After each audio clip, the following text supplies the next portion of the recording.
figure out shared chat thing, which occasionally breaks on us. We But hey, we're nothing not new late. there. We're not late. It's not Yeah. true. Actually, you know what? Yeah, hang on. I'll just pull up the image right there. Yeah. Never late. Nope. Totally on time. Do I have the energy to pull that up on my stream too? I don't know. I just loaded it up there. Yeah. Where is it? Anyways. Yeah. I am Boy Blue. I'm joined by Escape and Andy today. We're going to be doing some fleet reviews from my Discord server. For anyone who's not part of the community, you can check it out here. This link. Click the Streamlabs thing. So Wow, you'll you're find already the Dropbox channel there. already doing shameless promotions. We're 30 seconds into Hey, hang the on, stream. hang on. I'm just doing the preamble here. Yeah, we have a Dropbox channel there. People have submitted their fleets over the past 24-ish hours, and we got, I think it's like 16 or 17 entries to go through. So we're gonna be doing that to start with. I guess we just hop right into it then, eh? I suppose we do. All right. Well then, let me just scroll up to where the submissions start and see who is on It first. was Dragon Bender's fleet, if I'm remembering correctly. Although I don't remember what it was called. Yep. It is Dragon Bender's fleet titled what? What? What? It's just called what? What? What? Bottom of the list on my end. Okay. It is a levy. So. And additional something, but yeah, there is Yep. definitely a levy in there. Let me just read off the description here we got given. It is a 2.7-ish solo levy carrier consisting of around 150 cheap S2 SAW missiles intended to work with the Sprinter in the fleet to commit large amounts of violence. Comes with chaff, guns, and anti-rebel missiles for extra safety. Yeah, Hang on, give me a second. I'm struggling to find the fleet. Oh, you get the Dropbox channel, but yeah, we'll just wait for Andy to get that loaded up then. I should take the Echo Wizard down. There we go. Yes, I'm always on time. Nobody say otherwise, ever. It will be here for probably the better part of the afternoon, as it tends to take us like 20 to 30, depending on like how complex the builds are. Also, Alright, here depending it on how much we is. get talking. All right. Huh. Just let me know when you're ready, and we'll go through this thing.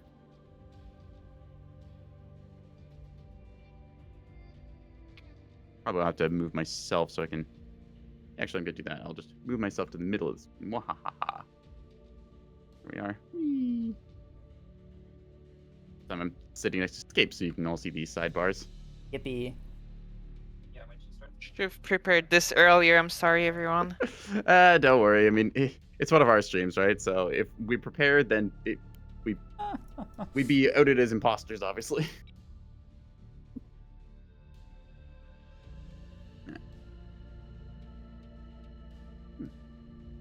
Also gives me the perfect opportunity to snack at stuff. And me the All right. perfect opportunity to actually drink my my caffeine drink. Yeah. What did you choose? Coffee, If I energy can drop drink? Energy drink. This. Now, we're not going to name them, because if they want that, then they're going to have to sponsor Yeah. it, Yo, but we don't Red- work for free. We work for pennies. Yeah, can you imagine a Red Bull sponsor on my stream?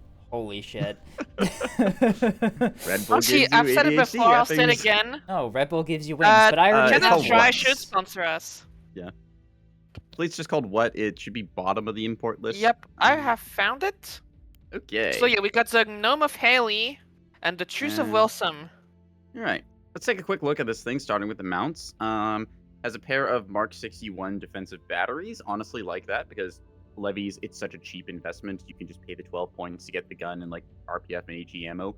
That lets you win against cappers in the late game, and it's really just like as long as you get the slots. They've Yep. got a size 3 launcher on the right side, which has two types of missiles: They AXCMD are and EO Wake. both HE Are both? shaped, so they're offensive, not defensive.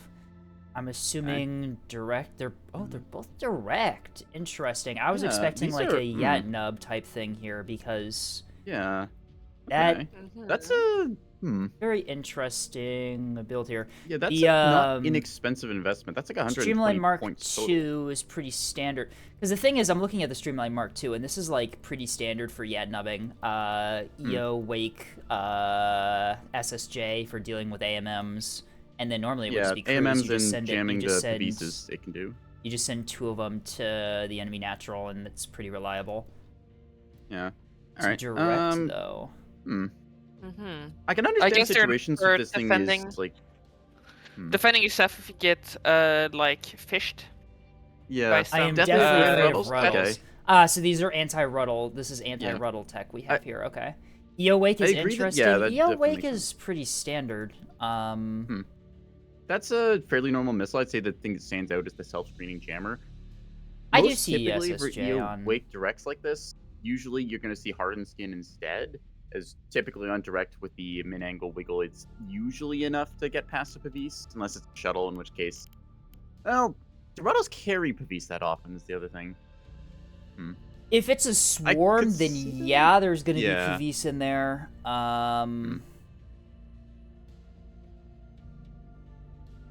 Streamlines are anti-capper, the cork is quirk. skip past aim. Ooh, does it have cork? No, it has no terminals at all. Interesting. Okay, the Flux has the corkscrew then. Okay. I mean, Yeah, Flux has act command Yeah. with hardened skill, hardened skin, That's and corkscrew. Yeah. yeah, I think They both like, have minimal angle on, which Yeah. I don't think min is angle. necessary. I don't think corkscrew is necessary for this, and also corkscrew just doesn't Oh, cork. really evade AMMs, especially not with minimum sprint on this. It's set to reject AMMs are just gonna proxy unvalidated targets as well. What is the range of that seeker? 5 km. So yeah, it'll stage and validate outside of Warbler range, which is why it's probably set to reject. Stage trigger at 3,000 from target. Okay, so yeah, Warbler that's good is- against Warbler. Against yeah. Centacello, it doesn't matter because It's Centacello is true. just gonna shoot These are down mostly anyways. just I think these are anti-rocket shuttle flanks, like Yeah. they said in Oh, chat. okay, two flavors. This is of- for so. defeating them as if they get around to you, which Hmm. is nice. I'm not sure. You've only got 4 of them. You only get 4 slots with the S3H, which can come back to bite you if there's too many rocket shuttles that get past. S2s would give you more mag depth, but then you run into the problem that they do less damage. Plus S2H is a little unreliable against Ruddles because, as True. we know, when you hit a We've Ruddle, seen it clonk. sometimes I was thinking more just Yeah. like base S2s against Ruddles. honestly not the worst idea, all things considered. I mean, Really, the fleet looks like it. that being said, Balance. if it's a good swarm of Ruddles, it's very easy to get Omni soft kill on them, so you may have to rely on some of these more advanced missiles. It's weird. Am I tripping? Because like the fleet comes out to be just shy points wise on my end, but like, Yes, the preview there says it's are. 3,000. It is 2 points short. Yeah. How does that work? The Huh. preview says 3K. That's bizarre. I don't think I we've seen that agree. before. So something that concerns me: the missiles on minimal angle, the hybrids. That I think is fine for this. Yeah, weird. Yeah. It's You might showing up get as 3K. Better results on free approach. Because you're not like with min angle. That's basically the free weave you get from direct. Like a direct hybrid with min angle, it has a tendency to kind of wiggle itself. It's a very weak version of weave that's built into it naturally due to how the like trying to match trajectory thing works. So that can get you past Pavise. I find hardened skin usually your best bet for that, and that's really effective. Yeah, no Self-screening jammer is a tech choice though. no description on the fleet either, which means I don't know if it's it could be like a file editing thing that occurred here. I'm not entirely sure why it's 2 points under. It's not too big of a deal. You can actually hang on. If I put 2 chaff on here, I save the fleet and then I load it again. Will that fix the problem? Try it. Will it still be 3K or would it be 2 over? No, it says 3K, and it's 3K when I load it up. Interesting. So it really is just 2 points under for some reason, and it's not displaying properly. That's a little bizarre. That's peculiar. Yeah.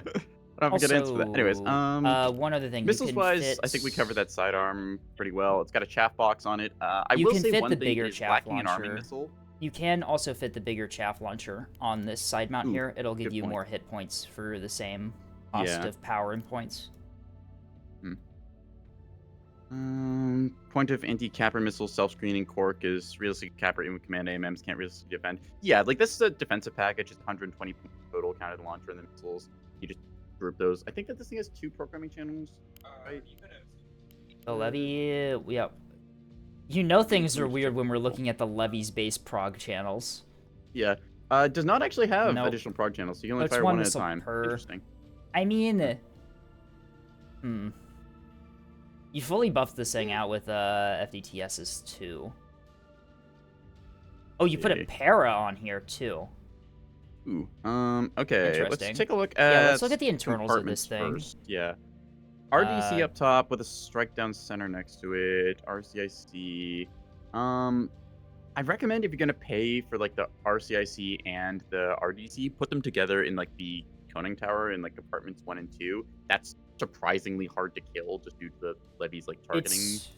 Yeah, the levy is the only ship in ANS where I would actually recommend putting the CIC where the bridge is, because the weird hitbox of the levy means that it's actually pretty well protected there. Double strike down means you're going to get a lot of craft up airborne. Let's do a craft count real fast. 17 bombers on this, 6 fighters. Okay, that justifies double strike down. Yep, we're bomber maxing with ceramic tiling, decoy projector, S2 bombers, and I'm assuming, do we have any SDMs in here? No, no SDMs. All saw S2s. Also, it seems like all of the craft missiles here are semi-active homing. Yep. Yeah, they mentioned it was. Which is why they have a illuminator shuttle with not shuttle, sprinter with them. Do the fighters have backup illuminator? Fighters have they have a backup pod loadout. illuminator thing. That is unfortunately that's a 10-degree cone, so susceptible to chaff, but a good backup in case the sprinter goes down. It is a bomber max build, so you're definitely trying to go for the size 2 strike delivery. I will say that this build is very weak to flak, just due to the nature of going pure size 2. Flak guns will chew those up very effectively, even with decoys. So, besides that, though, another thing to mention is the para is going to have a easier time getting locks on the levy because of the way the levy's radar works as well. It's not panel based; it's hemisphere based. Right, it's the top and bottom with the kind of like the OSP holes. Right. Huh. Yeah. Big whiplash, that's fine. Gives you a bit of speed to get around. Honestly, yes, the bombers do have decoy projectors too. Ceramic tiling, decoy projector, psychoherence. These are fully built out bombers. These are very, very invested bombers. So yeah, this is just a pure strike fleet. There's no SDM 200s in those bombers at all. We're relying completely on, I'm assuming probably allies for ASF, or just going around fighters with the bombers. Not running stealth on them, so that might be a bit difficult, but ceramic tiling is going to make them very hard to kill when it comes to them getting shot at by SDMs. Yeah. We prefer blast frag and flak rounds. I forget what the base armor is. Okay, so for both ANS flak and is like, OSP what's it, bombers. 1.8, 1.7? Oh, I would say, does ceramic tiling actually help you against flak? I don't think it makes any difference. I'm pretty sure bombers already take half damage from flak. I don't. The advantage of semi-active homing, as Tasty say, is that it allows the missiles to be launched at max range instead of at just 4 kilometers. That is true. Let's take a look at the standoff launch range on these. These have only 4.5 on these size 2s. Okay, so these are not going to be long-range standoff launch. Okay. 3 types of missile here. Interesting. 3 type. It's mixed seeker. Never mind. What? Okay. I see how they're all semi-active homing. They just have different validators, yep. secondary. Different backup seekers. Right. So one of them is a validated one of them is anti-jam, and one of them is cheap wake wake secondary. So, wake secondary, yeah. Okay. Makes enough sense there. I completely forgot that the size 2 bay was 6 shots instead of the old 4 it used to be. So yeah, you can fit a lot. This bomber is so full of S2s.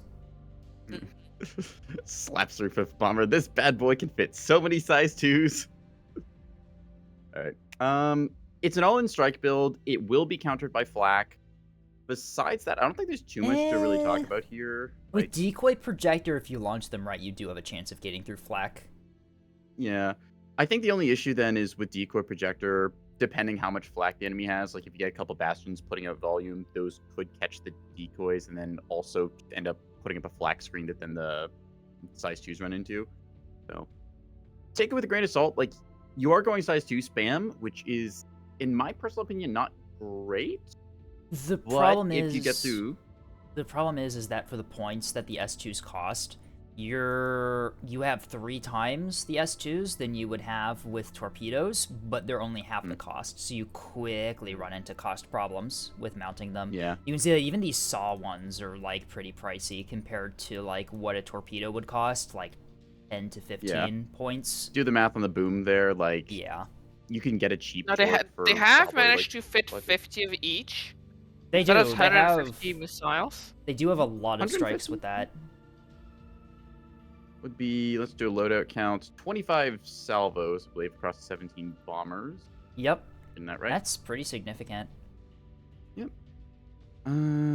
Yeah, for the pure purposes of just trying to do size 2 spam, that's certainly something you can I push. think the only way to Throw it do next to the follow. I think the only way to do size 2 spam with ANS bombers is to do saw. You just don't have the points to run any other seeker. Yep. These are big warheads, that is true. These Dragon, are the size 6 warheads, so you get, what's that, 1440 damage per missile. That's pretty good there. Dragon says the day List implements a mag price buff for S2s in a levy is the day I will run command. Yeah. I think it's worth talking about the size 2 bay on the Claymore itself. The size 2 bay means you're locked out of size 3 armament, which is going to severely limit what you can do in terms of like fighting other threats. Like if they have a defense against size 2s, you're kind of out of it. Versus torpedoes, you can generally get through stuff. Ooh. Tasty And brings up size 2 standoff. That is Tasty true, brings but up this is another not good in the point. build. Look at the load time for the S2 bombers. Take a look on that. Pre-flight time, minute 30. That's like buffed with 2 deck gear lockers too, and 4 Yeah. FTDs. Where do you see that? FTDSs. Spacecraft designer It's- craft stats under the Claymore. That's it's kind of rough. Yeah. Not gonna lie, that's Let's kind of just rough. try taking off 2 of those. Yeah. So, the primary purpose of the size 2 bay in the Claymore is so that if you had like a singular Claymore, you can get a lot of missiles in it. So, compared to say a pair of torpedoes, this is a way of overwhelming certain defenses. It's quite good when you're dealing with Pavis on say shuttle because you can just dump like 6 size 2s, and while you might be able to deal with like the 2 torpedoes coming at you, 6 size 2 is going to likely get through instead due to retargeting stuff. Escape, you wouldn't know anything about that, right? With Pavis retargeting your defender stuff? No, I wouldn't know anything about that at all. There was no incident last stream where that happened. I still can't Yeah, on figure the out what happened Sprinter- there. Yeah. On the Sprinter, you probably want to group your jammers, if nothing else. No other reason than if for they're, the slightly less macro. if they're ungrouped, you can cycle them. So you fire one jammer until Yeah. it goes That on is true, cooldown, that and then is you true. immediately fire the next. I would It say might if help nothing to add else, them to different. name them. Yeah, like, name them so you one- can yeah. tell which one is firing would be the only suggestion I have. And that way, and you can still hold shift and fire to fire them both if you need to. Yeah. Additionally, I'd recommend putting the magazine on the bottom slot in compartment 1. The CIC in compartment 2 kind of keeps it more recessed. You don't have any ammo on the Sprinter, so you don't really need the mag. True. This also has a reactor boost. Does it need that? Yes, For it the does. Okay, good. jammers, Good. yeah, Yeah, it illuminators are not cheap to run when it comes to power. Those Yeah, things 750 are very, on that. yeah, those things are pretty power hungry. If you want to fire, if you want to be firing all 3 emitters, you do have to use a booster to get them working, which is fair. You can get away with that. You do get you do have actively cooled amplifiers on that too, which is very nice. Down to a regular Yeah, with a drive. build like this, Yeah, you you probably could- are going to want to run the jammers and the Yeah. illuminator at the Jam, same time. illuminate, cover your approach, do it that way. Besides that, I can't say that there's much else really to talk about on this fleet. It's intended to size 2 max, dump as many of those as you can. You can probably get 2 cycles of bombers out, so that's like 8 total for, that's 8 times 6, that'd be what? 48 size 2s on target? That's a lot. Yeah. So it's a not insignificant amount of threat you can put out, and you can do that a couple times. But I think the only the downside only that thing, I'm noticing here is that if you do lose the Illuminator Sprinter, you're kind of screwed. yeah, you're then stuck relying on 6 fighters Tonto, for 6 illumination. fighters with 10-degree cone Illuminators, you're just gonna get soft killed by chaff. I mean, Yeah. for the most part. You do have the A-Ride Vow, which can help you get through that, but still. Now, on the carrier, you do have one empty spot, which you might want to ask yourself if it's worth sacrificing the points to fill it. Yeah, there's on a empty levy, module 7 there you could do something with, I guess. Like, we say, you could get, like, an extra ammunition elevator and get yourself a, that's faster arming speed. Ammunition your elevator does will add give you your arming arming speed speed, yeah. and also help with your deck guns, which could be a thing you can do. Ditch the hybrids for another sprinter. You would get you Costs 120 points for that. The hybrids. That's nowhere near enough to get you a full Yeah. sprinter No, with it is elimination. Sprinter as is costs 300, so You'd have to do a lot of other budgeting things to get yourself another sprinter. I think that overall the build, the intent behind it, I can understand. I don't think it's going to work effectively as just like I'm imagining a frontline fleet, right? Like get a liner or a monitor ball, there's probably going to be some flak in there. I see a lot of the missiles just getting wasted. If you can get on target with them, definitely a lot of potential. Even just 4 bombers, spewing size 2s, that's 24 missiles. That's not insignificant amount that can strike somebody, but Yeah, you're probably better off going after lighter targets. Maybe remove the sprinter and add more S3H. I mean, okay, actually though, you could fit a programming bus into that one open spot and then get like VLS there if you want like a pair of missiles to throw at something. That's not Give me impossible. Where's my surrender levy? I have seen that attempted before. Some killer S3H in the levy. Okay, Don't real, give though. Star any ideas. Don't give Star any ideas. We've already built. Star has already built the Acello killer missiles into a beam BB, and it doesn't work. Don't. This is gonna fit in this. Okay. Hang on, chat. Let me cook. Okay, so Flat you can milk. get salvo size of 8 Flat milk. with every single one Salvo of these size. things Wait, no. converted Salvo to size 8. canted All you need is launchers. salvo size 6 for Acello No. killers. Salvo size 8, because then I do it in 2 waves. Brilliant. I can fit a total of 16 missiles in no. this. And I'll annihilate the 2 Acellos with my levy. It's genius. This is the For anyone worst. wondering, Semi-active homing torpedoes, trust me. Oh no. okay, soft torpedoes could actually work. That's something to try, but Actually, yeah, no. this Put aside. I'm on target, levy. levy. Yeah. No, I have an idea. Put the spotlight illuminator on the levy, and then use the levy to eliminate your targets for the bombers. Yeah, there you go. That sounds Direct- like Okay, hang on. Direct Okay. fire levy. Direct fire levy. hear me out, right? Long range missiles, okay, operating as Yeah. standoff from the bombers, right? So they just get off the deck, instantly fire, and land again. It's just like us in nuclear option. Brilliant. Wait, is that just Dark Reach Gaming? This is That's just Dark Reach Gaming. This Shit. is abysmal. Do not build the surrender levy, please. Alright. I don't even know what surrender levy means. Haunted boss. All right, brilliant. Anyways, back to the build proper. I Alright. think we covered everything for it. It is a little one-dimensional, which I mean, you're going for specific things that's expected. I can't really say there's much you would want to like change or rework here, like maybe move the a bit. It has one specific thing it does, and it seems to accomplish it. So, yeah.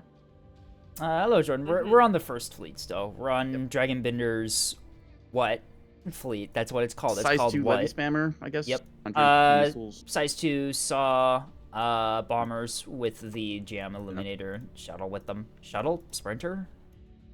The thing that has shuttle, the Corvette, Yeah, illuminator. Corvettes. The thing that has the illuminator. It has that. All right. Besides that, I don't really think there's much else to say about it. It's simple, straightforward. If the enemy doesn't have a excessive amount of flak, you can definitely strike with this.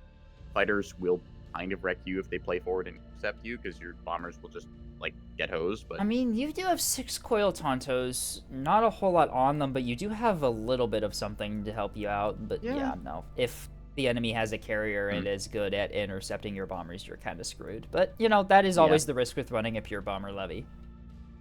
Yep. This is specific. It accomplishes that specific thing. Yeah. Would it be worse than the Hero Sprinter? No, the Hero Sprinter was peak. What's the Hero I think there's a Sprinter? build later that has a Hero Sprinter in it. We'll take a look at that in time. Did the Spy Eye send in the Hero I Sprinter? took a glance at the descriptions. I think I have an idea. Anyways, shall we move on to the next one? I think we covered this build pretty Yes. well. That Okay. was Dragonbender's what fleet? We can go ahead and remove this. Remember, Dragonbender, you have 2 points left available for that fleet, regardless of what the fleet editor tells you. I don't know what happened there, but there you go. Anyway, it's on to HIMARS's... Yep. HIMARS is okay. something in Very German. I'm German not even fleet. gonna try. Okay. Oh, look at Eroberungsgut Angriff. look at the German efficiency. They're all look at the numbers, the numbers of the ships. Look at that German efficiency for telling you which ship is what. This is what we love about the Germans, is that they're so efficient that everything there's no RP with like the hull numbers or anything here. It's just efficient numbers. God. HIMARS. I'm not even gonna try and pronounce these. I 'cause I'm a Jets swear if that, these are roast me like here. these are like slurs in German or something. Oh. Well, Strahlenlängenmeter Eins, zwei. Zerstöreren 1. Oh, I think it's really just like beam cannon 1. Oh like, no, that's what it beam- is. That's what it is. Yeah, it's like beam cannon 1, beam cannon 2. like, how do you even? Look at the gun sprinter. The first one is. Yeah, and then How is this not past the character limit? How did this happen? yeah, this is like I think literally the like Thank- flak cannon gun Thank skiff thank 1, Christ. flak Thank- cannon gun skiff 2. Okay. Thank- Sensor Krieg Detector Skiff. So that's like Capture the point Sensor storm War gunship? Is that what Detector- it's called? Yeah, Yep. that's exactly what it's Oh called. my god. Yeah, and then sensor warfare skiff 1. Yeah. Skiff? That ain't a skiff. Yeah, sensor warfare detector Oh, no. frigate 1. Oh my god, we love We're the getting German anxiety. Hi, language. Taito. Nice to see you here, buddy. Welcome. Those are the names, and then Yeah. sensor warfare detector frigate 2, sensor warfare detector frigate 3. Yep. Oh, there's no 3. Never mind. We love Two the of them, German. yeah. We love the German language. It rolls right off the tongue like broken glass. Fleet is like German equivalent of me IRL, known as Ich IL. I've seen I that know, one It sometimes. pops up occasionally, Occasionally and I to skip recommend it, and I containment. cannot read German, so I just Yep. have no idea what's going Yeah. on. I think the funniest thing was I got just like a random meme one day, which is like German train. I don't speak German, so I just posted in my Discord, and like 5 of the German community were like, "This is fucking hilarious." I'm like, "Good job, y'all." You didn't even know what you're posting. You- Nope. I'm just like, I hope this isn't profane. First of all, this isn't German. It's an abomination that Notes and Co thinks is German. Ah, that's right. I know that My Dutch is not good, DTSC but my French is better. DTSC refugee server number 397 was having some fun German Yes. moments the other day. We call it Deutschland TSC. Oh my god. All right. So, anyways, to the fleet itself proper, let's take a look at this. It's 2 Yeah, beam so- destroyers. Is it 3 gun vets, 2 cringe cappers, and then 2 sensor frigs? Wait, So- hang on. Why does it that's- start at gun 3, 4, 5? Oh, those are okay. It's Yeah, I it's just see. the names of the Yeah. So just the ship. okay. It's giving numbering you the that kept key going. binding for quick select is what that number is, not actually marking Yeah, okay. which one it is. Alright, well, Sprinters, the gun speed sprinters seem pretty normal. double gun on the nose. Okay, that is It's- a way to add I'm a little torn- more firepower. I'm torn between which mount 2 or mount 1 or mount 2 for the double gun one if you do that. I am of the opinion Mount 2 is the best Mount for 2 that. is It better. does have worse Mount fire 2 arc, but it survives. always, that's true, but I always get Mount 2 sniped off by rocket tainers. Ah. Yeah, well, I think that's just ANS cap fleet at this moment because the rest of the ship goes with that. True. But if you like I don't break, know. I if you feel like like bigger decelerate, gun goes in bigger slots. if you decelerate dodge, the entire front of your ship, including the mountain to reverse thrusters, gets knocked off. It has a smaller hitbox too. Yeah. Mm-hmm. I think that it makes I feel sense like if you're big going to do gun the goes in upgrade. big Small one box. first. Big gun. Personally. I just want to see the day where like Mark 64 sprinters outside of like warm gameplay are kind of seen. You know, like. You ranted about this in DMs the other day. Yeah, it's like I just want to see the gun in there. It looks so cool. Like you put the belly gun onto it, and it's like, yeah, it looks right in a way, you know. Like you only see that in Sprinter Swarms, so. 2 cringe cappers, so they got a rebound on them too, so they can defend themselves against rocket containers a little bit. The idea, I think, there is just to give them a little bit extra survivability, so they can stay alive for just long enough to cap the point. 150 flak shells. Yeah, rebound has a mag of what, 15? Okay, so yeah, that's 10 salvos, which honestly, this cringe capper's not going to live that long. So I'm seeing the frigates. They're Pinards. Yep, Pinard and Spy adaptive adaptive radar receivers. These are just full sensors. Pinard with Yeah, Spy I feel ARR. They're nice assets to have for just map I feel awareness. you probably want to have them on sprinters though. No, with yes, but no. Spyglass ARR is impossible to run on sprinters, and definitely not with Pinard and a chaff launcher. The power generation of the sprinter is what constrains it the most. Yeah. That you makes can sense. do Spyglass Sprinter, and I believe technically you can with a like small reactor booster squeak out the Pinard on it, but there's a certain point where for sensor assets like this, it's just more cost effective to have the Spyglass adaptive Line radar control receivers. centers are pretty costly. Like, yeah, they're even like if you did 25, 30 a pop. Yeah, I think that this is 260 points for both the sensor frigates. I think that is actually approximately the cost of a spy. I think they're like 255 points. Let me just whip one together real quick here. Yeah, they're line control. Whiplash. I need the third one. And to give it a rapid.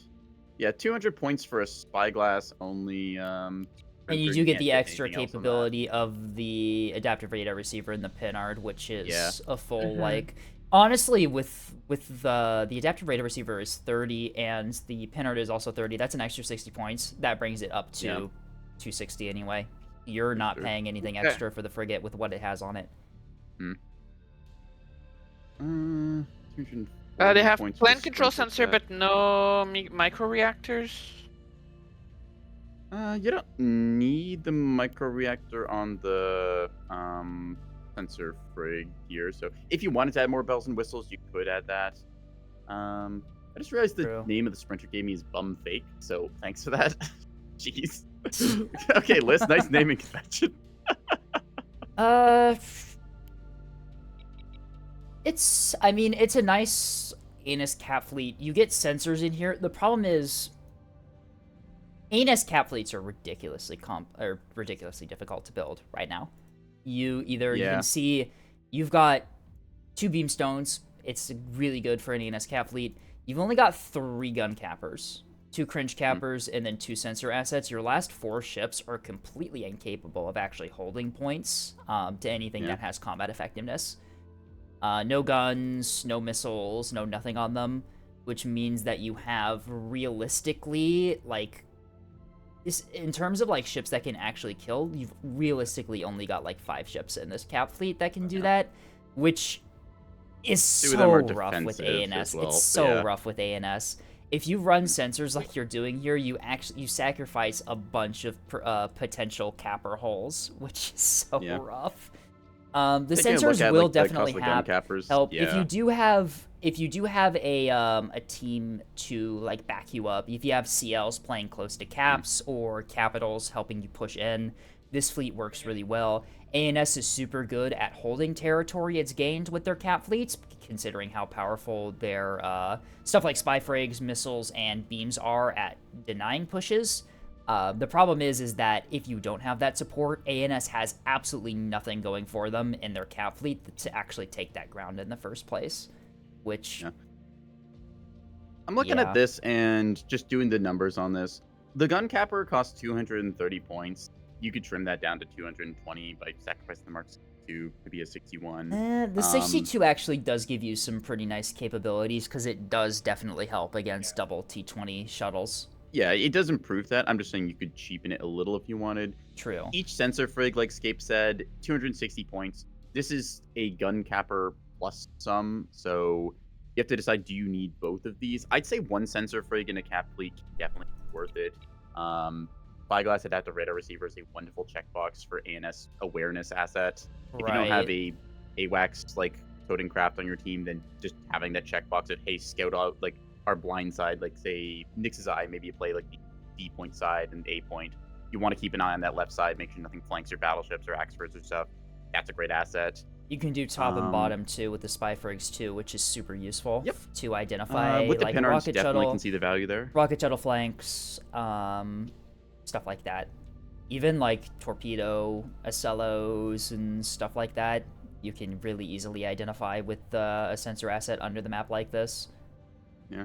You do have to think, though, you're sacrificing 1/6 of your total points to do that. So it's, like I said, it's so rough to put anything in an ANS cap fleet other than more cappers. Even on that topic, if you look at the cringe cappers, right? Those are 175. Possibly you could lose one of your cringe corvettes and invest more into the other. Yeah. I would say, honestly, with the cringe cappers, you have to decide, like, what is the purpose of having two of these? Is this just to gamble for the A point with both of them? And this is definitely a, with the two cringe cappers in this fleet, are they in formation with each other? No, they're not. But I think definitely the play with this fleet that they're going for is definitely a risk it all on A point and then hope that you can hold. Because with only 3 gun cappers, it's going to be really difficult to retake any lost ground that you don't get in the initial stages of the game. Yeah, because one of the big things is just ANS, they like their capitals. We see fleets of double Axford, solo battleship, CLs, plus like a friend or two, but those usually all stay in their battle group formations. Cap fleet is trying to fill in the gaps. So with like half of your fleet just kind of not really having offensive output, if you know, kind of rough. If you know your team well and you're playing with a good stack, this is a good cap fleet. Don't get me wrong. Neko, apparently you have a surprise in your DMs. Yeah, I see that. It's a fleet file. I'm not going to look at that because we have a file for that thing. I'm not going to play favorites. I don't mean to say like this fleet is bad or anything. I don't think that's the impression we get right now. I'm just saying is that it's so difficult to actually build an ANS cap fleet that is reliable in current meta. There's just so much going against you that you have to deal with. Versus CLN, it doesn't really matter if a capper on point has a gun or not. So many cringe capper. So some cringe cappers is fine if. Yeah. I mean, I think the big problem here is looking at the cringe capper. Like doing the math on it, 175 points. That's like the cringe capper here is more expensive than an OSP gun shop. And that is one of the problems with ANS cap fleets as well, is that it's much more powerful in terms of point cost to go cheap with more rather than more expensive with less. And given that OSP is built around the more cheaper stuff, it's it's hard to counter. Weekly Balcon stream. Yep, sorry, let's not get too much into Balcon here. It's just talking about like investment and how you use this right now. Right. In terms of like assets here, 2 beam destroyers. This is pretty standard for most NS cap fleets these days. Double Goldie is good. Maps, you'll either have 1 or 2 natural points, and then usually a destroyer will cover the neutral. Typically, there's a central neutral, or there's going to be like 3 of them. Depends which maps. Like Pillars, you have the 8 point to cover. Nyx's Eye, you got to kind of rotate the map. 2 beam destroyers just feels good. 3 gun cappers, like Scape said, it's on the lower side. So you're gonna have to keep them alive. Right, you have to be very careful. I mean, like, I think the logic here is that they either do the gambit for the neutral point with the cringe cappers, or I think Isheimers was saying, even like capping your naturals in cringe cappers is something that you have to consider right now just due to how powerful natural denial is with the CLN, which is, in my opinion, a little bit ridiculous to say that you have to send cringe cappers to your own naturals in order to cap them properly now, but still. Yeah. The name of the SGM. Yeah, all of the weapon groups and the missiles are also keeping with the theme. I don't know what this means, so, Germans of the chat, yeah, figure it out. There's two different types of arm. Wait, why are there two different types of arming missiles? Where is the other one? Where is that one? There's... You have... it is the first one. The first one has it translates to weapons are a player. Fleet idea from Prone. Yeah. That's what it means. Certainly something. APM tax of chaff in reverse. Yeah, that's the other thing. I was going to mention as well, one thing about the gun cappers, you can pay for the reinforced drive, and yes, the reinforced drive is ridiculously 500 hit points, 60 threshold. It's not going to die to missiles. Thing is, the rest of the craft will, so I'm going to be honest with reinforced drive. I don't typically see sprinters lose their drive in a gunfight, and in a missile fight, it's not going to really matter, so I go with the whip no, instead, in gunfights, I do like the reinforced drive for the extra hit points, because, yeah, your drive does, especially if you've taken damage before, it does get knocked out semi-often in gunfights. I wonder, can you? Oh, you can't quite. I was going to ask if you were able to run a Raider drive with these for the quick braking that you have to do in modern era neb cap fleeting. Is that what we have to do now? Is Raider sprinters how you... Okay, you don't even have the power to do that. Cool. You don't. However, you could go with a rebound instead of a defender, and technically that's enough power. Wow. That's a okay. cursed We're running. tech. We're running double gun. The only thing that costs any power on this thing is a defender, and you still can't run Raider on sprinters. That's kind of sad if I'm being honest, but you know. The problem is that buffing that and making the Raider give you power is going to have massive consequences. There's a reason Raider for doesn't have literally power everything anymore. that can run a Raider. So, yeah, I think it's just the cases like ANS cap fleet is, since like carrier release has been suffering from a lot of stuff. 100 mil bombers were very good. Light strike was very good with like perch rockets, R2s. Now people have gone to cheap container liner spamming with submunitions since the price fix. So it's just difficult to, in some ways, justify some of the assets here when you know that you're going to need more cappers. Why? Right. I think this was Heimar's submission to begin with, right? Yeah, Heimar's other cap fleet with Yeah, it's like 2 beam destroyers and like 6 gun cappers. I think one of them has like a jammer, so it runs paired up with the other one. I feel like that's just kind of the natural like ANS cap fleet standard right now, because you just need to bring a number of sprinters to try and contest the OSP shuttle count. It's hard. Oh, I just realized something about the destroyers. The destroyers are triple FPA. Oh, are they? That's interesting. Let's take a closer look at these, shall we? They're a bit more on the expensive side. They're 720 points as opposed to like 6,500, which you typically see out of beam destroyers. But DC is a small, a large, and a rapid. That's pretty decent. Large in these, actually. Wow, that's... I do a large in my beam destroyers, too. Okay. They don't have radar. I forgot to put it back on. Oh. So, noticeable flaw here. Yeah, especially since if you put the radar back on, it's gonna cost you a lot of power, which you don't have right now. I'm starting to understand the sensor frigates. I'm starting to understand them a bit more. That's peak ANS design office. Holy shit. Whoops. I forgot. Yeah, we got ourselves the beam, we got the jammers, 3 particle accelerators, you got the bullseye for locking. What are we forgetting? A mixed PD Why can't net. We see the enemy? Uh-oh. A fixed PD net of defenders and flak. Yeah, you got it all except for the radar. I guess what you do is you just do a front line to spot the enemy. You lock them with the bullseye, and then you just shut down your radar to fire the beam. Like, you can do that. Like, it works. That's literally just pulling the trigger and closing your eyes. Well done. You're not closing your eyes. You've got the bullseye. You're good. Okay, you know what? Fair enough. You're seeing through like a paper towel roll. Brilliant. Can lock up spy freaks. Yeah, okay. Is that basically what snipers do in real life? Yes, spotters, sniper. Okay. Do we have a spotter sniper pair? Like, we got these destroyers, and then their spotting eyes are going to be the sensor frigates that hang out near points. Is that the tech This here? is. 325% minus radar sig. It reminds me. You got a jammer, you hide better. What is that? What is that also, meme with don't like need the? MCon? I need to find that meme. I can describe it with the fucking ballerina. There's like one ballerina that does like a really simple dance, and then there's the other one that's like doing this complicated like choreography there. The top like one, the top one is literally just like building OSP cat fleets, and then the bottom one is building ANS cat fleets. It's like that one guy who's like he steps on a rake and gets hit in the face, and the other guy like jumps a skateboard down the stairs and still lands on a rake and hits himself in the face. It's like building OSP cat fleets. Goalie monitor, eight gun shuttles done. Yep. And then building ANS cat fleets. Okay, so we need the 3 FPA destroyer with no radar, but it can turn off its radar when it locks a target, so it can get the power to fire the beam. Then we also have 2 cringe cappers to cap the naturals because the enemy has CLN. Then we have sensor assets covering the map to provide sensors to help the beamstones. Then we have 3 gun cappers with reinforced drives for some reason.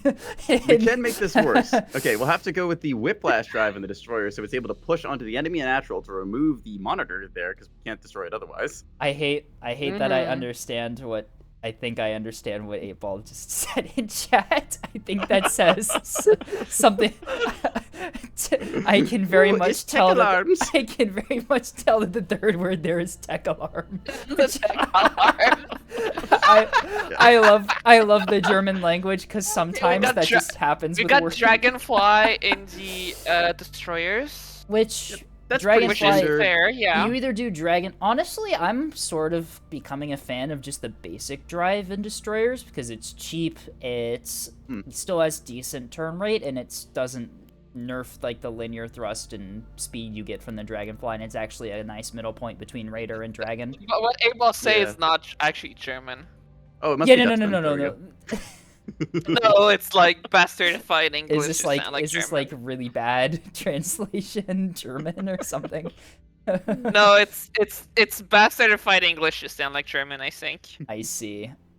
All right. Anyway, besides that, ANS, it's hard to build an ANS cap fleet is. besides the kind of checkbox thing that Heimar's more or less just popularized, like 2 beam destroyer, 6 gun capper, because usually that's the assets that you need, and going beyond that is like you want to do it, it's just so hard to fit into the fleet of you filling out everything that's not ANS capital or like instructor Yub fleet currently. So ANS cap fleets very much rely on their allies to fill gaps that they can't fill with the points that they have for their own fleet, which can become a problem very quickly.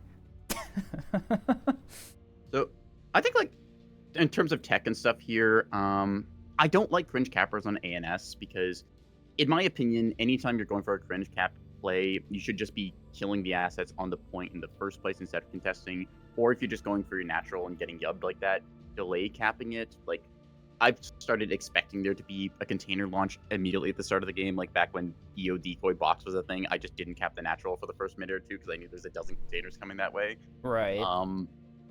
For 175 points, like your cringe capper, as mentioned, is more expensive than the 20 shuttle equivalent on OS.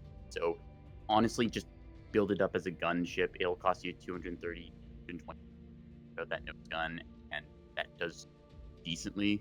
Cringe cappers and gun cappers are arguably the best way to cap on ANS. Yeah, you just don't have the points to invest in anything more expensive. Like, don't get me wrong, torpedo corvettes are really strong. The problem is that they're so vulnerable to everything that OSP has in terms of their fleets, and they're so pricey. EO boxes, yes. There was a time when EO Seeker had EO. Yep, OSP used to have and access ANS to EO, had no jamming against it, and decoys were that sounds horrible. It became a problem very quickly, and there's a reason it's not like that anymore. And there's no amount of arguing that will make OSP have EO again because it is very bad for gameplay balance. if you want to experience EO on EO, just play ANS without the cataract. Yeah, everyone loves AVA, where it's just who can yub the enemy capitals faster with EO decoy S3H and then surrender because you ran out of missiles. Like, that's all AVA My is. surrender CL has exhausted its 36 armament. I am leaving the battle space. Good day. Bye. I killed 2 battleships. Bye. Yeah. Janner play back then. Yeah, the thing was also Z targeting was scuffed, so containers and decoys had the same targeting weight. So if you clicked Z on all the containers, your defenders shoot them down, making decoys literally just an APM tax. And it's like, okay, Yeah, who can play like this whack-a-mole game? Someone figured out that Z-Prio overrides decoys back in the day, and there's a reason why Z-Prio no longer prioritizes actual missiles that you target with it if there's decoys in the air that your point defense net counts as a threat. Yeah. Which certainly NEP has some interesting arrows to think back on. Yeah, there has been some weird shit that's happened in the past, huh? All right, do we want to move on? Yeah, to the next Antivirus asked why or... they don't give ANS to Blackjack as well. Because ANS just does not need it. I like the the asymmetrical. I like the but... asymmetrical seekers. That I like the fact that EO is an ANS exclusive because ANS is the missile faction. It's nice that they have extra stuff when it comes to the better missiles and better seekers. Part of me says just like make the Blackjack available for ANS as like just okay, here it is, like in the base game, you don't need mods for it. But another part of me knows that some horrible new player is going to accidentally nerf himself by bringing like a dozen Blackjacks. 8ball says bring back the invisible Quad Prowler Solomon. Please don't do that. That was abysmal. We do not need more. We do not need people to be bringing Quad Prowler BBs, guys. Trust me, the battleship's creatured enough. Let it live. Right. Tech and stuff aside, you got some command size 1s here. AMMs lead to conventional size 2s. Okay, so in case you get like, this is probably against multi-mission tug. If MMTs, I guess, like, yeah. 4 yeah.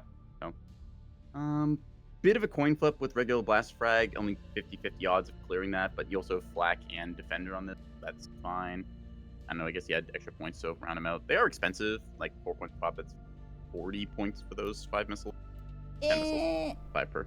I don't know. It's kind of getting to a stage where I'm sort of in agreement with Neko that AMMs are sort of like not really necessary on ANS cappers, just due to how common other ways to kill them are compared to MMTs. It's been a long time since I've seen MMT on an enemy team.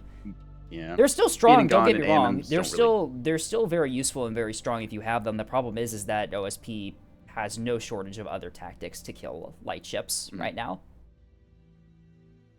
Everyone telling us to hurry up. We're okay. We're going through here with all the efficiency of the German rail network. Thank you.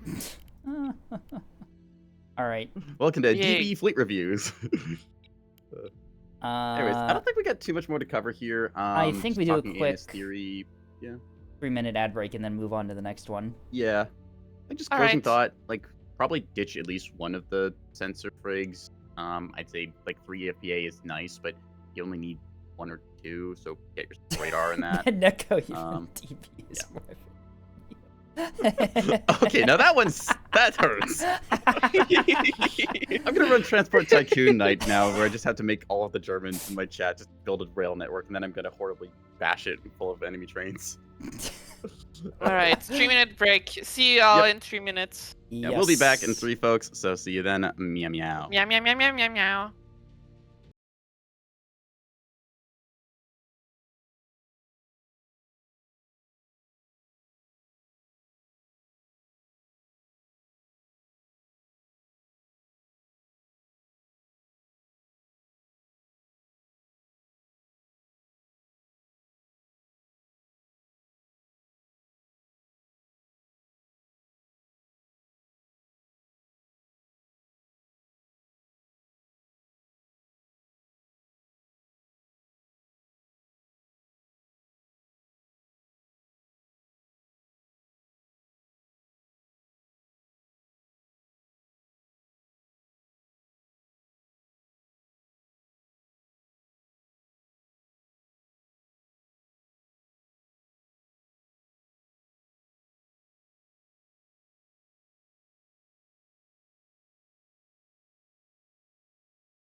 And we're back, Avignon. Thank you. We just had to load and unload passengers as we do here on on Deutsche Bahn. Hey, maybe I'll just turn like my microphone game all the way up. And I'll just like make the crunchy like speaker announcements that nobody can understand on railway platforms, right? Yeah. I know. Okay. Our next submission was, let's see, we just 3K covered combined arms, I think, from Ipol. Yep. Okay. Oh my god, it's a 3K arm combining. Don't. Cease. Alright, so I think our next fleet is what's the name of the fleet? 3K combined arms. It's OSP fleets. One This is liner, from- 2 monitors, and a thing. Rounding error. Okay, Yep. cringe capper. All right, let me read the description from 8-Ball. Quote, the autism liner is what you use to have fun. The 2 monitors defend the part of the map your pub team ignores. End quote. Okay. The autism I don't liner is know quite the what makes description it- for Yeah, like, this ship. It does have rocket launchers on the back of it. Okay, it's yeah, got a we backpack. got It's got containers. It's got a halberd skiff Ye- launcher. Why is this Yep. thing so expensive? Rocket launchers. Actually, yeah, we so- got decoys. Okay.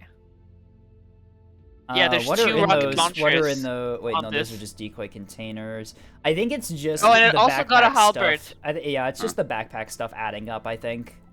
Star posts in chat once, and there's like 3 people telling them to go live. Everyone, command grab.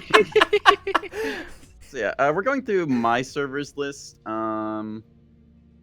Okay, let's classify this as a half and half, right? You've got a capital, which is very expensive, but I mean, I can see why most of that is missiles. So There's a plant control Check center in out this. the rocket launchers. How much does that cheapen this by? Interesting. Not a significant amount. That's 200 points there just for the rockets. Okay. So you're gonna power cringe a bit, but I don't necessarily think you need that PCC in the front. You can get away with it. You're only 2% overpowered, which means that at the worst, your Yeah. primary guns aren't Wait, firing whoa. when all of your PD and soft kill is operational. Yeah. I don't think it's too big of a deal, though. Yeah, you can Um, definitely go without the Yeah. plant control center. That saves you 25 points, which is not. Not insignificant. You can put Yeah. I will also something else point there. out a couple You things can here. definitely 25 points enough to flesh out that sprinter a bit, for example. Printer. Yeah, shuttle could get into arming missile and such. I will say this. This thing can't Putting a even plant control use an center on a arming missile. liner- It's just an aux steering. This thing can't. Yeah, this thing is. Yeah, this an thing 80. is very, very And cringy. here- It doesn't even and have here- It's lost its reactor. They removed the reactor to It's- save the points. And here we see ANS Cringe Capper versus OSP Cringe Capper. ANS Cringe Capper is 175 points. OSP Cringe Capper 80 points. Take it or leave it. It doesn't It's even like, I've got have 2 a of them. What are you radar. gonna do? It's like it Has doesn't no even CIC have a will radar. evacuate. Yeah, it has a aux steering, which counts as a command, so it is able It's to still drive. and the rounding error um, has no compartment command compartment installed. I will point out this but about yeah. the rounding error. You can put a reinforced mag in this for free, so that is a thing. Oh, that More is HP true. over. Warning says otherwise. Has no compartment. CIC cannot be controlled. Will be abandoned. Aux steering should keep it driving, I believe. It just means DCX, that you RCIC, RDC is the gold standard for noses on liners. Yeah, having the reinforced nose on liners is super nice. Yeah. It's funny because I'm pretty sure I was the one who popularized that at some point. I know that I you're talked just to Bren taking about you're it, but just kinda, taking but- credit for all of the No, really I- popular design choices now, huh? No, I remember Okay, talking see to how Ren it about is. it, and Ren put it in kyanite, and then people were like, "Oh shit, that's good tech," and then everyone started.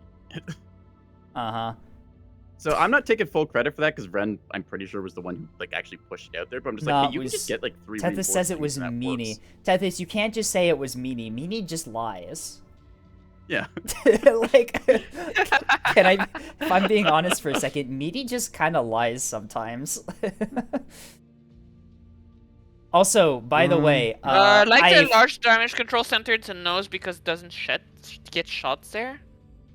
would what I would do. Yeah, in that case, you might want to put it on the smaller. I would swap. Yeah. Compartment 2 has your complex. Compartment 1 has your storage. I would swap those around and put your storage in the top of this inner stack, because what people have found is that those mounts, those PD mounts, 13, 12, and I think 19, actually 19 do... and 18, the side ones, they split They damage do surprisingly damage well. split. They do damage split with compartment 2. So all of these 4 PD external mounts will damage split with something in compartment 2, which means that if you put your more vulnerable storage there, it actually does become a bit more tanky. Same thing goes with jury-rigged reactors. It's why compartment 2 is generally where you see them on this type of liner hull that has the big compartment above and one big compartment below.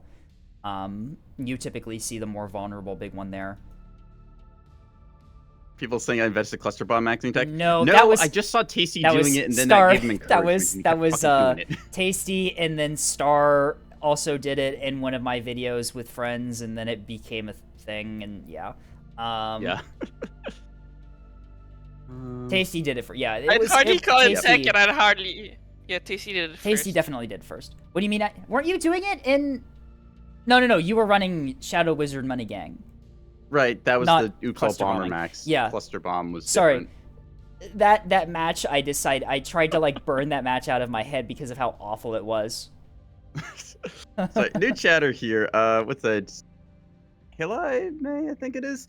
First words out of their mouth is, so blame Neko for it. We've been feeling great around here, Was bud. that their first chat message and they just say blame It's their Neko? first chat message. That's so based. That's so based. Alright. All right, anyway, back to the liner. So the liner is 450 broadsider. We talked about the internals a bit. The nose is a bit rough. You don't necessarily need the PCC because you are overpowered if you remove it, but Not by enough for it to matter.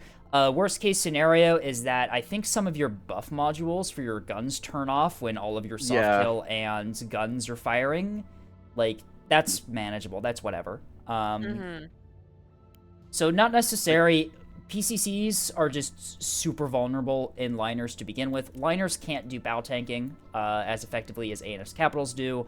Especially with 450 casemates, all of their compartments are side on to the enemy. They're all super vulnerable, which is why I do like running as much reinforced stuff in liners as possible, because you do not have the ability to hide lower health compartments from direct fire via putting them behind reinforced stuff. I'm trying to figure out why the monitors need jury-rigged reactors. We'll take a look at those in a second. Yeah, I think it's just they're double drive. That's why. They're double drive. Okay, Oh, yeah. That's okay. fair. Alright. That's fair. I had a thought on this liner. What was it? PCC is just so Okay, optimal. right. Yeah, if you PCC only if you absolutely need it. Otherwise, I'm gonna it's go a very and- rough thing to run. Yeah. Here's my take on this. Plank Control Center, if you take a look at it, 100 hit points, 10 damage threshold. This is as squishy as a gun plotting center, so anyone who's run a 450 liner knows this thing loves to get shot out. You don't really care that much about the power, as mentioned before, so cut that module, get yourself the reinforced snoot that everyone loves, because it tends to just survive better. If you want a good tech, I recommend taking off one of your weapon buff modules. You've got 3 ammo elevators and 2 rapid cradles. Take one of the elevators up front and just swap that out for a micro reactor. Yeah, that can That help. guarantees no. Hang on, here. Just hear me out. This solves your power problem. Additionally, because you're just running an Ithaca, if you look at your boosted reactor, right, remove that. How much power do you have minus your radar, wherever that is? Bottom of the here. nose compartment or module slot 5. Okay, so your dazzler and jammer stuff. Okay, so we'd have to like. 8-Ball has Try to some remove problems those. with It removing gets a the little boosted bit reactor. It would appear that the boosted reactor is a tech choice in order to explode very violently on top of enemy ships. It is tech, but my point was here that if you are like losing your reactor in the aft section with a secondary reactor on liners, you can just shut off your radar and it keeps your guns firing. The the light civilian provides 1850 kilowatts. Your guns take 300 times 4, so that's 1200. You can still keep yourself in the fight even if your rear section has been battered badly by, say, missiles or stuff redding it out. So that's just a thing to keep in mind. I'm a big fan of it, but I'd recommend redundant reactor over plank control because plank control just die. Yeah, plank control is just not unless it's like a mass driver liner in the back of the map. Yeah. Yeah, don't run PCCs on liners. MDLN or a I wouldn't trust really single reactor. I wouldn't trust single reactor and LNs anymore. They always die in the worst timing. That is true. One thing you have to know about liners is that you are fast, you have a bunch of firepower, but as soon as the enemy decides to focus you, you're gonna have a lot of problems. That's the liner mindset right there. Your big power is your drive section. Drive has 700 hit points, 40 damage threshold. It will typically not die, so you pop out of cover, fire your salvo off, and then you get back into cover. You will take damage, but liners are able to repair that versus ANS capitals, which kind of maintain bow tank on and survive through stuff while rebuilding themselves. Liners, you really want to poke out, take your shot, and then pull back before you get fully insulated. You do have a very nice defense here. You've got 5 T20s, so you're pretty greening this. That's fine. Warbler, Blackjack, and Tupavisa still. Yeah, it's just... I say full greening it, 5 T20s, and yet you're still running really nice soft kill net plus Pavisas. You've... Yeah. Got Parapavis, you've got... Chaff, you've got AMMs too. No radar. Actually, what does the Halberd have? No, you have container stack launchers too, so you can deal with ARAD a bit. Yep. Additionally, it has the Halberd Skiff, which, funnily enough, due to the way ARAD sensor works, you can just have the Halberd Skiff floating nearby this thing, acting as a secondary radar, and ARADs will go after it as long as it's emitting. Another thing, ACT AMMs are not necessarily they're super cheap, but keep in mind that self-screening jammer is pretty common on line ship killing missiles.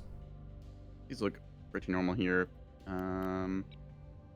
Yeah, not really much to write home about on those AMMs. You can run the better. You can run the better radar too. The steerable one for better cone. It could help you intercept fast-moving missiles a bit more reliably, and it's no extra points. So. Work fine versus Size 2 hybrid. Yep, they will. So it's the checkbox AMM. It's cheap. You fire more of them. So you could go with the upgrade to command, but if ACT works for you, then run ACT. I will say it's maybe a little light on chaff. I feel like 10 points of chaff is... I don't know. I think bigger chaff. It's the bigger chaff, which means you only really have to launch one at a time rather than spam a couple. Oh, hang on a second. Andy, you're popular. You get a viewer advertiser bot thing. Yippee! Levy, you can't you can't say that word with the hard R. Come on, man. Right, so you know what's funny about let me just ban that one for you. using Clanker as a slur? I think I've talked about this before. It simultaneously humanizes and dehumanizes bots. Yep. Clanker. It's such a it's so funny how we have a slur for bots. Yeah, right I love now. the videos that's like the B1 battle droids is like, hey buddy, did you just say that? It's a screenshot of a B1 like zoomed in on the feast. Just like, did you just say that with the hard arts? It's not a real slur. I don't have to say it anyway. I still can't get over. We were talking. It was on stream the other day, and I like mentioned that it was me and Quinto's DMs are just full of slurs, and Neko's like, oh, like fake slurs, like Clanker, and I'm like, no, real slurs. I asked Quinto after to confirm, and she was like, well, it's funny you say that. I was like, Quinto, that same day, Quinto asked me for permission to send screenshots of our DMs to you.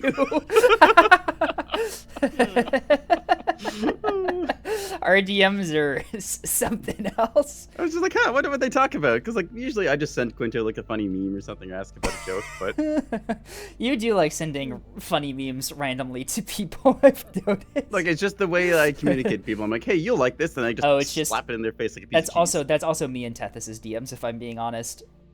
Hey Tethys, you should send me a funny meme right now. Do it immediately. Now. Anyway, back to the fleet. Back to the fleet. So the liner it's a built liner. It's got guns, chaff box. I'd like to point out the DC here. We got 6 resource. Most of the DC is like rapids. The full center stack is just all rapids and a gunpowder center, which can be a bit rough.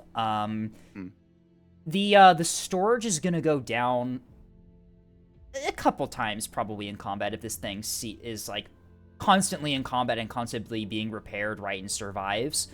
I do like having, on top of the complex, 1 or 2 reinforced DC lockers to have a reinforced restore to bring that storage back up. You're also running a plant control center on the monitors. Then, actually, yeah, let's take a look at the monitors. Yeah, I think we covered the On one of them, liner the pretty well. graveyard. Graveyard has a plant control center. There are Warbler, Rapid, Rapid, Complex, Citadel. It did have a plant control. What? And a JR. Why are we? I'm assuming Huntress somewhere in here, right? Yes, Huntress. they Yes. both have Module 6 by the Huntresses. They CIC. both have Huntresses. Interesting. Wait, no, only Graveyard, sorry.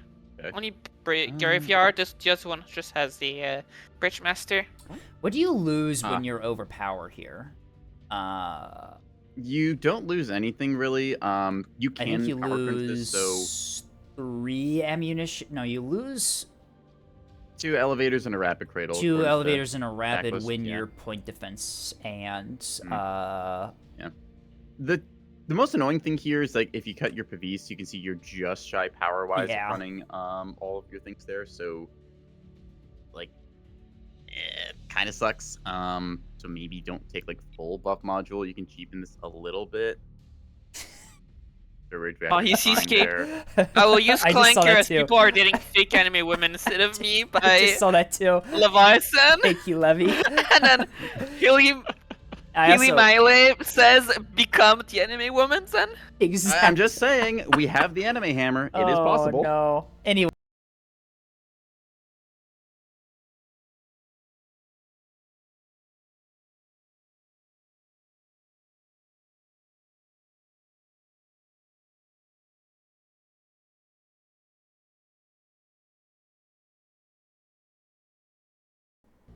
My audio Like, I talked to AI died. here. My audio died halfway through that redeem, didn't it? God damn it. Oh no. Anyway, whoa. I'll make sure it gets completed. Wonderful. What the fuck was I talking about? You were talking about let's put AI Levy on anime blast. Yeah. girlfriends. Yeah, anyways, for anyone wondering, those like hot AI, no filter things, yeah, that's just all that just goes to Levy's DMs. It's just her. Just go to Levy's DMs. The double drive. Levy made me alright. I probably shouldn't be putting them on blast as much. But The still. double drive online. No reinforced drives for some reason. Yeah. They are double driving it. I do like double drive monitors because you can actually go. You're at 32 meters per second with the Sun Drive and G777, which is nice. I will say this, taking a look at the fleet idea, few monitors, their purpose is to defend the part of the map your pub team ignores.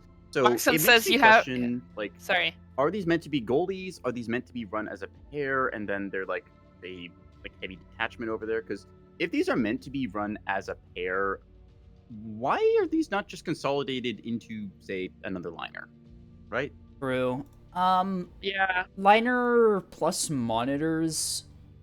I've seen it a couple times. It does work. The thing is that these things have won against double CL. I don't doubt that. Like, monitors are really hard to dislodge. 250 AP does hurt them quite significantly, but if you do get the jump on them, Hesh plus 100 mil into their sides is... It hurts a lot. Really depends on the engagement there. I can see a double CL just deciding to remove these because they use their Acello killers, and that's that. But at the same time, that's the Acello killers down for actually not an unreasonable amount of expenditure. Oops, sign that people requested. Okay, Hilai. Uh-oh, here it comes. No. Okay, y'all want to hear Scape do it as well? Oh, dear. Yow. There it is. HGKPD monitors before, and it's very funny. Yep. Yeah. Yep. I have if done you that think about too. it, you're not using your Heck PSLO killers on an Acello. Okay. You're still removing an OSP roadblock asset, which enables your cap player on ANSI to actually take points, which is generally worth it. Right. It might not be the best value compared to like killing an Acello, but you're still doing your job and winning a fight, and it frees up you to swing that momentum further. Yeah, to the it's end still of the very roadblock. much valuable. Thank you, Dervia. Oh, wow, indeed.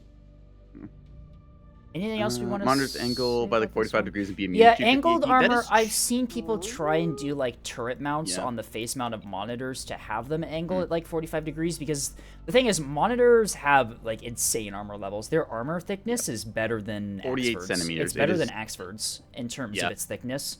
Second The only to downside, battleships at like right? 54 The centimeters, I think. downside behind their design is that because of the casement gun, it does a lot of time force them to have flat plate towards the incoming fire. But yeah, if you can manage to force angle them towards incoming fire, they do actually do a very good job of deflecting AP rounds and HE too. Cool.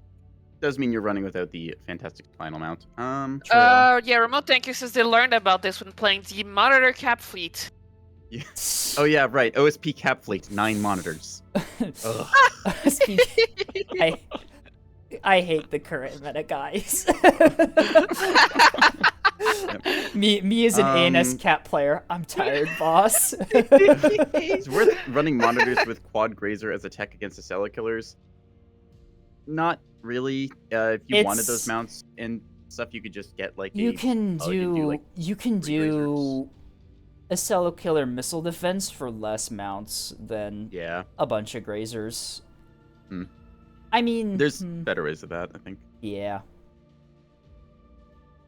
I'd say that the monitors, I would agree with monitors in this fleet if they were as dispersed point guards. I feel like using a monitor pair here as just occupy space is kind of wasted. These are like, you're paying for double drive on these, so you get good mobility and you can turn and stuff, and that's nice. But to me, this just feels like if they're going to be together, just run a liner instead, as liners have fantastic ability to throw 450 and T20s out, and you could pin this thing down to like 1300. Probably, honestly, you could probably just replace these monitors for the same budget. If you're running them dispersed as like point guards on your natural to free up your cap players stuff, so they don't have to do point defense, that's pretty base. T30s shred through light ships. C90 can bombshell stuff or hesh it.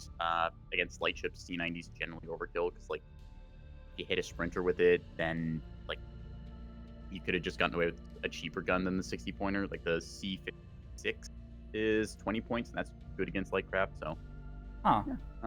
I just realized the little if you hover over the C90 in the front, the little icon it gives for what the gun looks like is upside down compared to how it actually mounts on the monitor.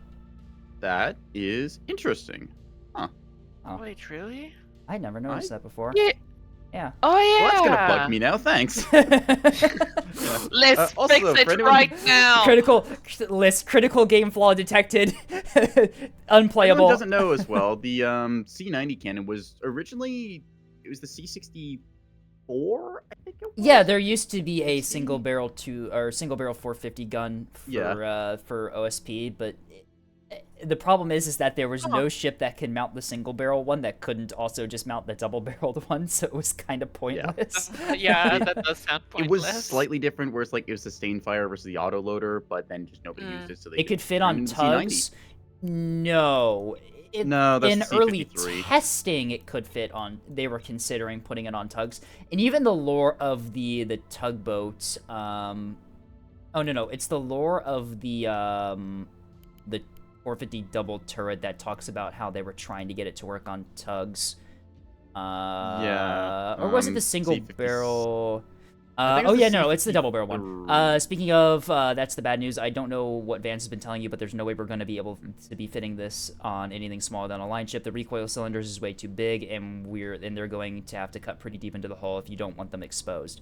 Yeah, so yeah, there is actually in-game lore as to why the 450 never got onto tugboats. But yes, it was actually considered for a little bit in testing for OSP. Thank fucking Christ it's not like that right now. Can you imagine tug swarms being able to kill capitals? That would be I knew insane. tug storms could kill capitals. I remember original C53 days where they had double the autoloader they do now. True. 450 Swall, tugs. thank you for the follow. Fitting name. Welcome to the channel. Let's get you a missile. 450 tugs. Oh. Yeah, back to this fleet. I think that honestly the monitors are, for doing like them together, okay, you can run them like that, but they're just kind of, I don't know, they seem worse than running a line ship in equivalent role. If you run them dispersed, then they're overbuilt, so it's an awkward state where it's like they're either over or underbuilt depending what you're trying to go up against, right? Right. I think the thing here is if you want to run this offensively, make the monitors another liner. If you want to run, but also if you want to run the liner and then just have these two separately as cap defense, the casemate, the double-barreled casemate 250 does really good work on monitors the for monitors cap will defense. slow you down. down. Although Cheapen. you do save a lot of points by using the 250s on the nose, and also you get that reliability because they actually have some really nice firing arcs. The problem is that you do lose that punch-up ability, yeah. I just wanted to make a CL fleet run actually, away. I think the monitors are faster, or they can definitely keep up with the liners, kind of. They wouldn't slow you down that much because they're double-drived. The liner does get about 10 meters per second extra on flank. Although if you do like a Chi 777 drive on the liner, it's approximately the same speed between the monitors and the liner, which is something you could do. That's the wrong one. Oh, never mind. Your liner's actually long slower than drive the monitors. on those. If you replace with the big Chi, maybe. You can do a liner you have half speed brick. drive on the liner, which is that's personal choice. I think that on the large drive, you need the 777. The large Chi just slows you down too much. Yeah, don't put small drives in. If you go the 777, then you have the same speed on the liner versus Don't put small drives in liners, though. I clicked the wrong one when I was looking at that. You definitely want the big Chi drive in the liner if you're doing a Chi drive. Yeah, unfortunately, that's going to slow you down slower than the monitors with the double drives. Yeah, the 7 drive, that's for 450, not by only 2 gets you on meters per target. second. Only by 2 meters per second, so you're fine. Do you think Americans seeing Kamikaze 2 shouted tech alarm? Probably not.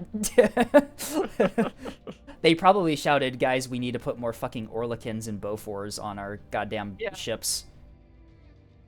Yeah, ultimately the Kamikaze were actually not like that effective because of the point defense that was already on the I love ships. it. I love the Americans. The Americans put so much fucking AA defense on the top of their ships that like the builders of the ships had to like make sure that it wasn't too much top weight on these. What do you mean? Well, we fired all the guns and it flipped over, sir. It's top heavy.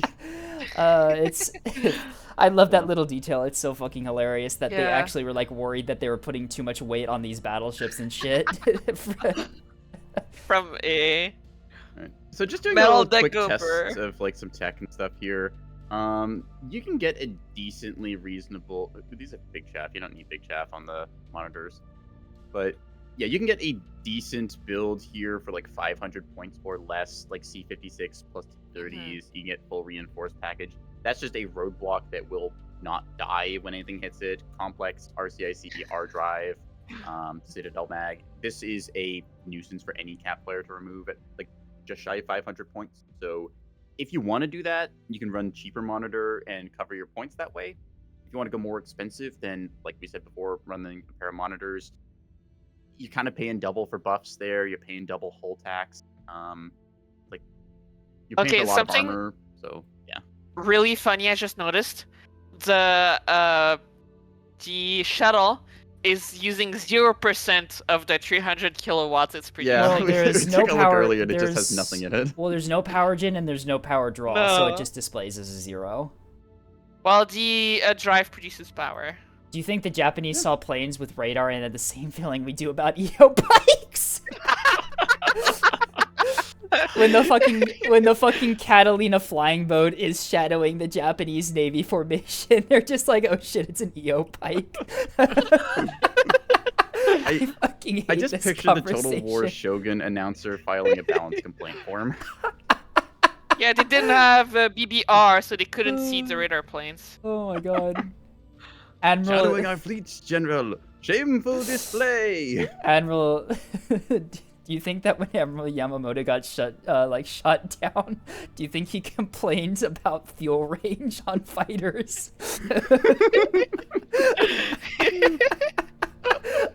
Japan gets bombed as retaliation for Pearl Harbor and the one operation from the carrier. Bismarck what do you begging mean? for an Bullshit, your fuel R3 can't go that far. Bismarck got Banned. killed. I think Bismarck got hit by the torpedoes. Japanese wished high burn evade was a thing on real Bismarck planes. Bismarck got drive sniped by a torpedo.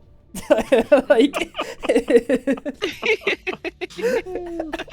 this is such a dumb. This is such a dumb. Wait, hang on. Bismarck seeing the swordfish arrive like they Yes. were like UC containers. Bismarck, piloted as a battleship by Admiral Firebird. Surely nothing will go wrong no. as Tasty loads up a swordfish flight. This is such a dumb conversation. Oh my god. Mark 1 eyeballs. Yeah, just wear your safety squints so you can like take a good look at people. Like, yeah, I think there's an enemy over there. I got him. Pearl Harbor is the equivalent of Nat Yuppie. They were fishing in the back line. They were fishing in the back line for the Americans' carriers.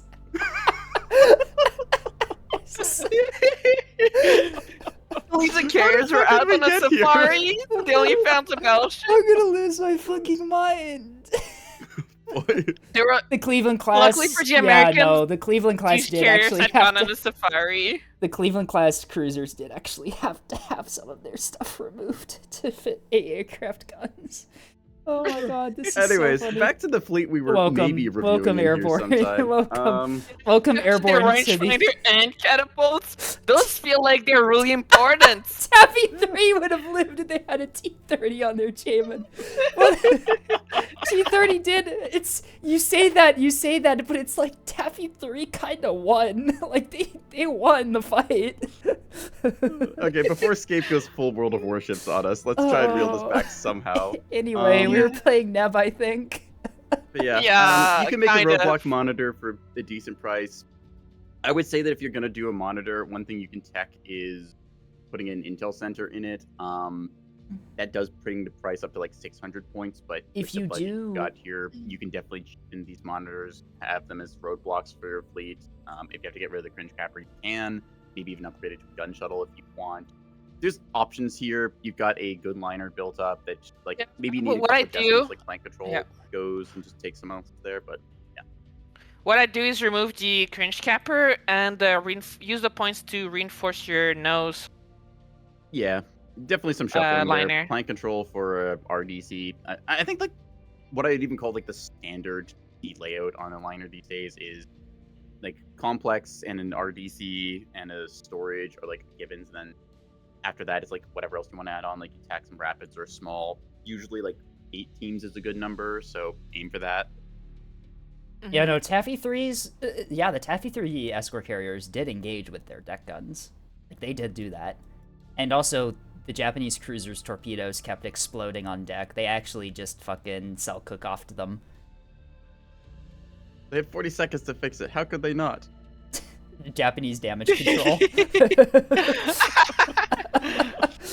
Specific hull debuff minus 20%. Minus 20.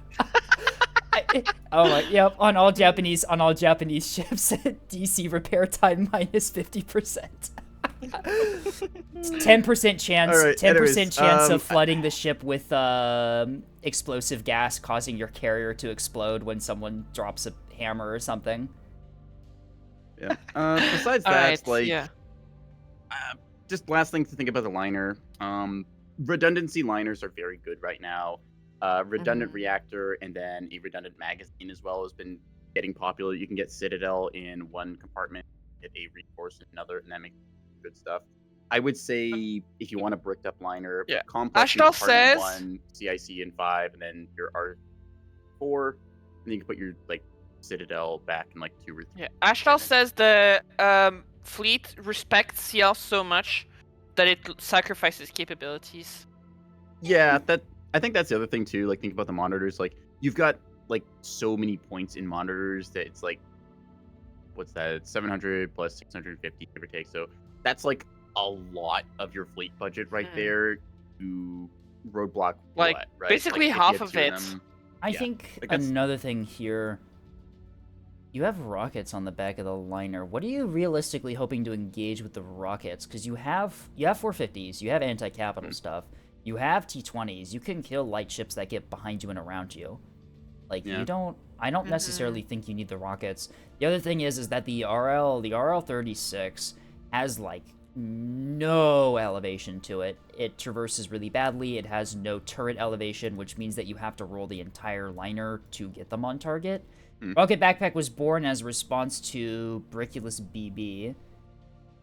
I mean, like, Yeah, it's like... yeah, the thing is that if you remove the cringe capper, you remove some of the rocket launchers, you invest in maybe cheapening out the monitors and the liner, getting another monitor with some plasma on it, you have plenty of anti-BB stuff. It's going to take Can longer. rockets even penetrate BBs? After a with certain enough point, of them, they strip the technically, armor. yeah, The first few strip the armor, and then the next That makes do sense, damage. I guess. Yeah. Remember when rockets could just... Remember when, like, 2 rocket shuttles could kill a BB before R2s were nerfed? Jesus Christ. Oh, boy. Can we get blast frag R2s? Skull react to that. Yep. Get out of here. Chat skull react that, man. Killing a I'd BB say with the this rocket liner feels launchers, better like... than crack. Yeah, true. I just don't know, for, like, the point investment, I don't know how effective it's like 200 points for it, right? right? I'm not entirely sure how much the rockets are gonna actually give you here for their point investment. Yeah. I see it as a case of, okay, rocket backpack on a 450 liner, it's funny, but, like, when are you going to be in position to use that? With the large chi, you can probably turn around fast enough to, like, defend against, like, large stuff coming behind you. Yeah. Everything here, yeah, is like, it all feels a little bit overinvested for what you're trying to do. So, it feels weird to say this, but, like, cheapen your build a bit? Oh, yeah, the other way around. Oop, audio, hang on a sec. Actually, no, that is true. Blast frag rocket launchers. The British did have the unrotated projectile launchers on the hood, which were definitely a weapon that worked. Guys. The what? We swear that the unrotated rocket airborne minefield launchers on the hood. So the British... no idea what any of that means. The British were testing an AA weapon where basically they had a giant rocket launcher thing. They had like a bunch of them on the HMS hood, and they would fire a bunch of like bombs in the air from like the rocket launchers, and they'd deploy parachutes, and it would be like an airborne minefield. And it was very weird. That does not seem like it'd be very effective. No. Sounds British. Yep. Okay. People pointing out, yeah, like the liners overinvested. Yeah, it's like everything in this fleet is like either overbuilt or underbuilt, because either you're going to like you got it currently overbuilt for what it's trying to do, so you can cheapen it down, or you can just say fuck it and pyro it, get this thing double damage control complex, and go from there. Right. So I think kind of commit to one or the other. I think the play here is definitely remove the rocket launchers, remove the cringe capper, and cheapen out the ships to the point where you might be able to get like a third monitor, put some plasma on it, and then you've got... That's why I asked if we can have the air-to-air nuclear rockets that the Air Force made to shoot down Soviet bombers. The U.S. Is this just a history stream now? Oh my god! god! What are we doing? We could rant for hours about all the insane Alright, prototype we've been on this weapons. for 40 minutes. Yeah, I think we've covered point. everything here. You're paying for stuff you don't need, and that's kind of the big deal of it. You could definitely fit a third ship in here if you cheapen a bunch of this stuff, distribute your budget that way. Yeah. Yep, I think I we don't have need anything else I for think it, we but- need to. Yeah, I think we need to start Orbital going. SA. Orbital Orbital saw. active Mark III. Who is that one? It's like a moving on CLN, but to- good. Oh, It's like a fuck. CLM, but good makes me worry about the future of my existence. Alright, so it's a liner with MLS2s. Covered in MLS2s. And then some Pavis T20s. And then we have two... And then, yeah, we have one Illuminator shuttle. Pair of Illuminator and Jam. Yeah, okay. All right. So, Well, that's I it's a missile mean, launcher. you deploy high with Saw. How many? 3 types. We've got Saw Wake, Saw ARAD, and Saw CMD Val. Okay. Okay, so those are finishers most likely, and then I'm guessing with the left-right combo we're seeing here, for the missile launchers, you're doing half and half, more or less. So, okay. All right. Mixed salvo, I like. Do we have a TALS launcher on this? No, we don't. Okay, that's fine. I do, on missile liners, the TALS launcher can be nice because you don't have to worry about the reload on the missiles. You just load up a couple missiles and fire them right away. You know, the liner has an EWR radar. Yeah, it does. Look at it. Yep. There it is, honestly, on the bottom. It's an orbital direct fire missile liner. Like, that's... You can work with that. Yep. It's like, if you're going to not be doing too much until you annihilate someone, slapping an early warning radar is not the worst. Sometimes on carriers like the Journeyman or the Moorline. Yeah, this thing's just meant to direct fire dump someone. So this thing has well more contribute DC intel. investment than 8-Ball's liner did. That is The true. liner has its No own storages, though. illuminator. It doesn't... It's the got only a thing blackjack it's- and a warbler. The only thing it's lacking is a So- storage, because we're running bulk mags for the missiles in there. Yep. Long haul and sun drive, because if you're going to go fast, you might as well burn bright. 50 meters a second almost on flank. It's Speed direct liners. fire. Yeah, it's direct fire. It said so in the description. Orbital direct Yeah. fire saw liner. Like you Yep. you put it in orbit, you direct fire the saw missiles. What's the range? Range is like 12 kilometers. 12 I think, That's on fine for them. direct fire. That's Yeah. fine for direct. Yeah. We have Full a of reactors to saw make arming all the missile power up in for this. there. Actually, some of them only have 8 kilometers. Wait, what? The The Zeniths. Yeah, okay, Zenith, Zeniths. R5 Zenith only has 8.5 kilometers. Wait, R9 Sprint, KH-15. God damn it, these are fucking high fleet names. I can't escape. No, I we can't don't have to escape. Do they have terminals?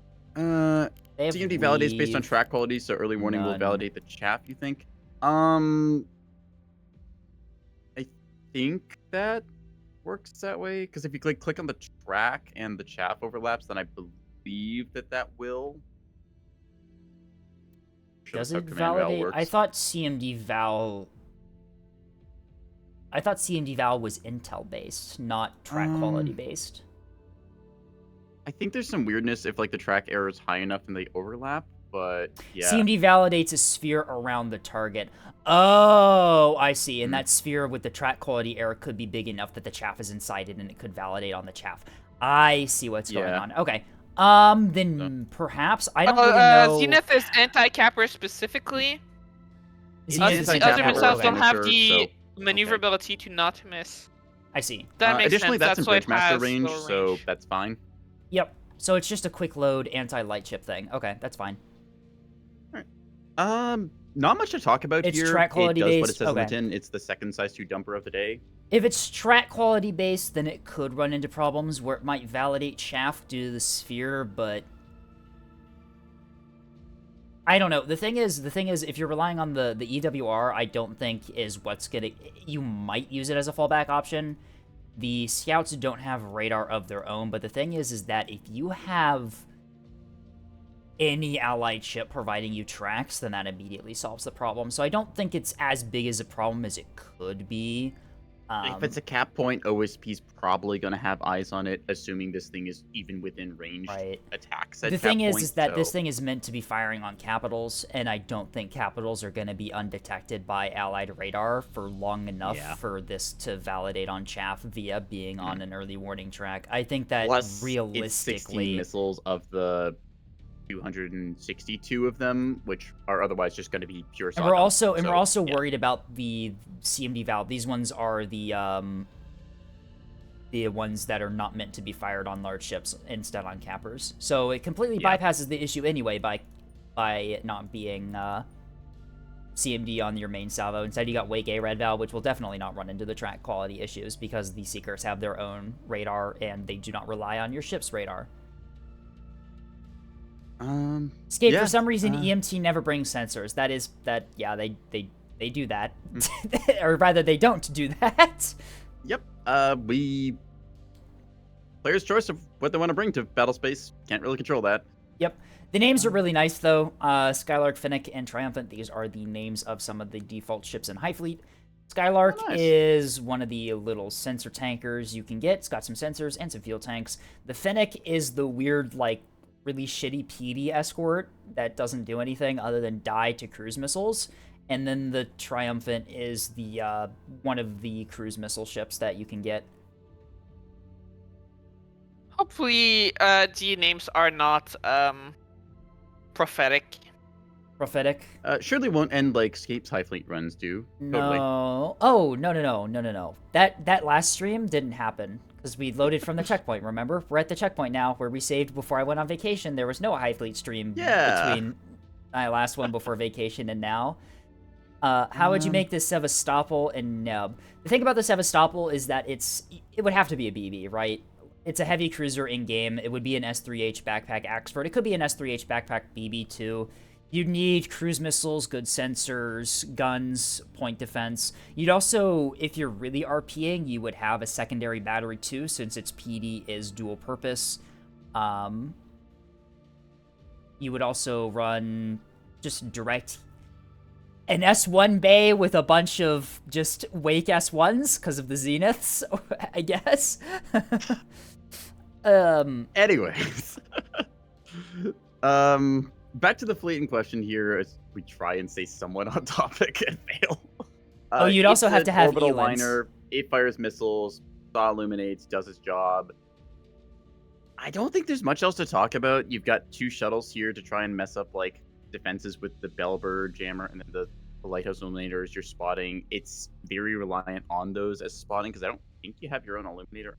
Okay, you actually do have one. You do have a reserve illuminator on the liner, although I think that if you get into a situation where you have to use the illuminator on the liner, it's sort of like just a backup. I think the idea here is that you go in with these really stealthy jam illuminator shuttles and use those instead. I think we covered it. There's not much else to talk about here. Whack of DC in this thing to put itself together if it gets shot at some point. Yeah. Yeah, no. It's a, I like the idea of it. Saw orbital missile play is very strong right now, unless the enemy has self-illum and knows how to do that. But yeah, no. For what it is, Best I can comment is right now, like, ANS doesn't really tech that much against size 2s because they're not kind of the flavor of the month. So well, theoretically, every missile in this fleet you can soft kill with the right setup. It's really well built for what it is. Now that I think about it, why shuttle? Cheapness, I'm assuming? Like, these are, what, 200 Monitor points each? microcarrier for Pike? Probably illumination strength and jamming as well, so... It's a 1 degree cone for, it's a 1 degree cone for Pikes, which means that you only really want to illuminate the chaff, generally? Yeah, it's only really... You can fit it for 400 points, since Pike Illum is kind of giga. True. The downside is that illumination strength on the Pikes is really bad, so if there's any self-illum that the enemy is doing, you immediately soft kill it.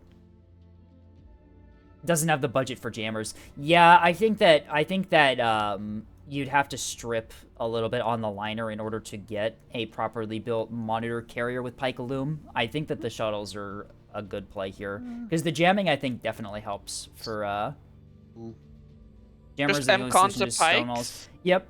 One thing about stone walls is that they use your ship's search radar as their fire control radar, and if that gets jammed out... They do have optical backup. They do. So Black will fire, but they need to be on target. Yeah. So. I hate to say this, but I did just do the math, and yeah, for 400 points, you can technically get yourself a monitor for 400 points with 6 Pikes in it. Jesus Christ, that's... It's an option if you want it, I guess. So consider the alternative. Yeah. I got nothing else to add. This fleet is cursed. Let's move on. Yep. Yeah. We might want to do an ad break before the next let's fleet, actually do an ad break. Yeah. All right, intermission, folks. We try and recover some sense of ourselves. We'll be back in 3 minutes. See you all then. See y'all soon.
All right. Neko nonsense resumes with guided rail test one Neko from... nonsense. Hang on. There's 2 other people here. Yeah. Come on. It's included as Neko nonsense, thank you. There's other people in the games that I play as I well. guess we're all cats. Yeah. You got Yes. Scape, put on the cat ears. I already have them on. All right. This is from Jordan, so we're going to read off the Yes. description. It is, Yasune, I think that's how you say it. Isune's design, all the way back to 2023. I keep maintaining it after he left the game. A funny Yup fleet to do the 10-kilometer stage S3 shenanigans. Oh. To make that work, first park FFLs about 7 kilometers from the target. The cruises S3 towards the target ends the path like 10 kilometers from the actual target. Sprinters should between end of path waypoint and the target. Oh, there's like instructions. I know. Manual what this pop fleet one is. shaft while missiles are searching. The missiles were staged on shaft at first. Oh no. And E-Act will lead the missiles to target after they went through the chaff. Oh no. Turn on jamming to FFL during the process.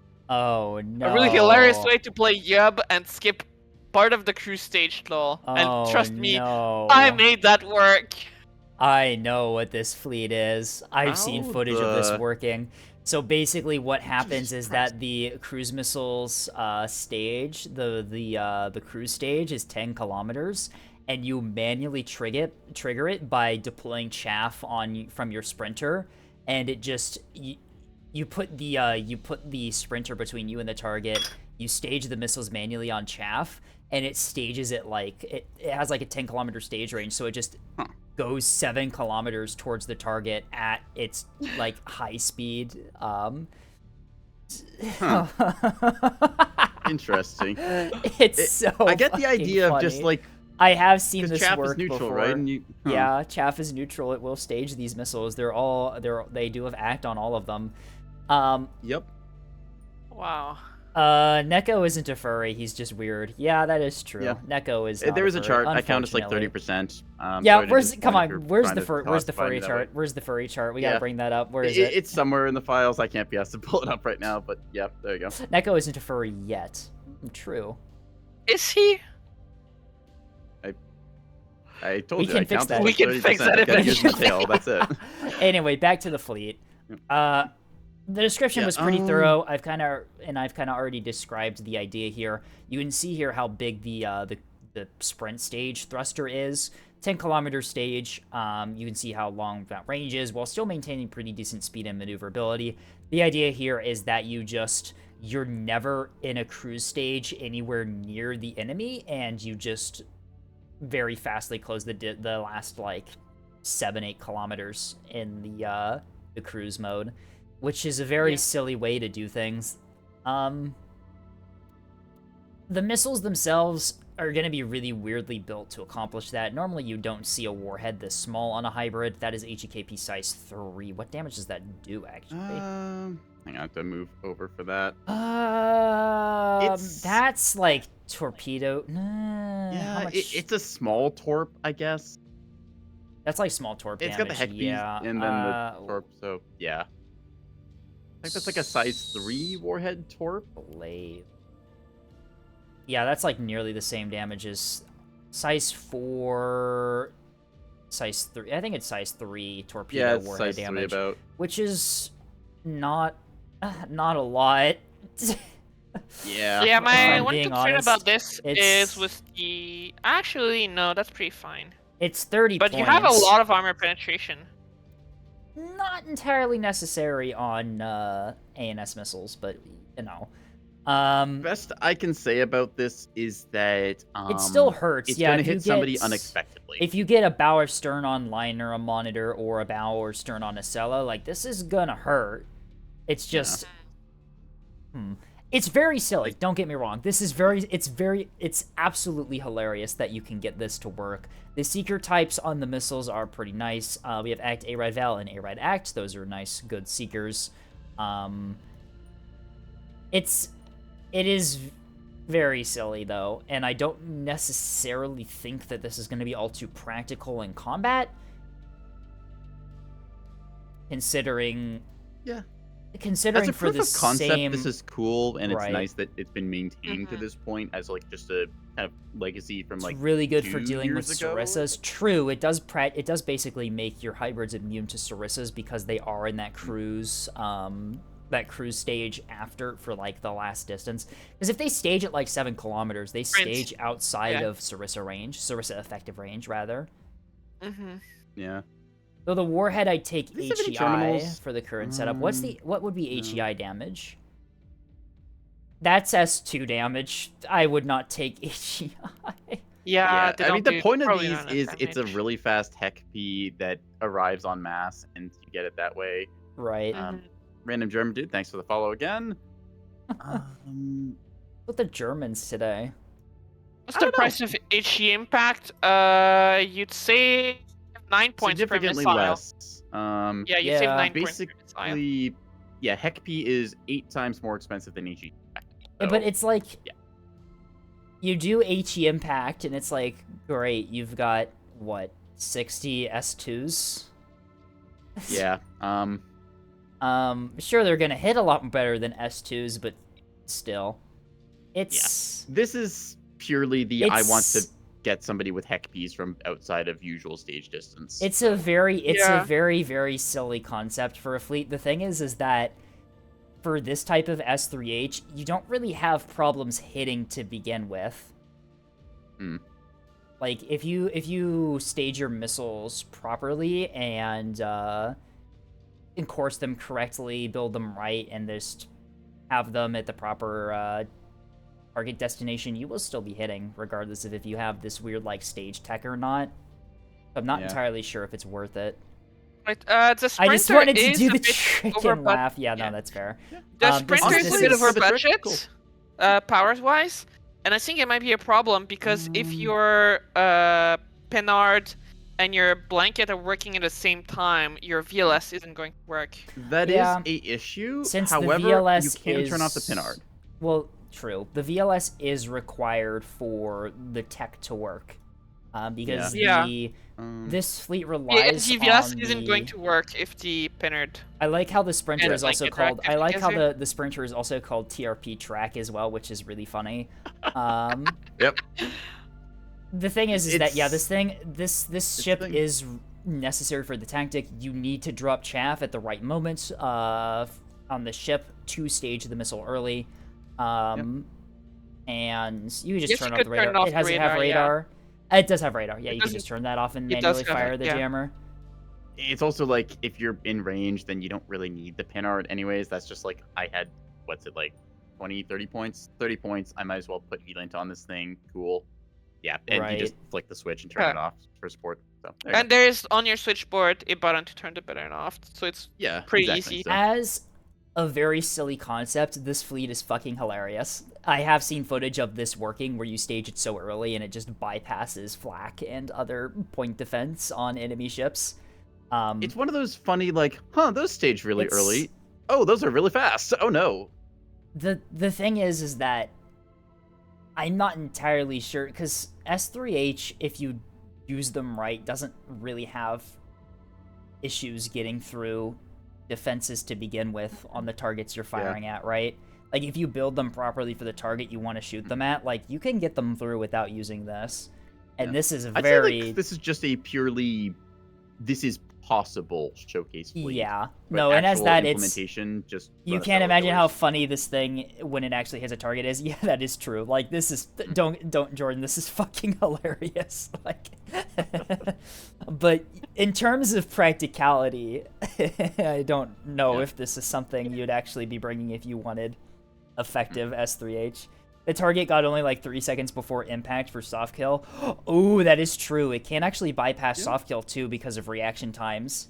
I didn't even consider that. There is a launch period for like your chaff to shoot out, which is like a second. So potentially some TTGI stuff in there, but after they see the missile through the jamming from the Sprinter, they've got like 3 seconds. That is true. Yeah. Even like super insane players would be hard pressed to get MCOM and soft kill up before that hits. Yeah, I think the MCon's the big part of it with the Right. ARAD It's Val. ARAD And primary and ARAD Val for the other one. So Mm. yeah, that is the big thing, is that MCOM and Chaff. Chaff deploys automatically. Like people were saying, it might have a problem where Chaff doesn't get out fast enough because of that, but Chaff deploys pretty fast. Other thing to think about as well is if you're getting jammed, you might potentially hit burn through and try and see what is jamming you, and then suddenly, like, a fistful of missiles out of nowhere just slams into you. So that's True. a Burn through, factor. yeah. Yeah, that's Um, true. Use the missile I don't know, signature it's- reduction module too. Yeah, there's the. You That might what's it work. even could. called? No radar one ever coding. no one ever uses it because it's kind of meh. I mean, I guess It is cheaper too than the hardened skin. it is. Yeah, that is true. That's something you could do. I'm not sure. And with the 3 seconds you get, I'm not sure hardened skin is going to be all too useful. I guess grazers. Grazers are your problem here because grazers Yeah. can Yeah. snipe this out of this guy, and hardened skin. Hardened skin actually does push S3H health over the breakpoint of grazer damage and will survive a single grazer hit. Because So, I'm wondering there's if that. we see but because Grazers grazers and use AMMs, yep. EO, Grazers Yeah, use they use EMO. EO. Yeah, grazers use EO tracking, they won't be they're fooled immune to by jamming. Yep, they're immune to jamming. Hardened skin's a good thing to put on your Sizely hybrids. It's if just you're- it's reliable against some of the 2 main weapons that OSP uses to hard kill S3H. So yeah, it is pretty nice. Single decoy is cheaper per effectiveness. Probably, but decoy doesn't work for this because it will launch the decoys as soon as it Yeah, decoys aren't Sure. gonna work on this because of the weird staging thing you have. It's gonna be Yeah. those decoys are gonna be way out of the 40-degree cone of actual PD threat evaluation. Yeah. Really It's good a really fleet good if you fleet decide if to you throw. decided to throw. Good submission for the channel. Yeah, that is true. Yeah. I think this is very funny. I don't think there's anything else I can really say about this other than this is really fucking hilarious. You've got 60 nails in frigates, and they do a funny thing. Cool tech, gold star. Please never run this. All right. All right. So yeah, old legacy tech on display there from Jordan. Thank you for your submission. Let's move on to Lark's fleet. I'm gonna read this one off because it's short. All right. Which is the quote 4-hanger Levy Sam Frig Timu Torp. That's quite the Okay. name. Quote, I made this to give to a blue player after their first post-maple carrier. Do you think this was a good idea? Okay, so this is either going to be a really nice thing you did where you gave a new player a really nice fleet, or this is a really bad thing you did where you gave a new player an abysmal A horrible fleet. fleet. So Yeah. don't worry, Lark, we will be judging you. It does have a fleet description as well. I'm going to read Oh, off hang on, here, yep. which is 30 fighters running a 50-50 split between coil and 20 mil. Nice. Okay. 8 bombers are 50-50 ceramic and decoy. Use the ceramic ones to tank in ASF fights as viable. Okay, so that's a bit of tech there. Okay. Built around Tasty Cookie's minimum viable fighter escort required to get bomber strikes through against a good Moore line. No more lines present. Disperse the fighters to run cap for allied ships. Make sure you manually order them to engage containers when you see them. Yep, the coil gun intercept does a lot there. Reserve the 35 mil for use against a CLN or Bomber Max CVLN, as the CFT combined with the gun pods impose a significant durability penalty. Interesting. The CFT, which one's that again? Trying to remember. I don't remember what CFT is an acronym for, but we'll come back I to that. don't. Yep, it's another Okay, acronym in Neb. God damn it. Yeah, so many acronyms. Consult the AG, the acronym guy.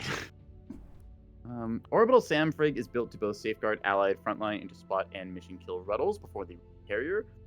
With a single flux or streamline per ruddle, those are probably having good Probably odds missile of being names. sufficient, being capable of dodging both AMMs and Pavis. Bomber Banes should be tasked by manual fire against the flight leader of a squadron, so those will be anti-bomber size 3 hybrids. Oh, centerline fuel tank. Okay, there you go. Yep. All right, let's take a Okay. look. First things first, it is, it's 2.2, just shy of 2.3k on this carrier. Bunch of Question: why is it called table dancing? It kind of looks like a table, no? I guess. Okay. It's a thing. Anyways, 2 VLS launchers instantly going to point out you could run the larger VLS I on guess this. the carrier It's looks like slightly larger. a table, And then True. the fighters look like they're dancing as they Take launch off. and land. I guess. It's double bulk mag in the smaller ones, so we can run an extra bulk internal hanger where the mag normally goes. Okay, so they are paying an extra 48 points for that then. It can be worth it for extra fighters, honestly, especially on Yeah. single levy. Single levy. Let's see. Internals, whiplash drive, no radar, a large DC locker as your only DC. We've got 4 flight deck two traversal, Mark 61s. and then 2 Mark 61s gives you nice gunfire against small cappers in the end game, and also the ability to defend yourself a bit better from rocket shuttle rushes. Deck I your will say that locker, this 2 thing does ammunition lack in elevators. deck gears. It's It's only got got one ammunition. Yeah. locker It does have 2 and- ammunition elevators too, which helps with both the guns The and the double craft opening chaff speed. box is Okay. interesting.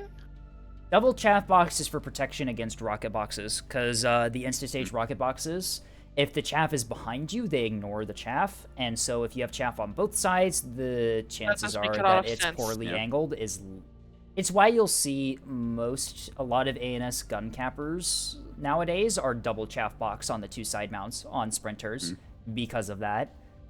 They've It's, just not bothered with they defender just don't even bother rebound with anymore because it doesn't. yeah, they just work. don't even bother anymore. Which I guess is probably fair. The thing is though, the reason I've seen chaff be behind your sprinter and rocket boxes hit is because your sprinter is already going forward anyway. So I just Yeah. Yeah. It's an awkward state of things with rocket box, but Anyway, that, that's I'm something else. Assuming. Let's Back to the point at hand here. Let's take a look at some of the missiles first, and then go into the bombers. Yeah, I guess. looks like the Oh, SDM part of the load. 100s here. Part- We have Sorry, what was part that, of the Andy? load on the frigate is anti-Ocello torpedoes. Interesting. What do we have on this Huh. thing? Streamlines, direct fluxes as well. These are good missile types. You've already looked at these before on a different fleet. Yeah. Yep, they're the same missiles. They're still direct though. I thought that Oh no, those aren't on the frigate. Those are on the carrier. The torps are. I'm pretty sure. Oh, the torps? Yeah, the frigate's oh, they're all it's a hybrids. torp Okay. loadout. It's a torp loadout for Okay. the bombers. To be fair, S3, S3H looks similar. I've Yeah. done that. So the Yeah. Reigns has 2 streamlines, 2 fluxes, and 8 anti-bomber S3H ACMs. Air control asset, pretty good. Some anti-capper stuff. Those look like I'm the assuming common. para. Yep. It's a para, Yo. not a spy. Interesting. Hmm. Any particular reason why Paraglass? Fuck. Parallax over Spyglass. Parallax, yeah. Any particular reason for this? You do lose range opposed to the Spyglass, although your track qualities are much better, and you do have anti-jamming capabilities. And you do have the adaptive radar receiver to increase your There is radar adaptive, power a yeah. bit. Power is Yes, power. It is spy- technically short on power if you go Spyglass True. instead, because that's extra Micro reactor. 400 kilowatts. Oh yeah, it's a prowler drive instead of a whip. That's what's causing it. Ah. Which is why they needed to decrease power a bit for the para. Okay. I'm gonna be honest with Prowler Drive. Like, I get the idea you're trying to keep low profile, but generally speaking, The like, downside you're firing with Sarissas, you're gonna yeah, get spotted. the Sarissas, yeah. As soon as you start firing Sarissas, a good player will know where you are. That's the same thing you're doing with like gunfire from ships. Is that it's very easy to track where you are based on where your shots are coming from, and Sarissas are a very big tell as to where you are. You can upgrade yourself to Whiplash and get a Spyglass with that. That runs True. your power perfectly. That gives you a much better area of detection. Don't And underestimate how I much that put 2 my kilometer difference Sarissas- between Parallax and Spyglass makes. I put the Sarissas all on one side. There are pros and cons to that with this build right now. All on one side means you can just angle one side towards the enemy, and it reduces the chance that only one Sarissa is on target at a time. The downside is that you lose 2 of the missiles because you have to move one of these launchers to a smaller spot, which loses 2 of your cells. Pros Your and choice if cons. you I think would you're gonna prefer. need, like, I all would of them. definitely prefer the Sarissas on one side, and no, it's not all bomber banes. There are offensive ones in here too. I would probably remove 2 Bomber Banes and put the Sarissas on one side, like Star says. I think that was what I would prefer, just to make sure that 2 Sarissas on target is a very effective tool against fighters, bombers, and containers. That is a lot of coil gun rounds going down range, and it's a very nice area denial tool. If you, Building of off course, that you're briefly for microing your roll Sandshot, and stuff. What's the firing time? Sandshot does 15 75 minutes. damage here, if you look. So if you get both services firing, you have better odds of 2-tapping a container and insta-killing it. If you put them both on the same side, you lose some S3H depth. Yep, that's the main downside here. But I think that you have... The thing that you would be removing is you'd be going down to 6 anti-bomber S3H as opposed to 8. I think that that's probably worth it, considering that you have other anti-bomber equipment in this fleet anyway. One thing I would recommend as well for the anti-bomber munitions, take off the small radar seeker, because high coherency chaff will set off this bomber bane thing. I'd recommend just going pure CMD on it. Oh yeah, that is true. Go pure CMD on your bomber banes. Yeah. Besides that, it looks fine for a bomber bane. It's just a large explosion. 6 anti-bomber meant to take out S3H multiple- is not enough to deplane a Moorline. Yeah, but also you have other ways to kill bombers on this fleet, so I don't think it's too terrible. This fleet has For 30 me, it's fighters like- in it. for You me- can impact enough of the space with that many. You need ways of killing cappers. Yep, they do. I would definitely keep the offensive S3H, the anti-light S3H, and just keep just remove 2 of the bomber banes. I think, because the thing, I really don't like that argument where people optimize their missile loadouts for deplaning a Moorline. Like, yeah, you do have enough missiles to do it, but at the same time, it's like, you're assuming that they're not going to be losing bombers to other things too. Like, yeah. And that's you're the also thing, assuming that like- they are going to be bringing a Moorline carrier. Yep. And if they Yeah. don't, then you have all those missiles that are now useless. It's like you can build exactly like I've seen people build. This is the precise Acello monitor. If you killer can't fleet, deplane a and then you just Moorline, don't have, if like, you can't that deplane a effect. Moorline you're sailing, yes and no. I wouldn't build your fleet around deplaning a Moorline all on your own. Yeah. It's like, okay, you can build your fleet to deplane a Moorline. What else does it do? Right? Yeah. Also, like, what if, like, again, you can't control what your teammates are bringing.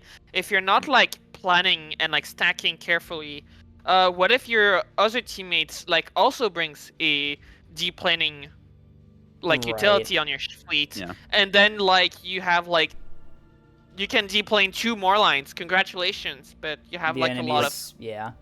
wasted Most points now. capital ships ANS side are going to bring some breadsticks or SDM2s or something Yeah. to ward off a couple Right. fighters. And the thing Like- is, as well, you don't have to deplane the enemy force. You just have to make sure that they don't have free run of the battle space to attack your capitals and capitals. Yeah.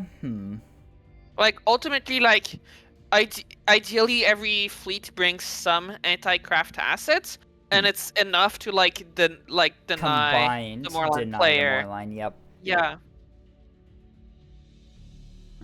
But in yeah, terms of this anyway, build, I think yeah. the thing here is that we're seeing is that the S3H ACMs, they're a good thing to have, but the thing is that you're running a carrier plus an orbital defense range for anti-fighter and anti-missile. Like, you have... Yeah, plus you already have your Ability. own fighters, which can do a lot of damage against a Moorlines. Star is Like, right. HEI missiles are the most efficient for deplaning a Moorline. Yes, by killing the Moorline before it's able to affect the game. That is true. Yeah. It's like, So yeah, okay, ultimately you I can fully wouldn't invest invest into too much into anti-aircraft. Yeah. Because, I mean, there's, like, a lot of issues, a lot of potential issues. And, like, ultimately you're depriving yourself a lot of capabilities. True. Like, you could bring so many more, like, anti-ship missiles on your frigates, and I think you'd get, like, a lot more usefulness out of that. All right. I think it's a case of fixing too much on one thing. Like, I've seen certain players just decide that containers are the ultimate threat, so they bring along, like, 3 Sarissa frigates and a BL, and it's like, okay, you're good against containers here, but so much And of that that budget is- could be spent on other things. I forgot to put Cruise on my CMD S3H. Cruise on what? Cruise? On CMD S3H? From Lark, so not Dragonbender, but Okay. Anyway. Yeah, in terms of missiles here, briefly going over these, we saw these missiles similar style earlier. EO, Wake, self-screening jammer, pair that up with the Act CMD hardened skin. So, yeah, nice little 2-salvo. Fire your Act first with the hardened skin to tank a Grazer shot or AMM, and then you've got your self-screen jammer to go with. That works pretty well. It's just a 1-2 punch for size 3 hybrids. Covered the bomber bane ideas for the missiles there. Services, they do their jobs. Do we want to move on to the aircraft proper? Because I think we covered most of the let's take a look at what's missile inside stuff. the carrier. Yeah. These are just 2 types of torpedo. That's fine. You have 8 bombers. Yeah, they 8 bombers with are size ceramic 3, tiling, decoy, high coherence. So these So are pretty really well full. built. Yep, these are full built-out bombers. Torps, CMD Hodge, and CMD Saw. Okay. CMD plus Hodge or Saw or ARAD or Wake is pretty common. What this does, if the enemy comms jams the CMD, if it has a backup seeker such as Hodge, Wake, ARAD, or Saw, it'll keep the missile going straight on its last path and has a chance to hit the target just due to being dumbfired in its general direction. The Hodge also helps with jamming. Saw just is a cheap way to make it go straight after it gets comms jammed. So yeah, these are actually pretty cheap. CMD plus one of those cheap backup seekers is a very, very also, some of the fighters missile. do have illuminator pods that they can bring. That's a nice little checkbox option in case you ever need that. The loom. I think that's mostly. I don't think. Oh wait, no. We're using. Oh, that's a saw arming missile. Hang on. How many of the list says it counts missiles do we have in here? Oh wait, those are just arming missiles. Never mind. Arming missiles on those. So. I was just gonna say, because there is tech you can do where you do illuminator pod Tontos with saw illumination, and it's actually pretty effective. But not really much to say besides that. The fighters look pretty straightforward. They're running centerline fuel tank, which it does increase the mass, but I don't think that that's a huge factor for the builds. not the most. So. I mean, what was the... for the benefits it gives you? I don't in the think description it's the it did something, trade. but I don't see it. It decreases maneuverability is what it does if you bring centerline fuel tank, because of the added mass. The gun pods. Okay. Yeah, so for I think the gun pods I think are also relatively heavy. All right. Well, yeah, that's a thing, but you don't really need maneuverability for fighting bombers and containers. So. Yep. Singular CWAX just for the protection. It has a blade of foam. We're using Elant on here too, so it's a fully built out. It's a fully built out. 165. Huh. It's worth 106 points. Yep, that's the Elant sensor. The Elant sensor is an extra 25, which can be worth it sometimes, but it's also situationally. It's pricey. It's pricey for a reason. Fleet does not have enough bombers. Good. Yes, but no. The bombers are built up, so they will punch a little bit above their numbers here. If we take a look at our ship, it is a 3K levy with maxed out hangars, so you're going to be struggling a little bit with that. 30 fighters is good air patrol. 8 bombers, provided you can keep them alive, is pretty good. Does it have a strike down? I think it has strike down, so you get them at least one, right? Yeah. All right, so you can get a wing of like 6 bombers up in decent time with that. 6 is on the lower side, yeah. Keep in mind that it is more efficient to run, if you're running single levy, it is more efficient to run bomber maxing and use your ASF on the bombers itself. The thing here is that this is not one of those ultra meta single levy fleets. This is a more standard single levy fleet in terms of like what Liss actually intended for them to be built as. Yep. I would say that fighter count you could definitely play like with your fighter bomber ratio, like maybe cut like 4 fighters, get another pair of bombers in there. You've got air control with the frigate, so there's some options there. The AWACS aircraft is also taking up quite a bit of space there. Sure, that's a whole. It's a very nice thing to bring, but are there any triple levy fleets? There was attempted, but not well. There was. It's just prohibitively expensive. There was when Tontos used to be able to bring KBU-22s, and it didn't really work all that well, if I'm being honest. Yeah.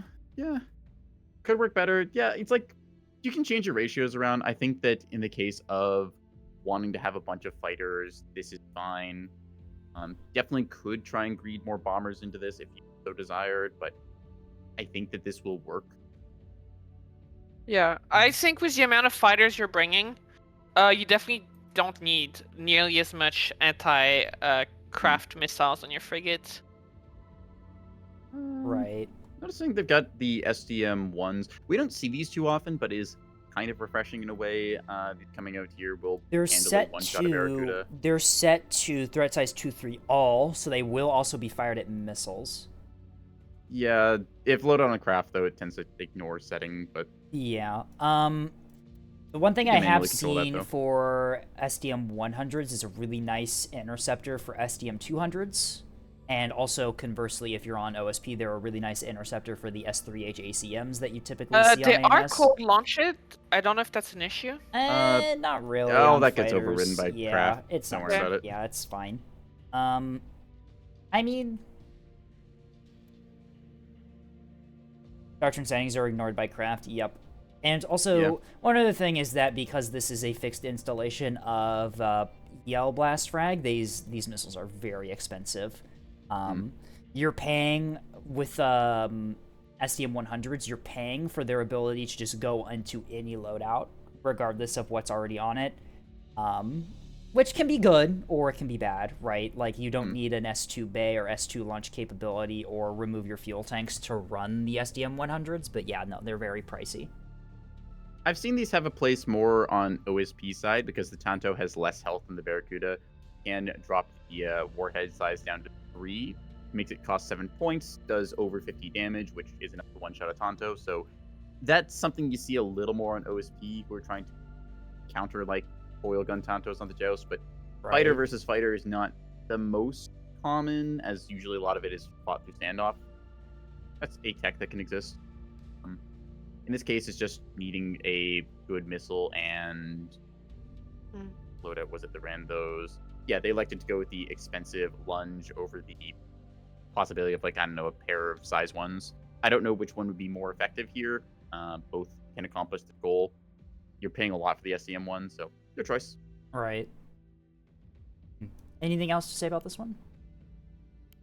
I think we kind of covered it. I'd say, like, maybe my feedback would just be like, I don't know, like cut 2 of each type of fighter and run 2 more bombers. Gives you a little bit more versatility here and there, but that's like just kind of personal preferencing.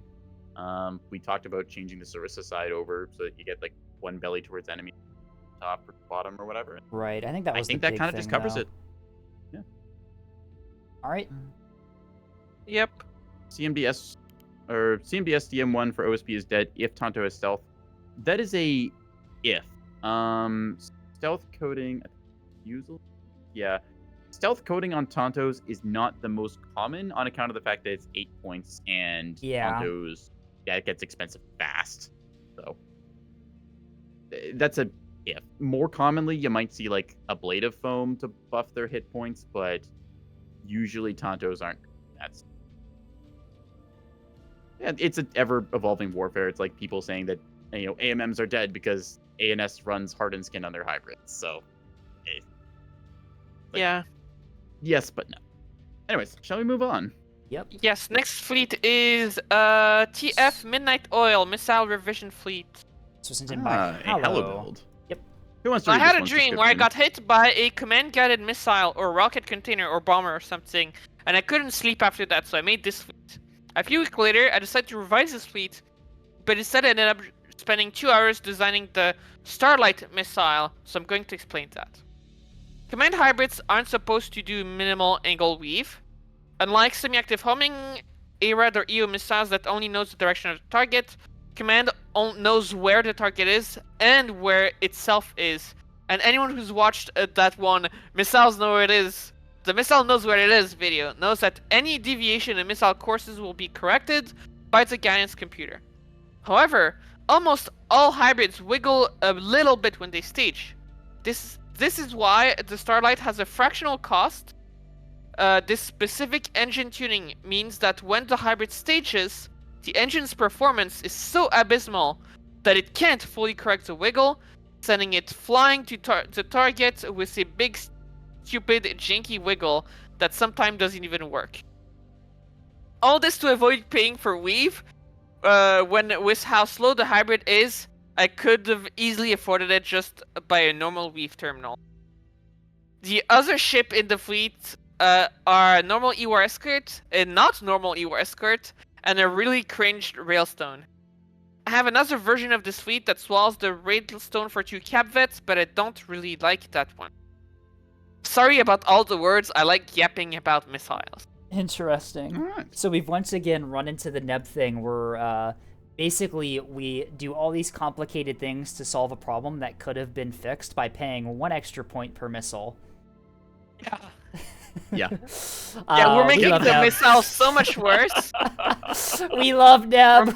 We love Neb. Yeah, we're making yep. the missile so much worse so we don't have to pay for 1 point to solve the solution that already has an answer to. Yep. And I looking feel at like this, I feel total bad for the Starlight pigeon counts. inside the seeker that has to pick out the targets. Yeah. So, okay, I'd like to point out, right? Let's do a quick count on these Starlight missiles. There's 6 of them in the fleet. Through all of this amazing tech, you have saved yourself 6 of your 3,000 points. Congratulations. You've done it. You've solved Neb. 6 chaff is important. Oh, True. I mean, okay, 6 chaff is important. It is very silly though. Thank you. Neb builds are always like this though, where it's just insane jumping through hoops to solve a problem that doesn't really exist. And already I has a got solution distracted. Yep. Uh-oh, It reminds Ray me fell of like, asleep. what was it? It was a long time ago where someone just had this like insane cooked up idea. Where like, oh, these are super uncountable. We don't deal with any of these things until it's like somebody just went from running like act AMMs to running command, and then suddenly the missile wasn't a threat anymore. They're like, oh, that's how you kill this. Neat. Hey, 2 extra Yep. points. Anyway, let's take a look at this fleet here. Like the note said, it's an We have an Axford with Axford. 2 jam and support sprinters and a really empty keystone with rail. On the There's Axford, the amount of hangups whip, in this. small whip, big raider, which is pretty nice on an Axford. Bullseye parallax. 3 reinforced and a large DC is really good DC on an Axford. I do like that setup quite a lot. Reinforced. You only have 12 and 14 minutes of firing time on your 450s. This is double mags. It's double That's- mags, but are the yeah. mags full? Oh, one of the mags is like completely No. empty. It's the bulk mag. Okay. Ooh. It's Okay. Yeah, like what Star says, it's Yeah. workable, but spending a big couple thing more I will points point into out for firing this- time might be nice. Mm-hmm. I will say this. This is meant to be a frontline Axford. Ammunition elevators will get knocked out, and there will be periods where you're not firing your guns all the time. Yeah, I like the that's secondary true. mag. I've come around to that on Axfords. I don't like where it's placed. Compartment 3, I don't think you bulk need it there. mag in the core. I think the argument for putting it, because the reinforced mag is in compartment 4, the really well protected spot for mags. Something could be said about swapping them out, make your core a bit more reinforced. But I think what's going on here is that they're relying on the bulk mag to fire the initial shots, and then when it goes down, it's not necessarily a threat. You don't really need to restore it because you've got the reinforced with the majority of your ammo count anyway. I agree on that. What I don't like is the placement, because I'm looking at compartment 3 with the bulk mag, right? Up in compartment 11, you've got a reinforced locker.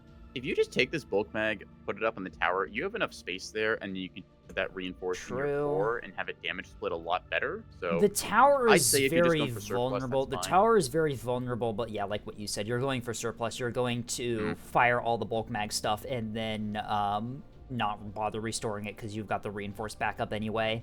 I feel like, yeah, you're probably right. Putting it in the tower might actually be a play here. Additionally, it does make it cheaper as you're paying for 2 mags. The tower is a 4x6 slot, so that does free up a little bit of your budget then. True. Especially you're not since really you're using... so Wait. underutilizing. No, never mind. I'm an idiot. I forgot that magazines no longer scale by size. Whoops, old tech. Oh, Ignore me. yeah. What?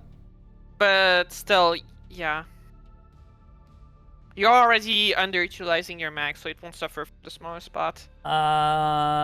Judging by the names, you're gonna say it's Notes who made this. No, Notes' names are on the same vibe as these. However, Notes' ship names are like an actual full paragraph as opposed to like 2 words. Yeah, this is by Halo. I came in with some nice stuff here. Halo, Hallow, you know how it goes. This is Hallow's fleet. Yep. Yep. The internals of the Axford. Reinforced nose looks good. Para is behind a couple of the ammunition elevators. Yeah. I actually do like putting the Parallax in module slot 10 because it does shield the module slots behind it from fire quite well. The Parallax is also ridiculously tanky for a module of that size, like 300 hit points 300 with 40 hit points DR. and 40 damage. You might run into the problem. die anytime soon. It's not going to die. You could run into the problem of it being knocked out temporarily, but I don't think you're ever really going to have... If your radar gets knocked out, the rest of your ship is... The rest of your ship is... Yeah, so radar tanking, it's a funny tactic you can do, because in terms of module health, radars have a ton of health and DET, like 300 hit points, 40 DR, 230, 230. Whereas the modules, 100 hit points with 15 DT. Like, radars, there's a reason that most people run radars in the forwardmost module slot in their capitals, because it does actually absorb damage very well and protects the rest of your more vulnerable modules from damage. It's very silly. Building off that as well, the Parallax, like, okay, you're maybe risking it getting taken out by an AP shell. This thing is in a tiny, like, 2x2x2 area, so it's already really small. If it gets hit by an AP shell, it probably won't drop it completely, and you're most likely going to be fine then. You can put this thing up front, because honestly, whether it's in front of or behind the ammunition elevators doesn't matter for getting shot, because ammo elevators are going to be dead ahead of it, so it will just be single. But move that thing up to 10, like Scape said, and you can use that to soak better. Plus, usually the radar panels die before the radar does anyways, so it doesn't matter. It doesn't need to be grayed out to be offline, does it? No, there is operational level. Yes, so where's the... That's stats and show hidden stats. I forget what it is for the Parallax proper, but it's... There's a certain, like, I think it's like... Usually it's approximately like 5 to 10% health remaining and things go like offline, but it's like, yeah. You can tank with the Parallax, so I'd say move that thing up front. It's 5%. Yeah, and that's the other thing is it was recently changed that magazines that are below that 5% health can no longer draw bullets like they used to, which is a little bit rough, but you know, whatever. I mean, it makes sense in a way, operational levels. Yeah, it makes sense to bring it back to the standard that everything else adheres to. More of a bug fix than a change. It was a bug that was causing that. Okay. Neb's longest lasting bug? Maybe. I know that... Actually, maybe the speed bug is older than that. I don't know. Can you do Bridge Master tanking on Plasma Liners? Asks Antavira. Bow tanking liners, you can do, just due to the module placement on most liner hulls, that module isn't really hiding anything else that's more vulnerable for the most part. Yeah. Whereas on ANS built capitals, there's like these 3 modules that are behind the forwardmost one, and they are very well shielded by this first one here if it's a high health enough thing. You can see the same thing here. You can do the same thing on the cheeks too. There's ammunition elevators in module 5 and 7. You can swap those with the 2 micro-reactors in the back, because the micro-reactors, just like the radars, are also very tanky for how small they are. Yeah, they have twice the HP and twice the damage threshold as the ammo elevators. That can shield the ammunition elevators in the cheek mounts of your Axford quite well, if you want to do it that way. It will make your power a little more vulnerable, so depending how power cringe you're running this, you might run into issues. You're at 80% power on this. You're at 80%. You're not cringed at all. You're at 80% power on this Axford. You can afford to do that. Besides that... you can very much afford to lose one of them, and if you lose both, then you're gonna have lost enough other modules that you'll be fine. Yeah, you probably like had enough stuff hit you already that your floodlight or whatever's out, your bullseye's inoperative, Parallax might be turned off or something, so you can deal with that. Taking a look at the rest of the Axford, the rest of it's built really well. There's just like a couple things that I would prefer to change, but for the most part, like everything's where it's typically is in its really good spots. Stone walls, defenders, floodlight on the nose. You've got the bullseye and the VLS on the shoulder mounts. Defender on the belly. Yeah, you've got everything in this Axford's really well built. Only thing I would say that this thing is missing is the comms jamming, but we know that Look is at on the the escort, escorts, yep. so that's Holy fine. shit, you weren't even kidding about the number of hangups on this thing. This is the comms jam creature. What the fuck? Yeah, there's 3 on the one. The Tranquil Knights and the Summer Knights has another one. Give me 1 second while I just pull up relevant net once again of me with another This is just a... thing. This is literally just a fuck you EO Pike thing, huh? You just CMD jam the EO Pikes, or you CMD jam the thing receiving tracks from the EO Pikes, I think, right? Pretty well, yeah. Is the idea behind this. There you go. Yoli classic I guess, boogeyman yeah. build. Oops, all hangups. A VLS 2 on this thing for some killjoys and active decoys. Some chaff on here as well helps. Do both of them have ACAs? Yes, both of them have 1 ACA each. Nice. I will point of out jamming there. briefly the burst duration for the hangup is already 120 seconds, and the ball jammer is like what 3 minutes or something. Yeah, it's. I 180, mean, so yes, but also if you're in a protracted frontline duel and you need to be short, the be short damage buff helps. definitely can add up. Yeah. No, I think my it's point was the base is high ACAs to begin with, right. so you can get a very long duration jam going for hangups. Like this puts it yep, to 150 seconds. 150 seconds. Jesus Christ, that's kind of silly, but you know, kind of worth it. That's yeah. what, The 2.5 ball minutes? goes up to 225 seconds. So that's like Ball jammer. Like, let's be real, the ball jammer is going to die before it runs out of firing time. Yeah. Yep. I will comment one thing about the Tranquil Knights looking at it. I would move the interrupt jammer to the nose of the ship and put the hang-up jammer on the larger slot there, just because of hitboxes. You want that defensive jammer to be attacked, while the offensive ones you do with losing one to, like, say, I don't know, just a random like missile might hit or a 100 mil round. You have a lot of redundancy with the hang-ups. I get that you're relying on them to like be stealthy, but you can probably get away with 3. I don't like putting interrupts on sprinters regardless. That is true. You always have to be careful with putting viable or very vulnerable and very useful soft kill equipment on escorting ships because of how common it is for OSP frontline liners to have secondary 100 mil guns. And it's as simple as the frontline player just button clicking your escort and killing you with the 100 mil while they kill your capital with the 450. You could say on the capital, if we look back at it, this peak mount with the stone wall or even the defender, you could put the ball jammer there. It's a little weird feeling, but it is possible. You can also fit VLS 2s on those if you're in a pinch, and then run picket like point defense on your escorts. So options for shuffling here. Yep. Yeah, then we have these Summer Knights with a bunch of Conyers and Killjoys. Yep, very nice defensive this is your tool other there. tweet of soft kill. Again with another hang up and 1 blanket. Wait, what? Yep. Are there killjoys on both? There's killjoys on both the Summer Knights and the Axford. The Axford has torpedo killjoys. Ooh. Nice. Really big active decoy. Active decoy, yeah. Wait, what? There's 2 of those. Hang on. It's the big joy. The big joy. Wait, why are there? Interesting. Why does? What is the Why are range there on 2 of them? One of them, I think. One of them has a act seeker. Explain. And the other one doesn't. Explain. Oh, and the act one is direct. The act is direct. Yeah, Why is the just... really big active decoy cruise? Do you just... The other one's cruise. Do you think you just, like, path it around your ship and it just... Guess so.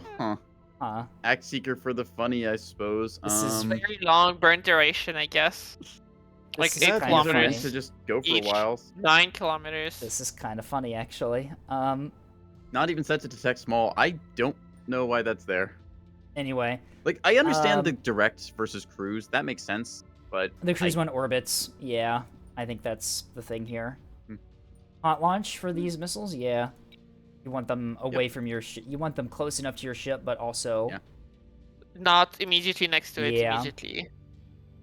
Why is the S3H hot launch? cruise... Yeah, because you want to seduce missiles away from your ship, and you want this thing to not have to, like, take any time at all to get going.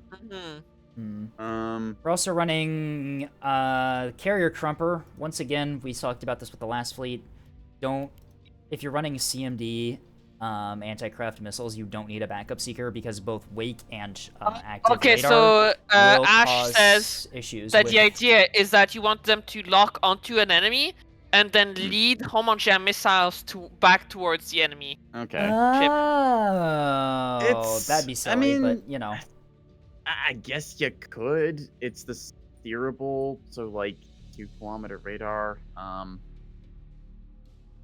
Yeah, I don't know, Chief. You could do without that. Killjoys typically don't have anything to just try to be possible, so you can save a point or two there.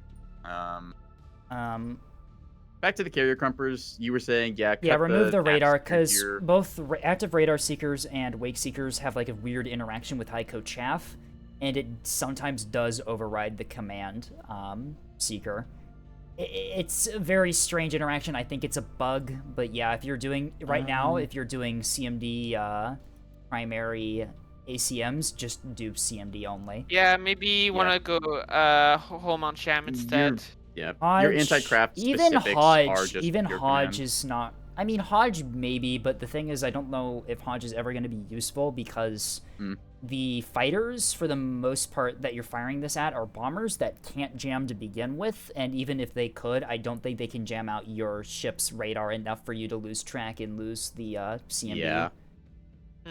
Like, jammer range is like 6 kilometers or something, and you should be firing these at like 5 kilometers. True, yeah, jamming's not really gonna play much of a role there. Okay. Just bullseye. Yep, just bullseye lock and fire. You don't even really, for the most part, you don't even really need to lock these things. Blast range is so big anyway that a lock isn't really necessary. You'll get close, it'll proximity fuse, and then like its proxy fuse is 50 You need meters, 50 meter. take, so the lock will help, but I don't think I don't think it's 100% necessary. Yeah. Anyway, here are the starlights. It'll get you on target. That does this thing. Here's the big selling point of this fleet: the missiles that solve no problems. Yeah. Yep. The missiles that save 6 They're points. HE impact. Very small motor with only 4 kilometers of range. Yeah, 4 kilometers of range on the booster stage. Same stage. And then you have a very fast 15 kilometer. They're direct fire. Direct fire, yeah. These do go at 700 meters a second, they're which both is not hardened nothing. scale. Hardened skin. These are for like probably. I'm assuming these are for like anti-light. Can we see the free weaving? So the free weaving is caused by the maneuverability being bad, so it just can't overcorrect its movement. Yeah, Mm-hmm. which is weird. You can count these starts to tick spam. I understood that reference. Okay, Escape, it's my turn to talk about my video game interest things. I played Beyond All Reason. You did. I played No, wait, Yeah, wait, so wait, you just wait, get your no. tick spam here, counter it also with some grunts, get some Junos in there, get your starlights firing off for effect. It'll be good stuff there. You might have to worry about like some Vanguard plasma cannon spam or things like that, but you should probably be able to manage that with enough stuff. How does it feel? There's no recovering from that, I don't think. All right. Back to the fleet in question. Honestly, it's a solo Axford. It's got a size 3 backpack. This is pretty common for kind of these independent. I wouldn't quite call this hero Axford, but it's definitely a investment. To get Invested that Axford with escorts. I think that if you're running an invested Axford like this, where it's more than like 1.5k ish, that you would definitely want to be running a missile backpack for that extra utility. Hmm. I need to make an Elite Dangerous reference. I don't know. 1.8k. Yeah, that is mainly the It's on missiles. the If we pricey. take off the missile launcher, At least the torpedoes in this game aren't as bad as the Elite Dangerous ones.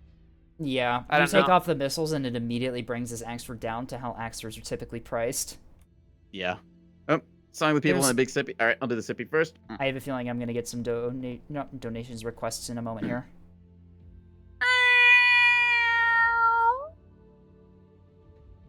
Yeah. Here, Axford is Axford over 1.5k. Yeah. This There is an it Axford is. That's there you go. And Enjoy. a Wawa and a small sippy and also a big sippy. Oh my god, you did all of them. Jesus.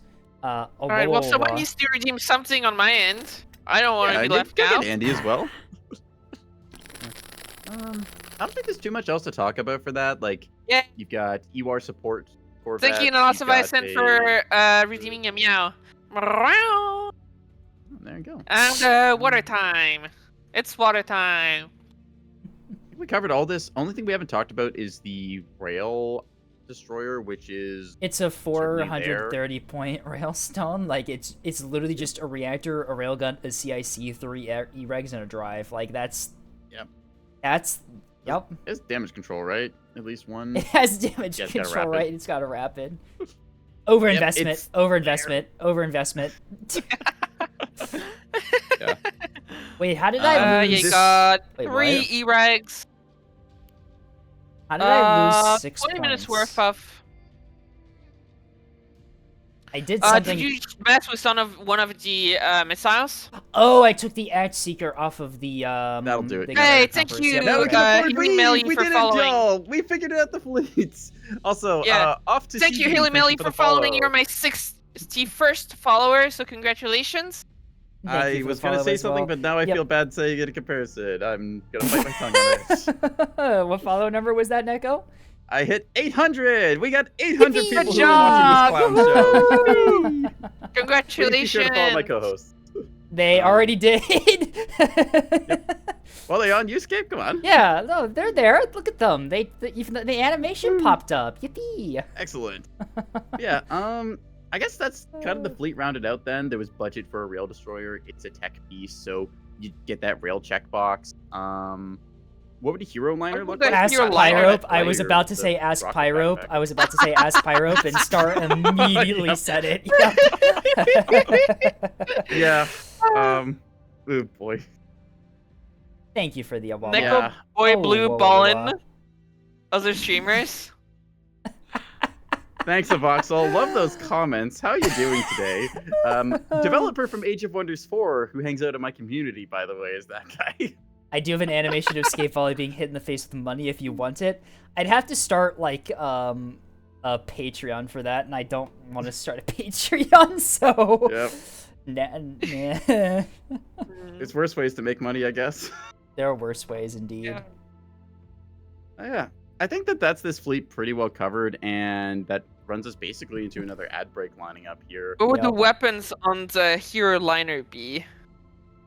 Likely 450.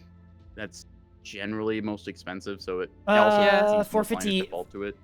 Yeah, it's 450 with S2 missile backpack, 2 DCXs, and literally like it's just like 3 shuttles that are all dedicated to providing point defense to the Star, did you mean to press The that? liner. Star, you gotta stop accidentally no, pressing Star, that you're button. getting in here. Come here, buddy. Load your stream up. You're coming in here. Star. Command grab. Get over here. So, for those who don't see the Twitch UI in the background that we all have, Star accidentally just clicked the collaborate button. This is like the second or third time that Star has accidentally clicked that button when they didn't want to. Star. Yep. Twitch is for popping up. Sorry, buddy. You're gonna have to Wait, stream wait, now. You're Twitch part of the puts collab. Twitch puts that in Yay. the chat. Yeah, it does a pop-up thing. It's really That's annoying. so funny. That's so funny. Star. Oh my god, Star, you literally can't show your face in our chat without every single one of us, including us, the streamers, telling you to start streaming. Poor Star. Yep. Anyways, whatever silliness this aside, this is an Axford build. It's an Axford plus some stuff. It's a nice kind of half and half fleet. It's your choice with this like archetype of what is the other thing you want to include. Do you want to put like Redwood has a pair of rail destroyers? Do you want to go with like say a beamstone and like 2 cappers? I think Hallow mentioned they had a version that cuts the destroyer for like 2 cheap cappers, which is about the same budget. So Right. that's certainly an investment you can make. Honestly, in ANS A Star has joined I would the not VC. be against like 2 more Corvettes. Yeah. Hello, Star. So, Star, does this mean you're going There we go. live? Yeah, you know, Star, we're about to do an ad break intermission, so we could drag you in here. Yeah, Star. Yeah. You, Star, you joined. Star, Yes, you come joined in. the VC. You have you joined the VC. You joined the collab. Uh, Don't send us mixed signals like this. Eiley also has me drinking water now. Thank you for the small sippy. I'm gonna take a drink of water myself since I'm laughing so hard at this. I can't. The noise suppression on my microphone mutes me trying to drink water, so no one can hear it. Yeah, same. Tragic. I drink water, and I don't think anyone knows. I need a soundboard with like the Minecraft drinking sound effect. Hi, Memelehev, or however you say your name. Hilly? I cannot read that. Wow. Anyways, hi. Thank you for the follow on the channel. Right. Follow the co-host as well. Anyways, we're gonna take our intermission here, then review more of these fleets, and maybe get to today. We're gonna see how far we get today. And maybe Star will also be live. Maybe if yeah. This is just me taking a 3-minute break to cyberbully Star Industry, just so you're all aware. Okay. All right. Anyways, 3 minutes of ads gonna start running now. We'll catch you in a bit. Meow, see y'all soon. Meow meow.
Jan, we have successfully dragged Star into doing this, apparently. True. Star is here. Yep. So, with that, we're going to move on to the next fleet, which is now from Lost Leviathan. It is called share Can chat Opener. not working? Is it not? Hang on. Star, you need Star. You're not. Star, you don't have share chat enabled. There's not. There you go. There we go. That should be it on. There we Perfect. go. Yippee! I brought Star in. Two liners. I think they're identical. Where is the can opener? It is can opener. Yep. Yeah. Okay. So 2 identical liners with some plasma and a lot of T-30s. 3 plasma turrets, 5 T-30s, 250 on the T-53 for bottom. aiming. Yep. It's an obelisk. You've also got the T-20s on the side too for some extra 100 mil damage output. Sorry, chat. Just can opener, but did she consent? Wouldn't you like to know, Weather Boy? Go get a date or something. I don't know. Oh dear. Moving on with these stupid. Of course, that's a voxel saying that. Yep. Of course. Yep. Anyway. So yeah, 2 liners, plasma, 100 mil is good. It's a toss-up between whether you see these as topsiders or bottom-siders. Both have their perks and detriments. They seem to be bottom-siders. Wait, The Michael, one I still need to find the fleet files. Oh yeah, right. You'll get them loaded up in a second. We should just gaslight Star as to what's in this fleet. Yeah. Oh my God! Wow, this missile tech is out of this world. Never They put seen Alliance these before. Incredible. 450 turrets on a liner. How did they even do that? What? Yeah, how did they get the Mark 66s on here? What? Like, I'm I mean, impressed. I guess like 8 turrets is cool, but Is damn, that a that's not small drive on the liners too? Yeah, wow. It is Mark actually seriously, a small yeah. drive on the liners. I'm not even gaslighting with God that one. More seriously, though, I appreciate the 250s on the liner. Yep. Like, you don't see them often on obelisks, and it's a nice addition. The Yeah. 250 is nice as a punch-up tool if you have a few Why of them, are there and so many is also a nice thing to use for aiming the liners. Oh, the small drive is just to annoy me, and also I'm a big fan of bottom liners. I have this on the soundboard. Here we go. Tech alarm. Don't. That's Tech alarm.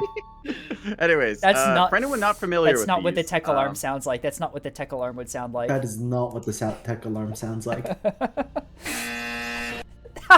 better. For all intents and purposes, that could be what the tech alarm sounds like. Yep. So Tech alarm is just to metal mention, pipe falling sound. But I have both my Fugi and my my God. VTuber software at the same time active. Gabe, you I got see quoted both of saying big fan of bottom. I'm Big sorry. fan of bottom. Nobody clipped that. Great. Well, we know that Escape did make why a does my little fleet- slip in a why does past on my stream end about only have- monitors.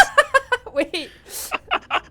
Was it the mometer? Was that is that what you were Yes. talking about, or was it the I'm missing, rails? yeah, Or was it the yeah, rails? I'm missing a point on this fleet. I don't know where Yeah, it came that- from. That's another thing I'm noticing. Like this one says it's. Is it 3K No, this one on is the 10? just shy 1 point. Okay. Yeah. Can openers. It was it's Dragon it's Benders there that to was short annoy us. 2 It's points there for to me. annoy us. It's there to annoy us. Levy put the small drive on these Okay. liners to annoy us. That extra point is definitely 100% there for Levy to annoy me. All right. Gonna finish the thought I had like 2 minutes ago before anything else happens. For anyone who's not familiar, the C-53 is a casemate weapon, fires 250 millimeter shells. The purpose of this for these like top or bottom side obelisk liners is that the casemate weapons will override a ship's heading control. This is a very easy way to get your ship on target without having to do a bunch of micro stuff. So you just task the casemate fire order. It'll line up all of your side guns so that we have them in arc. So it's just a convenience tool. Plus, 250 has some use cases as like a damage threshold breaker with the AP rounds that can help against capitals. Yep. All right, there's your tech. HHC also what else does do we wanna the talk about? DT break too, but The thing is, Uh, AP reaches deeper in, so it does the Yeah. helps It also with stuff is- deeper in.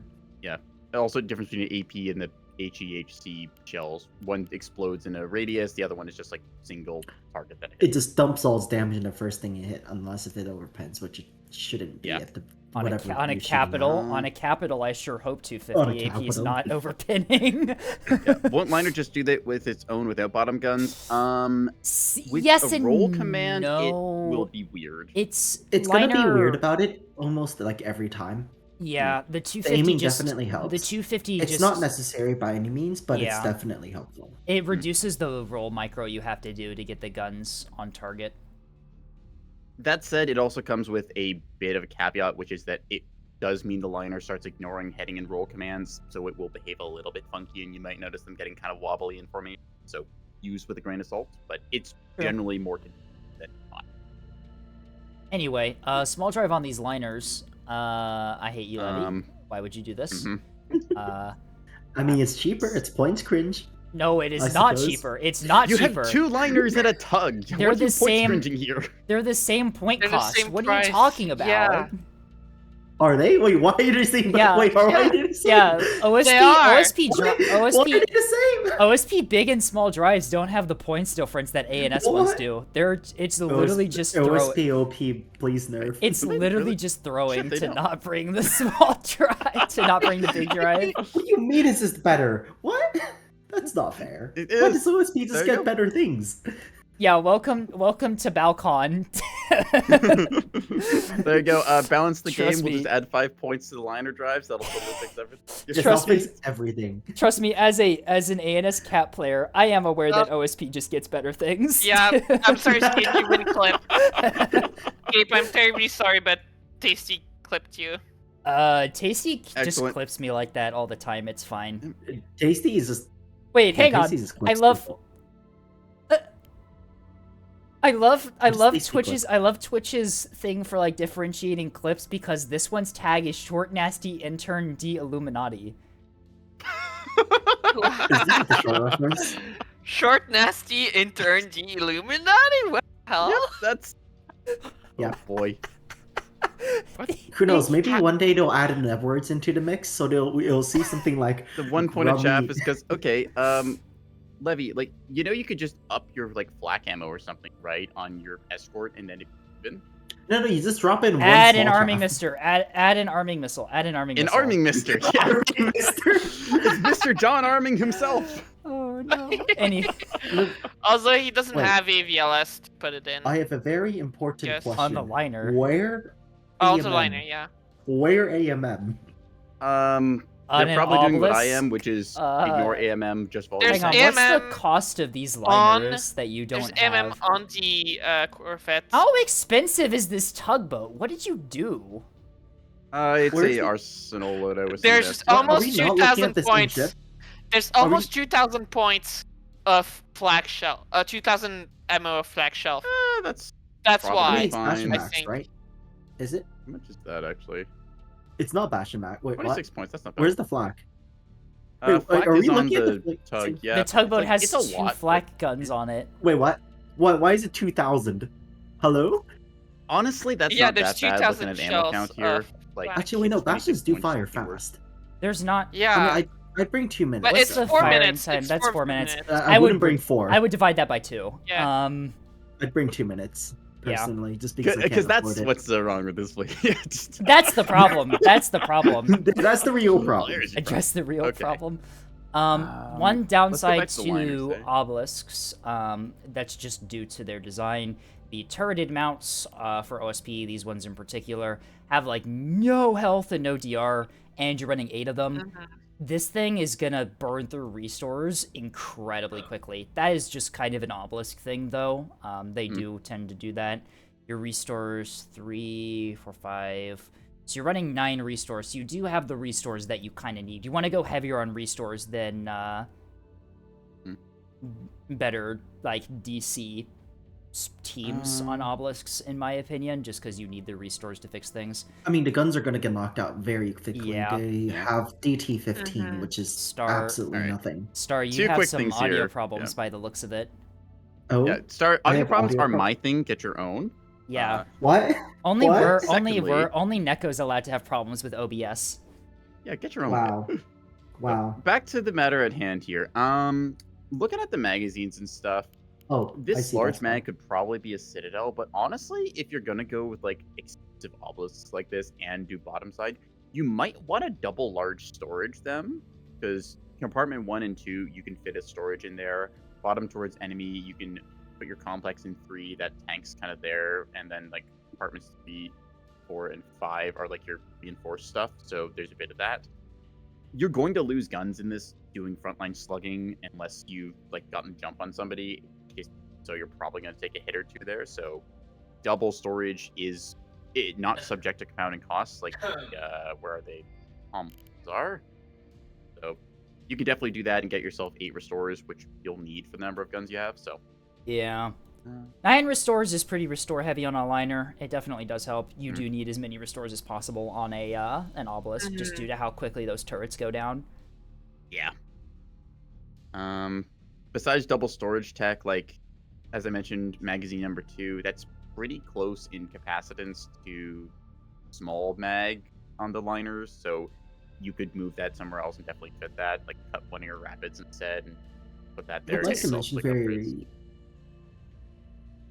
I'd like to mention very quickly on craft defense. I would probably not run the what's it called? I'd probably not run the towels on the tug alongside with the SDMs, since that's only really effective into fighters, essentially. Yeah. Yeah. that- And that's I would also retune. I would also retune the anti-bomber breadsticks to faster tuning.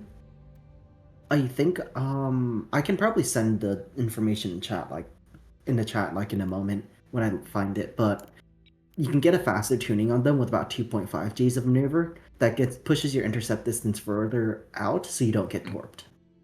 Hmm. Breadsticks can get with some tuning. Normally you'd These want to put Helljoys on a liner, but it's an obelisk. True.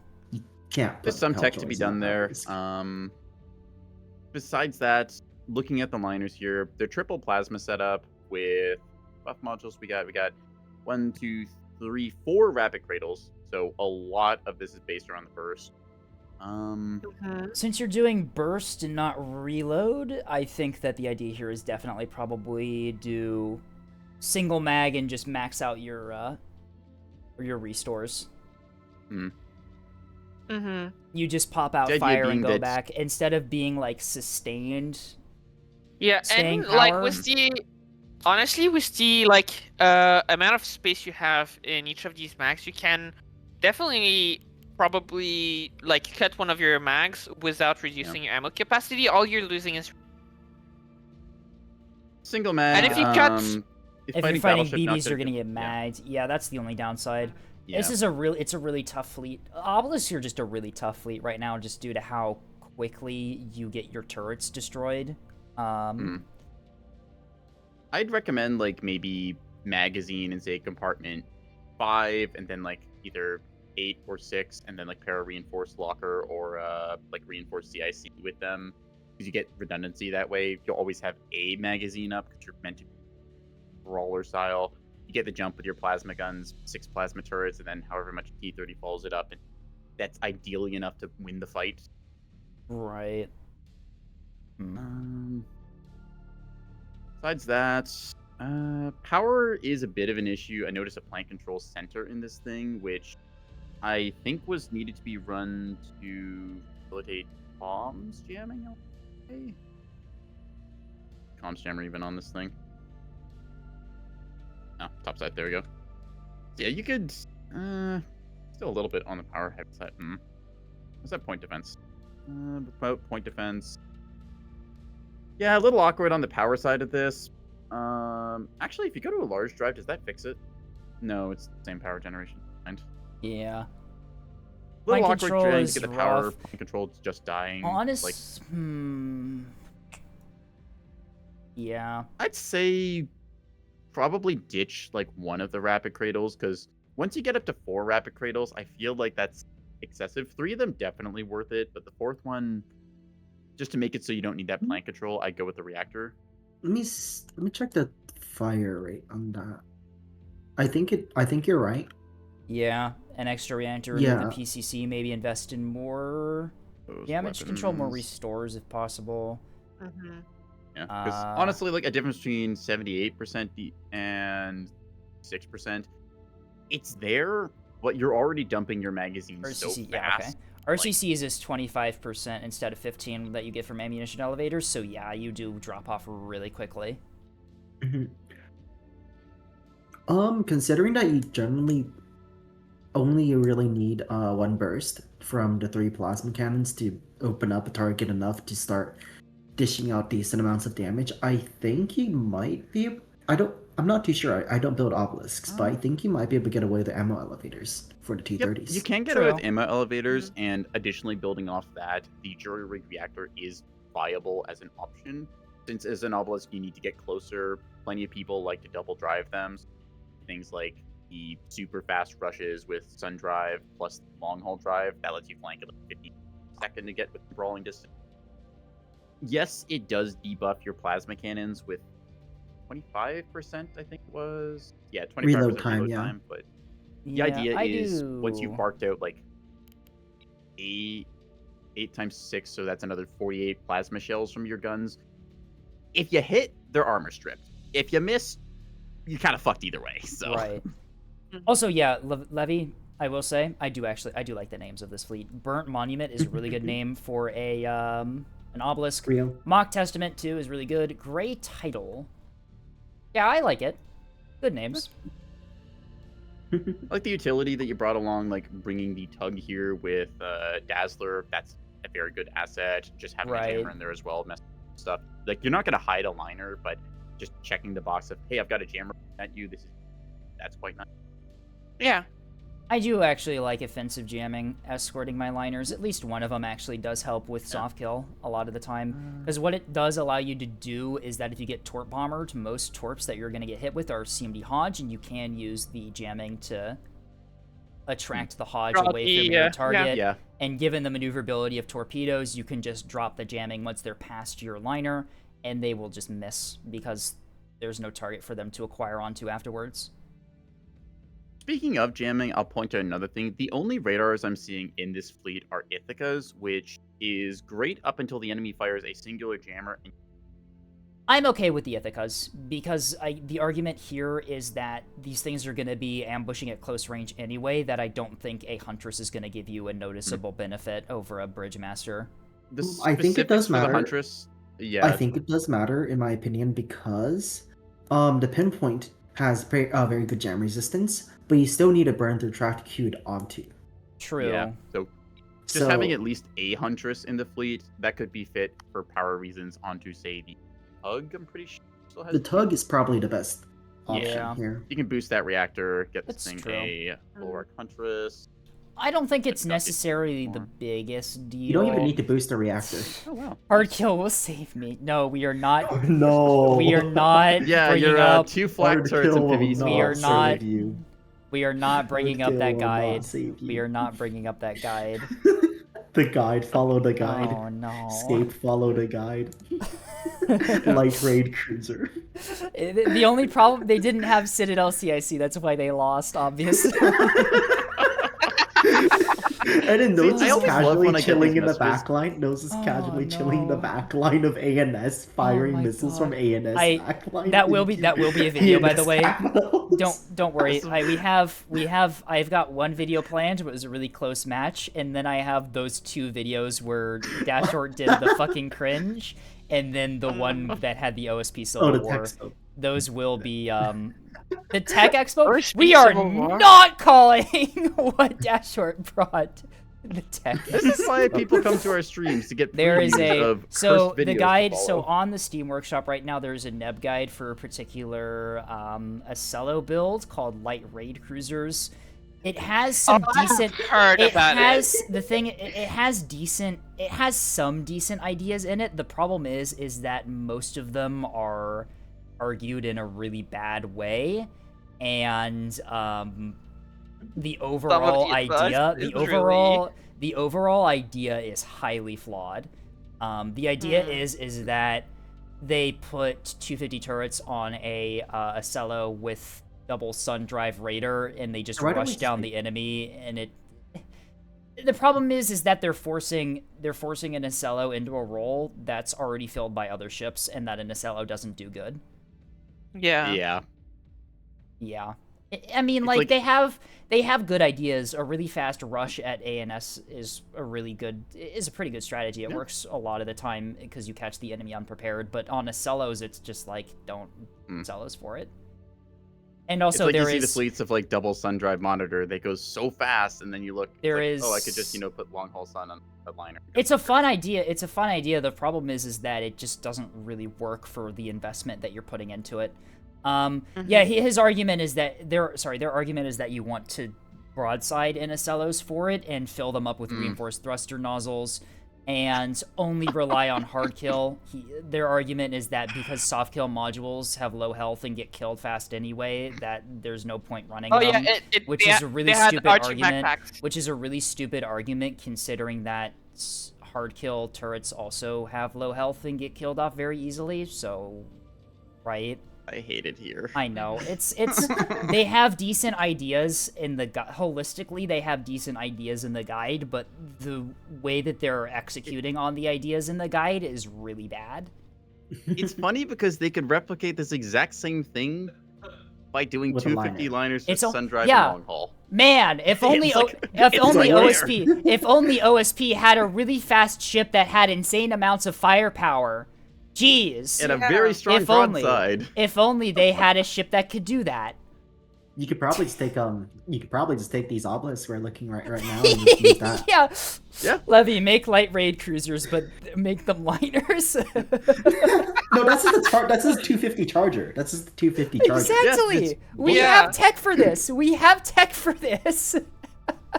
I don't know. It's just I don't want to like insult the player, right? Because like I hate calling players out like that, which is why I'm not mentioning their name. Yeah. World War I admiral putting flight decks on a battleship cruisers. Yeah. Vibes. It's like it's the idea behind the guide is I think pretty well intentioned, right? Like rapid high damage rushes against ANS as OSP work pretty well most of the time. The problem is that why are you doing it in an Acello? Like it doesn't work. Back to the subject at hand. Yeah. I just want to laugh for a second there at AD Rise comment of like World War I admirals putting flight decks on a battleship. Surely that couldn't be the Neb campaign vessel. No, not at all. I want my anyway. Back to fleet review. We're doing fleet review. Yes. So for this fleet, I think we've talked pretty well through this stuff. Brawling ships like this are typically fragile. The turrets on OSP are quite weak compared to their casemates, health bar wise. They deal a lot of damage, but you will need to put the ship back together, Lego Star Wars building sound style. So comes to that caveat. We like the inclusion of the jammer tug. That's utility. A little bit vulnerable to jamming. Might want to squeak in like a huntress in here for detection. Also like large drive. That's just a given. I don't think we got too much else besides that. The idea is solid. Rush the enemy with liners decently quick. Get into fist fighting distance, or better yet, just zone out a space that you want to hold and the enemy on the outside of the map.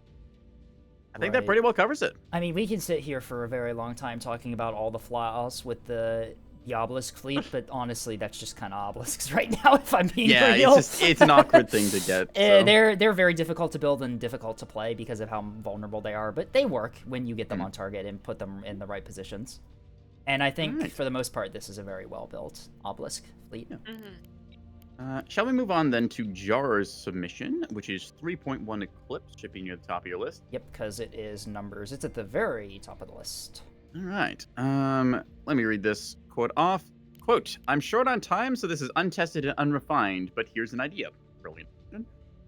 Combining the annoying hard-to-kill, soft-kill nature of Protectorate CMD containers with the PD penetration capabilities of hybrids, thus results Eclipse, a horribly vulnerable kill chain strapped to a bunch of size 3 hybrid CMD Hodge missiles. Oh, it's a surrender. I tried this it's with a frigates CMD. initially, and turns out you can't use TRPs with a formation salvo. So maybe there's a place for surrender seals after all. Who knows? Maybe there's a place for surrender seals after all. Someone was like, was this the reason IMA? Hang on. Someone posted, can you So those are pure command, hormone jam, or ARAD. So the idea behind this one is that launchers. just like CMD containers on CLN, you use TRPs, but you use hybrids instead, and then you have 3 lock vets with some gun capabilities to provide spotting.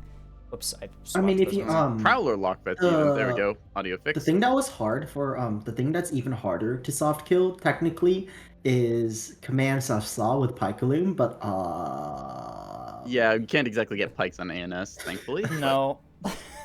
That's a little difficult. That's how we'll balance the pike. We'll just give it to ANS. Brilliant. No, apparently this is not. someone's having crunchy sounds. Yep, I fixed it. Neko, All right, we're good. Yep, Neko. I had to shake the cable. We're good. Someone's having crunchy sounds. I can tell it's Neko without even looking at the chat. Yeah, probably. I figured, but I wanted to be sure. I said it was my thing. Star, have you fixed your audio? Yes, I. Good. Stay in your lane. Turns out when I said, what? What? What? Audio scuff is my thing. Get Hey your everyone, own. hey everyone, Gaslight Star into thinking their audio is broken again. Please, no. No. Illuminators. No, we'll fix it by putting illuminators on the bombers for ANS. That will surely fix everything. Can we just remove pikes from the game entirely? Like, is that too? Okay. Is that like too much to ask? All right. So, anyways, Anyway, TRP, back to the it's fleet. Yeah. a 2,000 point surrender CL. It has point defense, which is rare for these things. Can we talk about the 30 seconds of firing time for the PD? It's enough. 30 seconds? Probably enough, but it is still funny. I though. mean, Okay. it's Is that it's a Prowler surrender. drive in the CL Wait, in the wait. big slot? Yep, it is.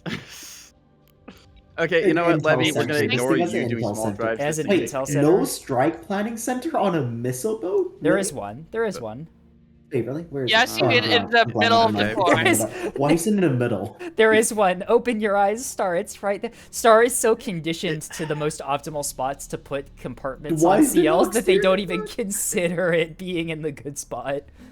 Hang on a second. Okay. The RCIC goes in front, where the aux steer is. Okay, yeah, it is. This- It is very silly where the 3 compartments in the nose and the 2 in the The back RDC are statistically the best spots to put your most The vulnerable RDC stuff. needs to go into the small slot in the nose, and the magazine needs to go in the front big slot. I'm And gonna then the point out this SPC thing goes has in the 7 back. damage control teams. When is this thing going to get hit in a care? Like, if you get hit by anything, you're dead. So, whatever. Why- Trust, you can- trust the process. You can invest a lot less into Maybe. this, probably. I'm so sorry. I can't stop thinking back to the line. Maybe Surrender CL has a place after all is a very funny line, all things considered. I'm looking at this thing, and all my mind says is through the point defense, just double chaff box it so you get redundancy against rockets or whatever. Commit to Yub if you're gonna do it, like double strike plan and hit somebody with a brick. All right, so we take a look at the missiles. Sure. Hang on, there what's the salvo size for the missiles? Because we've got 6 different types. I'm assuming salvo size 5, yeah. 3. Or, no, Yeah, size 3. I misread. Okay.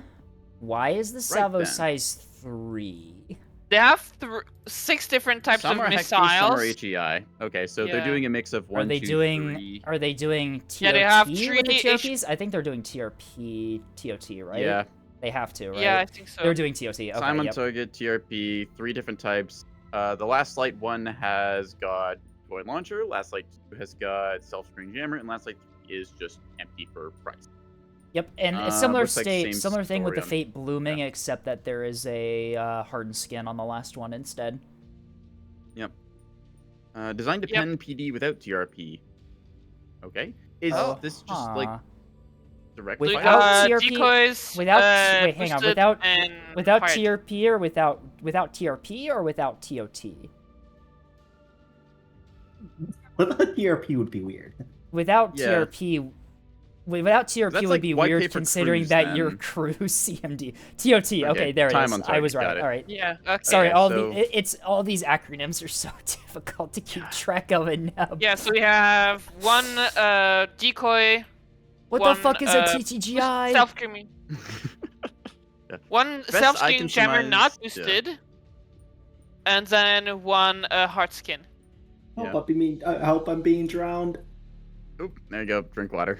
No. Best way I can describe this is somebody looked at the backpack of a popular CL pair and decided, you know what? I could do that for every slot on this It's ship, not. and then went from there. It's not boosted self-screening jammer like Andestar pointed out. It's just regular self-screening jammer, which Oh. makes you good against hybrids. But if you're firing these into Acellos, that might become a problem Yeah. because BSSJ definitely helps against Acellos.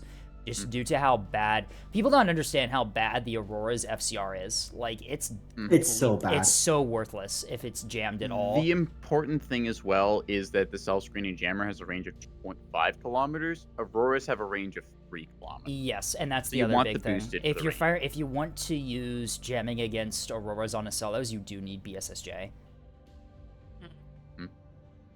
Part of the cellular killer formula. I think it's like the second missile is the BSSJ. I haven't mean, perfected mine yet. I can it swap. depends on your tuning, right? If you have your Mhm. tunings like down perfectly, then it doesn't actually matter. True. Yeah, 'cause they'll if you strike at have once. penades or not, because the missiles themselves are just tuned so well that they will act as penades. Right. Yep. And that's the other thing there. Yeah.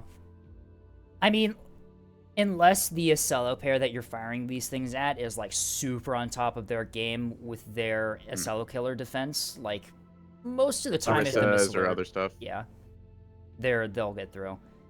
But yeah, I would definitely prefer BSSJ They're if not you can find the S2H, points. they're S3H. Was I saying S2H? Leviathan.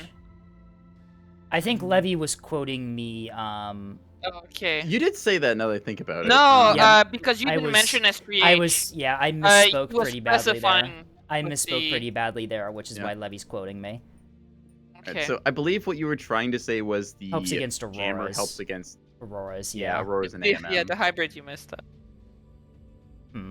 Swap decoy for BSSJ. Decoy does Decoys, matter. Yeah. Ideally, Yeah. you have both. Song with people request. Hey, one thank moment. you for the meow redeem. Okay. So wait, so are these are the Fleet Blooming ones are supposed to be Acello killers? I don't know Is if that they're deal? supposed. I don't know if they're They're supposed to be Hekti, Acello killers. I think so- these are more just a general purpose HEKP. I'm just bringing up the point that if you have to Mm-hmm. use them against Acellos, you could run into problems with their penades.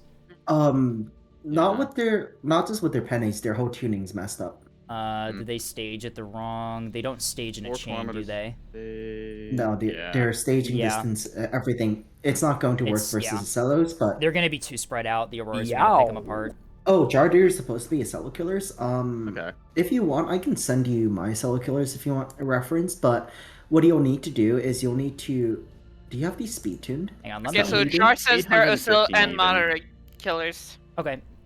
So I'm gonna quickly load up my CL fleet really quickly Yeah, I'm to gonna show you what I also do. Yeah, do these that. are all just Yep. Okay. same So missile for copy. Okay. Acello killers, what you do is you have like 3 different Yes. types, right? You can see that these things stage. So what happens here is these things are tuned so that they stage at different times and they all have different speeds. So they all reach the target at the exact same time. And that negates the downside that VLSs have, where the missiles take time to launch one after another and have an inherent gap between them. You tune their drives, their sprint stages, and their stage range to where they all stage at a point where they close the gap between them when they reach the target. It actually depends. Some of the more tightly tuned ones are designed to stage at about the same time, and instead of trying to reach a target at the same time, their goal is to leapfrog over each other. Ah, I see. Yeah, messing with the target priority thing. Oh, I see. Yeah, there's that too. Yeah, because the idea is like as long as the missile has health bar, it's still going to deal damage. So Mhm. you like You force them to basically- split targets. yeah. Right. Interesting. There's that. Yeah, And then there's tech also in missiles there, so- another slight thing is that you want your decoy one to come in last, ideally, so that the decoys are behind the missiles, and the PD controller on the Acello will prioritize the decoys over the missiles closing. That's also to do with the way decoys work. Yep. If a decoy is moving like past a ship and it doesn't seem to be on the approach arc, which is I forget the exact Least sweaty zone, missile tech. Yep. Welcome to building yeah. missiles. It's all incomprehensible. Wait, you Yeah, want for the the decoy decoys thing- to be behind? Yeah. So how decoys work It has to is be a that threat. if there's any decoy within that the enemy ship's PD controller sees as a threat, it will 100% Yeah. prioritize that decoy over any missiles, regardless of how close the missiles are to the ship. So you run into this thing where if there's a decoy 3 kilometers away from the ship and the PD controller considers it a threat, like it's coming in at the right angle, it will prioritize that decoy 3 kilometers away as opposed to a missile like 10, like right next to the ship. Okay. And for anyone who is taking notes, remember it has to be on the approaching side. Yes, it There's has a to be on sort the of like approaching side. projected 40. There's degree a cone in weird front of it. 40-degree It's something. cone that tells the PD controller on the enemy ship whether to consider it a threat or not. But yeah, Yep. decoys, you can't Z-prio real missiles over decoys either. Your PD controller is locked to prioritizing decoys over real missiles, which is why It does kind of make sense. Which is why, for like container liner salvos or missile salvos, you want like a decoy at the beginning of your salvo and at the end of your salvo if possible. Especially for containers. Ideally, you're continuously shedding decoys during the approach factor. Containers, you want one before and after. Acello killers, typically as the last one that stages, hopefully, and that way the enemy PD controller will... You want to have the stage trigger in a range where the enemy PD controller immediately starts firing at the decoys as opposed to the missiles. What if you make the missile behind another too fast it collides? As far as I'm aware, missiles don't have collision. Missiles do not have direct collision with each other. No. Yeah. They do have collision. Closest you get proximity. I do know that from, torpedoes, like, at least they used to have collisions with bombers, because there's a really funny clip of a bomber shooting itself down with its own torpedo. Yeah. Missiles on I've missiles straight up don't. seen that happen. It's so fun. It's so goofy. Yeah. I love it so much. No fratricide. No, fratricide is exclusive to bombs. Fratricide is not exclusive missiles. to unguided And bombs. R2s and I believe S1s. Do R2s have fratricide? Yes. R2s have fratricide. Fascinating. I was not I aware. did not know that. It's not high enough to outright kill them, if I believe, but it's enough to degrade them to make it That easier might for explain things why like People People are are saying talking that about, like, ANS NAR. is the missile fraction, but they need to spend like their entire defense budget on building a single S3H frigate. Meanwhile, OSP is just mass producing boxes with rockets that have higher hit rates than advanced NAS missiles. Yeah. That brings... It's a bit It's a of the little bit of the problem accessibility with thing. balance right now is that ANS spends too much points. The game is still in development. And let's Referring to the let's not get previous back to entry, Balcon. Let's look at Hallow mentioned it was like, what, 2 hours they spent fine-tuning a missile to save 6 points, and then, like, well, that certainly is a thing, but you'd hope for easier to understand. ANS missiles rather than does just, like, triple sort of combo have things they're spam doing. missiles. S3H are Yeah. very unspammable due to their point cost, but S2H and regular S2s ANS can bring plenty of. Yeah. Anyway, small sippy from Not the Leviathan, Falcon thank rant you. about people's bad decisions. Yeah. Okay, Okay, we it's should just probably wrong. get back to review so we don't like end up like Yeah. being. We're gonna be here in 8 hell or hours anyways, whatever. don't worry. Anyway, No. Anyway, it's a surrender seal that works in the same way that CMD boxes do on Moorline. Like, Yep, you throw 3 types of missiles at different targets. Some of them are HECP, some of them are AGI. Yeah, you get 3 spotter vets that are just yeah. So Prowler, instead Frontline, of and instead of Bullseye. EO pikes, you have the fucking Timu EO pikes, Prowler drive lock vets. This we is have what Pike at home. this is what ANS has been reduced to, attempting to cop. The Pike is so powerful that this is what ANS has been reduced to, trying their best to copy the Pike. 280-point Pike. There you Oh go. my god, Brilliant. it's 10 Look what they need to mimic a times- fraction of our power. It's 10 times the cost of an actual Pike. This is what ANS has been More than reduced that, to. yeah. It's so over. It's also more vulnerable to Yeah. damage too. Yeah. Billions must Balcon. Remember, the Corvette is more vulnerable than the little rinky-dink scout fighter. But it has guns. Nice. True, it can contest points. However,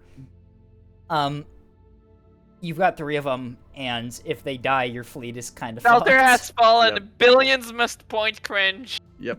There you go. Don't worry, there's a radar on the CL, so you can totally direct fire, and that won't It's- end horribly for it at all. But it has guns. But yes, for the same point cost, you can bring a gun shuttle and also an EO Pike on OSP. Like, If I cringe for the less PD, I for can get less 2 gun points shuttles for that less price. points, probably. Yeah, I was just gonna say like it's much cheaper to just do that. You know what? OSP. Prove a point there. Hang on. Oh my god! Where's that shuttle Don't. at? We're gonna be here forever. I know. Give me a second. I just want to see how much this D20 pair costs. 1, 2, RMAG, and here's some ammo. Rapid locker. By the way, while making this fleet, I was desperately looking for places to stuff points into. That's why the CL is so built up. But you could just I put, guess. you could put the can- the BSSJ. You could do the BS. Yeah. You could do the decoys. You could do the, You can do anything there. you can. Yeah. All right. I confirmed it. Yeah. I can get a like cheapo capper on OSP for 132 points. Just 2 guns, no PD. If I want to add a Pavisa or a Bastion, I guess I could. But OSP, the craft Yeah, faction, but- but also the capper faction, and also somehow the missile faction now. Yep. We love. And so, And sensor faction. and sensor faction. Oh, I love And playing. the ANS. early warning radar too. ANS caps are so fun, guys. I'm having such a great time. What do you mean? This is Someone totally help. Capley. It's got 3 Corvettes and a missile boat. About the same effectiveness as BSSJ. The thing about BSSJ is that it is partially or fully countered by like BSSJ being boosted self-screening jammers that you can put on missiles. They basically are tight jamming cone on a missile Boosted that travels BSSJ is short for boosted self-screening jammer. It's the offensive jamming cone that you can put on missiles. Gabe, once again, not listening to Star explaining that one sentence earlier. Oh. Anyways, Apologies, so yeah, Star. in terms of effectiveness, it's hard to say. Skip, you have apparently a surprise gift in your DMs. Star it's hard to say will never whether be able to speak. Scape. But yes, I'm sorry, you can speak now. Scape, it's the irony. But yeah, boosted self-screening jammer and versus decoy. Decoy is more consistent overall because it works against most threats other than command AMMs. BSSJ only works against FCRs and radars, and sometimes ACT AMMs. Actually, most of the time, ACT AMMs. It's the combination of the two that gets you through. Mm-hmm. Right. Mixed missile salvos, they work well. Missile backpack on CL is good. This is that ×6. You can throw this around the map of the cruise. You got 3 spotter vets to do so. I think that's the fleet. Yep.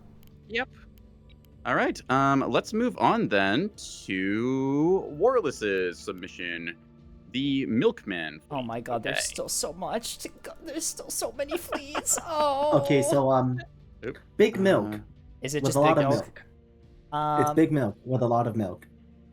My take on the biggest of milkers. Streamlines are anti-cappers, other missiles Hey, at are least it's solo not. killers with crews. At least TRP. Oh, that's to the get description. I liners. thought you were just saying that. Okay. No, I've read the mind of Warless and know exactly what this fleet does. What do you think I'm doing? Bold of you to assume we're thinking here. It's 3.5 hours in a stream. Place a TRP and get liners down the spine or just obliterate a Celo monitor's face on. Yep, that is some tech you can do with the Celo standard. killers. If you put crews on them, you can use TRP to angle your missiles against liners. It's pretty All silly. right. From missile build to missile build. Yep, ANS. It's a missile build. I'd like to note that there are 2 of the same design for the express purpose of differentiating between missiles on a front and a back section. That's based. Yep. That's based. That's so based. That's so based. Honestly, yeah. I like that because the front missile launcher tends to die on this thing when it takes like any shots. So if you empty that thing out as soon as possible, that's good. Sense. I believe the reason is so that you can better upsync your salvos because Yeah, of the that refire is- time. You want one of each. Since this is 6 salvable cellular killers, you want one of each missile design basically, or 2 of each missile design firing at once, and making sure that there's 2 designs helps with that. Because instead of you having to guess which missile is going to fire out of which, now you can choose which launcher you're using. Right. Essentially. Speaking of missiles, Are here, they just taking a quick look at these. If These appear to They be look- tuned. I'm noticing They look stage differences. They look Uh, mostly tuned. They're not the why- same tuning I use. The speed is a bit awkward, but I think it's fine. Why are these first 3 ones saved as a template for me? Good question.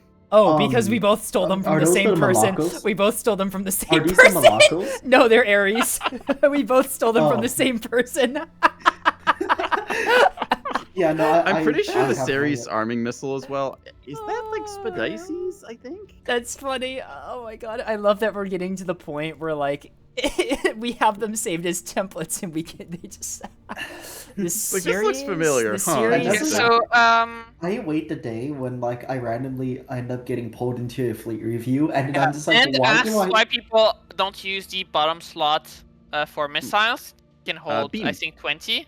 But yeah, that's exactly word for word what Firebird responded. Yep, just beam. When you've dumped all your missiles, you have a 80-point beam cannon here, backed up by how many 2 FPAs this FPAs. run? It looks like 2 2. at least. Two. That's okay, pretty so two standard. That's That's pretty standard. Pretty standard. Yep. Yeah. No, wait. Hold up. I'm backing up here. Small E-Rex? Where? If they had the budget for them, they're in the nose. Yeah. Small Eurex? Yeah. What's your programming? 40 points, I they would probably do just rounded it. mount gyros instead for the beam turret. Yeah. Because then you can Yeah, shoot down probably. bombers, and it's very funny. Yep. You don't need E-Regs, just battle short. Nothing can go wrong. That is true. Unironically though, yeah, that's Yeah. yeah. Point of VA saying you can potentially dump 20 more missiles. The thing with this build is you can't afford any more missiles. Yeah, that too. If you want to dump a lot more missiles, use bricks instead of. Yeah, Yep. frigate is The reason frigate you is the run, most cost-effective way to bring more missile. The reason you run a big milk is because you can get those Acello killers while also having a backup beam weapon for anti-capper purposes, and also some anti-capital too. Yep. This build is one of the sort of supportive screen roles. It's a that very ANS does well. specialized missile build. Yeah. It's meant to kill certain targets like Acellos with salvo of 6, I believe this has, right? You do. Yep, salvo Yeah, six. salvo size 6. So It's got streamlines for those general missiles. purpose targets for cappers or just yeah, or just beam is cleanup liners. and And then you've got the definitely not Ares type killer missiles. yeah. How have we done? It's a HECP build. We've It gotten- does what it says on the tin. I do like the EO HEI missile tier just for removing tugs or such. They went with self-screen jammer. I personally am a bigger fan of running hardened skin on these over self-screening jammer, but that's my 2 cents. I These mean, are good for going through. Natiup and anti-capper, I just go straight for the decoy launcher. For yeah, but that's more decoy expensive is is the thing. yeah. But like, I'm paying for direct hit. But I'm paying it's for the hit. true. Fair enough. You could probably afford it if you just drop the corkscrew.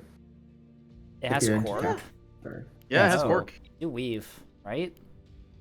Weave or none. Weave would. I think I would just do weave on there. I would want to Yeah, have some EO terminals. Secret- Seeker doesn't have distance, so if you do none, it's still gonna weave. True. Yeah. Yeah. Okay, that's fair. I don't like relying on weird seeker behaviors for terminals. I like actually putting them on. But true. Yeah, you can do that. I just don't. It needs to have some bit of maneuverability because of Pavisas. Yep. Question there in chat: are points for Scryer worth it if you don't have AMMs and no conjurers? Yes, situationally. A lot of people, myself included, don't run Scryer because I try and greet it and then I hope that missiles don't kill me, and if you it goes have poorly. the Knowledge is module good. slots, if you have the module slots, it can help. Even if you don't have full soft kill, it can definitely help. It can help your teammates, for example, because the Scryer. One downside of the Scryer is it only analyzes local tracks, and what that means is it only analyzes tracks that the ship it's installed on is tracking. And so more Scryer coverage can help with your team because you need enough Scryers to be able to cover enough distance that you can detect the missiles on the ships that have Scryers. The thing is that if for the most I mean, this thing has part, some soft kill, honestly. it does. It has a command. It has a Overall- blanket. Overall, I would consider the Scryer to be a nice to have tool, not but it's also not necessary. something. It's never necessary. It's nice to have. Right. It's yeah, it's good to have. If you don't have the module slots, it's probably the first thing I would remove because for the most part, if you're against OSP, you do kind of know what secret types are probably going to be used against you based on the missile. Like OSP doesn't really have a lot of I mean, like both factions have preferred It's missile gonna be secret act types. thermal or it's gonna Yeah. be command / It's- saw / win. Even if you Or even if you don't double know act even if you stuff, don't yeah. know what seekers are on the missile, all stop, drop chaff, MCOM, MCON. comms jam, self illum if you want to, if you think that it's gonna be saw. But you know, you have Saw. it's not too terribly difficult to do all the soft kill things you need to do without knowing exactly what's on the missile that's heading towards you. So make sure you bring flares because I think there are flares here. But the reason you want flares, if you have a yes. command ball, bring flares because its command wake is a common backup. Seem to wake true, yep. Can pull that missile off at the last second and possibly save yourself, which is rare, but flares have actually kind of found a place, and They do. OSP gets a lot of for use out of Wake Therm, both as a secondary and validator. Yeah, I think it's been mentioned before that you don't really want the chaff on that shoulder mount. I like it there. It's a good spot for it. I do like putting Okay. it there. I will say one correction about that.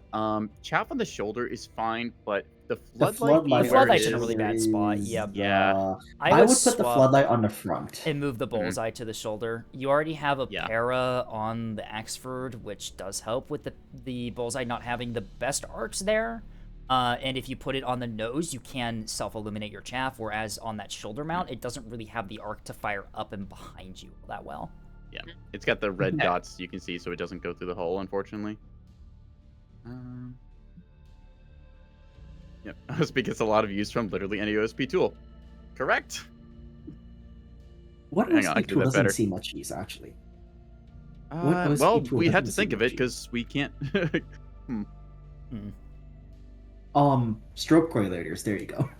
Yeah, those totally OSP tech. Yeah. Strobe. Why yes, Like, why yes, I things that would like nobody to ever be brings. firing on a fucking jamming lob, please. What? It's like, okay. No velocity data. Strobe correlators, It's so- redundant reactor failsafes, signature scrambler. I Sin- don't remember the last time I Reactor ever saw fail this taken safes and seriously. sig Interrupt. scramblers. Or no, the other masquerade, the masquerade on Oh, OSP. masquerade on OSP. Were you in the match we were spectating when Yes, the guy had yes, a masquerade?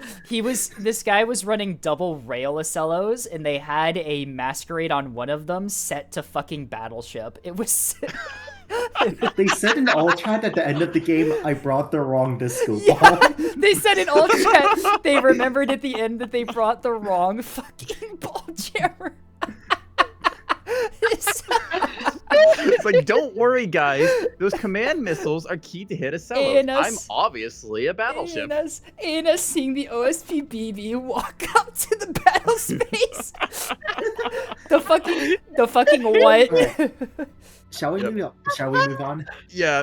This is a Axford. It'll accomplish both beam destroyer duty and missile salvoing for your team. Yep. Bring this as like the 4th fleet in like a 4v4, and you'll do pretty well with it. Just trust that the person piloting knows how to actually do the TRPs. For anyone who was asking about what the TRP is, there's a tutorial that teaches you what they do. I don't think any of us have played it. No one has played the tutorials. We probably Played it. I've played it. Okay, well, way to ruin my bit then, dang it. Strong the Root Beneath has been summoned. Yep, there's the OSP BB that you can definitely play. Is that even canon anymore? I think it still is, right? What? Masquerade can't be set. It just never got updated to do I that, think, guess, honestly, I 'cause- think allowing Masquerade to ID as OSP ships when you put it on an Acello would be pretty fun. Yeah. Honestly. Anyways, we have to run ad break before we get into more of these fleets, Yeah. and we totally will not regret our life choices today. So It's a yeah, no, it's Big Milk. It's a really well done Big Milk build, I think. The missiles are good. The Axford like internals are pretty well done. I think the only thing that we really noticed was the bullseye and the floodlight are in a really weird position, and also the E-regs. I think you'd probably get better use out of those being mount gyros. yeah. Yeah. I think that's the fleet covered. So we'll take a 3-minute break here, folks, and be back afterwards. We're just going to be suffering in more or less silence over here, so you can do the same. We'll be back in 3. Back in 3 minutes. Meow meow.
completed.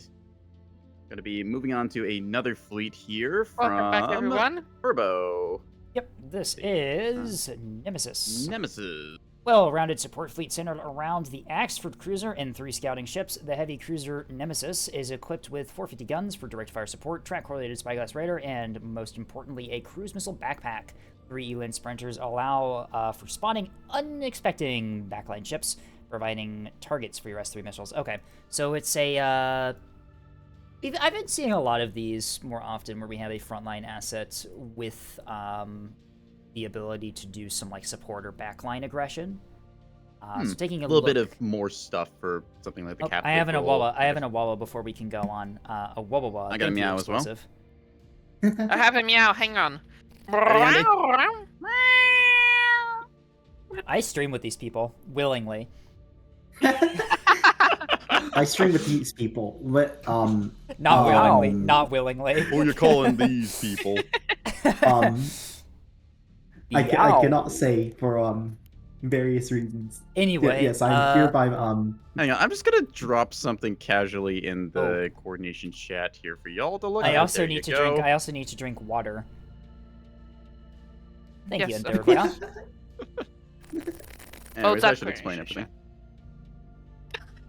everything. Yep. Where is it? What's happening? I was too busy drinking water. The chat. You sent me that one the other day. Alright, back to the matter at hand then. So, we've got ourselves a Axford with a rather expensive missile backpack here. Alright, so, 450 Axford, reinforced nose, reinforced, or we're single. Are we single magging this one? We are. Single reinforced mag gives you 13 minutes of HE and 7 minutes of AP. That is you're gonna be really tight on ammo for that one. Hang on, no, wait a sec. So take a quick look at the modules. There is four it would be 4 ammunition elevators if it's quad TC spy. Yep, so those ammunition elevators are gonna die really quickly. So so I guess, but the thing is like I've had like 15 and 20 minutes on my BB before, and I've had it last into the late game with most of its buff modules expended, and I've still run low on bullets. Like, Compartment 11's open as well, so if you wanted to invest the 20 points for a bulk mag and then like you could, 8 for 100 of each type of shell, that's worth it. I mean, how does the DC look right now? DC take a look at is the large and reinforced. That's also pretty low on DC too for an That's a expert bit of this rough. cost. Yeah. So I would honestly strip off some of the bullseyes from the Corvettes to afford more better DC and a second mag, or convert the reinforced mag into a bulk. Yeah. Before we get too far into that, let's talk about the elephant in the room. I'm looking at the breakdown. 774 points are spent on missiles. Let's take a look at those. Yeah, let's. These are the bread and butter of this fleet, I think. So we've got some AMMs. I'm thinking these are on 3 ships. Yep, so those are on the Corvettes. Army missile on each ship. Standard is just a regular S2 offensive here. We have CMD Hodge. So this is in the VLS 200 launcher on the side of the ship, which is also being used for active decoys, I think. And active decoys, live joys. Live joys. We've got a blast frag kill for like anti. Thank you, Cormac, for following. You are my 62nd follower. Congratulations. Is it like? Don't hesitate to follow my other co-streamers as well. Like dual purpose S2. Are you good over there? Who just died? Who just died in the VC? Sorry, excuse me. I'm gonna die real quick. I'll be right back. It's a cringe killjoy slash Killjoy ACM. slash Okay, anti-crap. so it works as both then. The thing is that you're running the wrong paint scheme. I think. Anyways, Bye, Levy. Thank you. It's half breadstick, half killjoy. And it's not really good at either because it's standard fixed act, which is just gonna get countered by Heiko, which most bombers have, and it's not really gonna be too good as a killjoy because it costs 8 points. Well, the problem isn't that it costs 8 points. The problem is it blows up and just droids itself, which means the missiles go True, back on because it target. does Oh, right, have- yeah. This is yeah. just gonna True, hit yes. missiles and then explode. Does it have detect Huh. small targets on? Yes, it does. So Yes. yeah, this will Yes. just fuse on missiles and not do anything. Escape, change the pain scheme. I'm not sure if pain was a. The pain is- scheme is I'm the not sure. co-casters I'm not here, sure okay? if I'm not sure if change the pain scheme was on purpose or accidental. And honestly, it really could be So- either. So I will say It was I intentional. have- Yep. I will say I have experimented with self-screening jammer breadsticks specifically for purely anti-bomber use back during the AOP tourney. Okay. So the reason was because Kudas would shoot down any breadstick attempts. So we made these things called strudels, which are just command breadsticks, 10 points each, with a self-screening jammer and the engine tuning. One of the engine tunings I posted in chat earlier. Okay. I mean, And we found it worked against Kudas, but not Tantos. And then we realized. Hi, we could Bren. just- Speaking of, Strudel. Yay. Strudel? Yes, the strudel. But essentially, but yeah, these live joys right here is supposed to be like, hybrid, what's it called, killjoy, and killjoys and yeah. breadstick is. And the problem is This not accomplishes very by by effective making on them pure by making accuracy. them by building them to be effective at both roles, you've made it pretty much useless at both. yeah, like I mean, kind of have to pick a lane for it, unfortunately. Yeah. you can probably put a command receiver on there and just use it as a strudel, but like that's kind Yeah. of cursed because strudels are not the. Not I mean, they work, Mm. but Yeah. they're just not very good. all Yeah, right. so I mean, that's a thing. Let's take a look at the standard size 2, which is included. this here. one's It's offensive. This one's Yeah. for This is like pretty destroying. standard, yeah. This one's for Command like Hodge. destroying command hodge, weave, min angle, Decent 9.5, speed, decent cam, range. good. Yeah, this is Decent maneuver. this is for just Yeah. destroying like rocket shuttles that get around. Yep, just off-angle things that you can't get your It's main just guns you on. throw 3 Yep. size 2s at your problem and hope it works out, and hope the Pavis doesn't lock Fair in. enough. Masker is up next as this is a cruise EO steerable EO steer- backup. ESS. I would- J. Back. There it is. EOCAC. This is like AVA tech. I would honestly Aw. swap it and do extended act EO Val, right? That's Yeah. like what 6 point. That's what my Cheaper. It's the same gut. That's what my cost. gut is saying right now. To Yeah. just do It's like cheaper. 6 points steerable cheaper, right? act EO Val. EO Val. It's 3 points cheaper, but The- still cheaper. The only reason I Turbo see says steerable they're act just is following for TNS design doctrine. My Bellbird can Bellbird. jam it. True, but Yeah. most people will MCon versus incoming missiles instead of getting True. hit by I- Hodge or ARAD. So It depends. It depends on who you're playing against. I think. True. I think if I've you're been doing, Baller. I think if you're doing EO primary, I think you can probably get away with just doing a wake backup. And what is Yeah. this? Before we determine that, is this like I accidentally built an EO Val missile again? I did that accidentally instead of on purpose this time. All right. Hang on, where's that is fucking it- meme I have for axe seekers? Is it? Is No, it? no, what do you do Is it you for? do Is this EO missile for act like? Val. Is this missile for like destroying like light ships, like cappers and yacht nubbing, or nat yubbing? Fuck. Or is it Yeah. for? Yeah, but napping? Is it for? Or is it for like Is that- destroy? Is it for like punching up against like liners and stuff? Because if this is for like anti-capper roll, Yo Wake is all you need really. Yeah. Because this looks very similar to Streamline BSSJ, not regular Oh, that's expensive. SSJ. Mm, That's That's- expensive. That's where the points are. Okay. Yeah, I'll do it. Dual use, killing tugs and shuttles and supporting HEKP. Do you have HEKP? Mm, Oh, I would, see. Okay. I would not run. I wouldn't run the Like steerable 3 extended uses. at the backup. I wouldn't run the steerable extended as a backup because of mostly its point cost, and also you're not making use of the stage range. Yeah. True. The final reason I wouldn't use it is because C-Act has a tendency to grab onto random BS in a way, which is really, really annoying when that's not what you want to kill. I do It's like. Great my if you're fishing experience. for like a random backline ship. I could- and you yeah, just it's wanna, great like, for throw fishing. This, but But for general purpose, like I prefer actually tighter secret cones, even if I have a higher Yeah. chance of missing. Like, there's less chance of it just catching onto a random unspotted tug and just nuking it into oblivion. True. For, with like 5 of them. For Act and EO combo, I do like Act with EO Val. I find that works pretty good on. If that you works quite combine- well like until radar jamming hits. But I mean, that's why you combine it with ARAD Act and little, Yeah. just a tiny bit of ARAD Act sprinkled in just as a deterrent to jam it out. Problem S3H is because it travels so slow, it's easy to miss moving targets in the back line. Yeah, that's true. I mean, thankfully, your launching platform is actually pretty close to the front line. Yeah, you're an expert. I think that's You're the on the thing. front Yep. line too. Another thing is, yeah, no, you're right. I think one good question here is, for the targets that you're firing on, how fast are they going to be moving? Plenty of people leave their carriers on flight quarters because they're doing fighter micro, so they're pretty slow. If it's a container liner that's then rebasing, you're still going to be throwing in the general area that they are. So even with like the 3 kilometer seeker of the EO, you've got pretty good odds of catching them. True. And you can feather your salvo a little bit, just like kind of spreading the shot, so at least Mhm. one of them will catch. And most backline assets don't have that much damage control, so it'll do a number. Well, I think- CO1s usually bring a little more just because they can afford it. I think Yeah. one of the bigger things here is that you're firing these in combination with the core masters. I have a feeling. I would mix your salvos there because you do EO Act on both of them.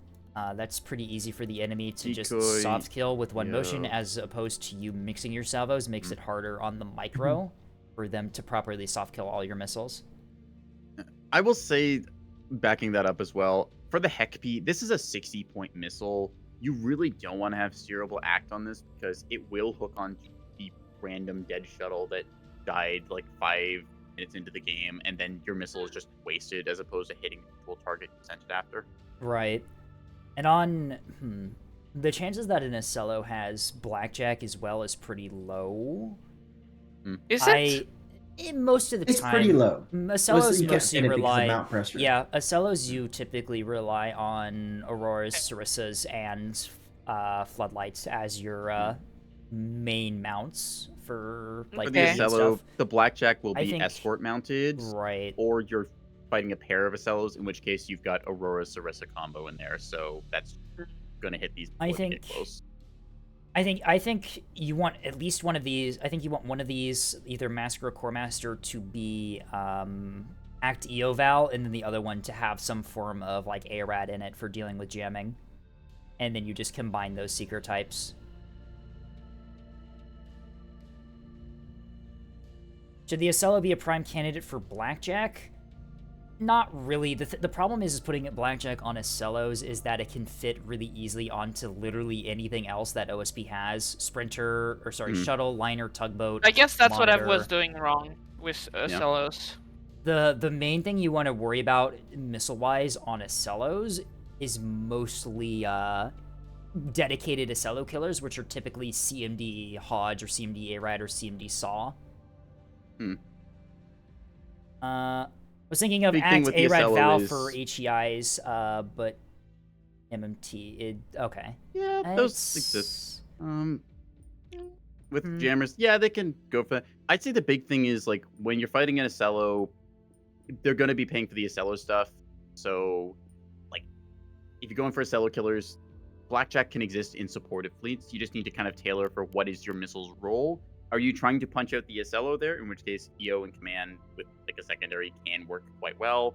Are you trying to go for other targets, in which case, well, not everything is going to have a Blackjack or Warbler on it. Liners, True. likely because they're big capital. Acellos, yeah, but smaller things, you can command punch. Pick your poison. I think that Distracted briefly as we got pinged by main Neb Discord. Apparently, one of the moderators Yeah, I decided got to add pinged here twice. everyone. You fools! What have you done? the mod at here. I got pinged twice because of my Oh no! roll. Why I are we didn't all... ping this whole day, really. They I've just started been being a pinged this whole day. replay analysis. Yeah, there we go. Just submit your replays on. We'll make this a 12-hour stream. Oh, Jesus Christ. Yay! No. Well, Back to people the would fleet actually review. have Back to the fleet review. There's a fleet review. back review. all right. Big Don't get takeaway. Big distracted. takeaway. The missile seekers are a little bit strange here. I would definitely swap at least one of them to just have different combos between your missiles, because you're probably firing these in combos anyway, to make use of the salvo size, I guess, the HEI escorting the HEKP. Decoys are good if you're against Acellos. You have BSSJ on the HEI one, so you do kind of have like the kit to deal with Acellos and with these Seekers. And honestly, EO is not that bad against Acellos. It's actually pretty strong because of the fact that, like Star says, Acellos they have massive mount pressure, and the stuff that they want to bring kind of makes it impossible for them to bring blackjacks anyways, most of the time. If there's a blackjack, it'll be on the escorts or surrounding ships, so... Which aren't always guaranteed to be an arc to defend them. The S3's HCM tuning is... What's suboptimal in the meaning of suboptimal. Hang on. Like it's not like I don't even remember what the tuning's supposed to look like. If you want to see a relatively decent tuning, in Neb main, you can search up either. I'll just type it in the chat just so it's easier. You have all There's these a bunch of memorized. missile tunes out there. Jesus Christ, Star. Let me get out of here. Spray bottle. Star literally has Look all at our the... jammers on a cello. Yeah. I think that one thing to come back to, we keep coming to Acello. If you're gonna fight Acellos, just run the Acello killer missiles you would in the back of a Vauxhall. You can put those on this and then duel pretty decently there. It's not the best though, since you only can get 3 out early because you only have 1 VLS. It's just the case of like, are you trying to run those? And if you want to, you could invest like the big Milk Axford had, where 6 programming channels. It's Levy, expensive. what did you do? What did he do? What's going on? Let me join the channel briefly, so I spray ball them out of here. Oh. They missed. I saw, like, I've got the preview loaded up. I saw the Steam Deck fat finger moment! Levy! What, Steam Decks? Yeah, Levy plays on a Steam Deck. Levy. They're the somehow not craziest Neb I'm player. sorry, Levy. I need to look at your guide, too. I keep forgetting that I need to. Mistborn is Bomberbane tuning. Yeah, can you tell what the... Actually... Insecticide, it's called, right? There we go. Can you tell what this missile was stolen from? God, I can't even make my own fucking missiles anymore because every single missile has the most optimal tuning already discovered. Yep. Brent's asking if we do guide reviews because Brent's a guide writer for Neb. Right. We're gonna do guide reviews and someone's gonna send us fucking a light raid cruisers. Yeah, anyways, we'll be marking your homework as well. Thank you. I've got my red pen out. Minor spelling mistake. At least Steam Deck is better than a 480p Mac. Shots fired at Tasty. Oh yeah, right. Tasty on his Mac can't see like the letter I most of the time. I love it when Tasty posts like screenshots and like the quotes or somewhere else, and you can't even tell what's going on. You can count the pixels.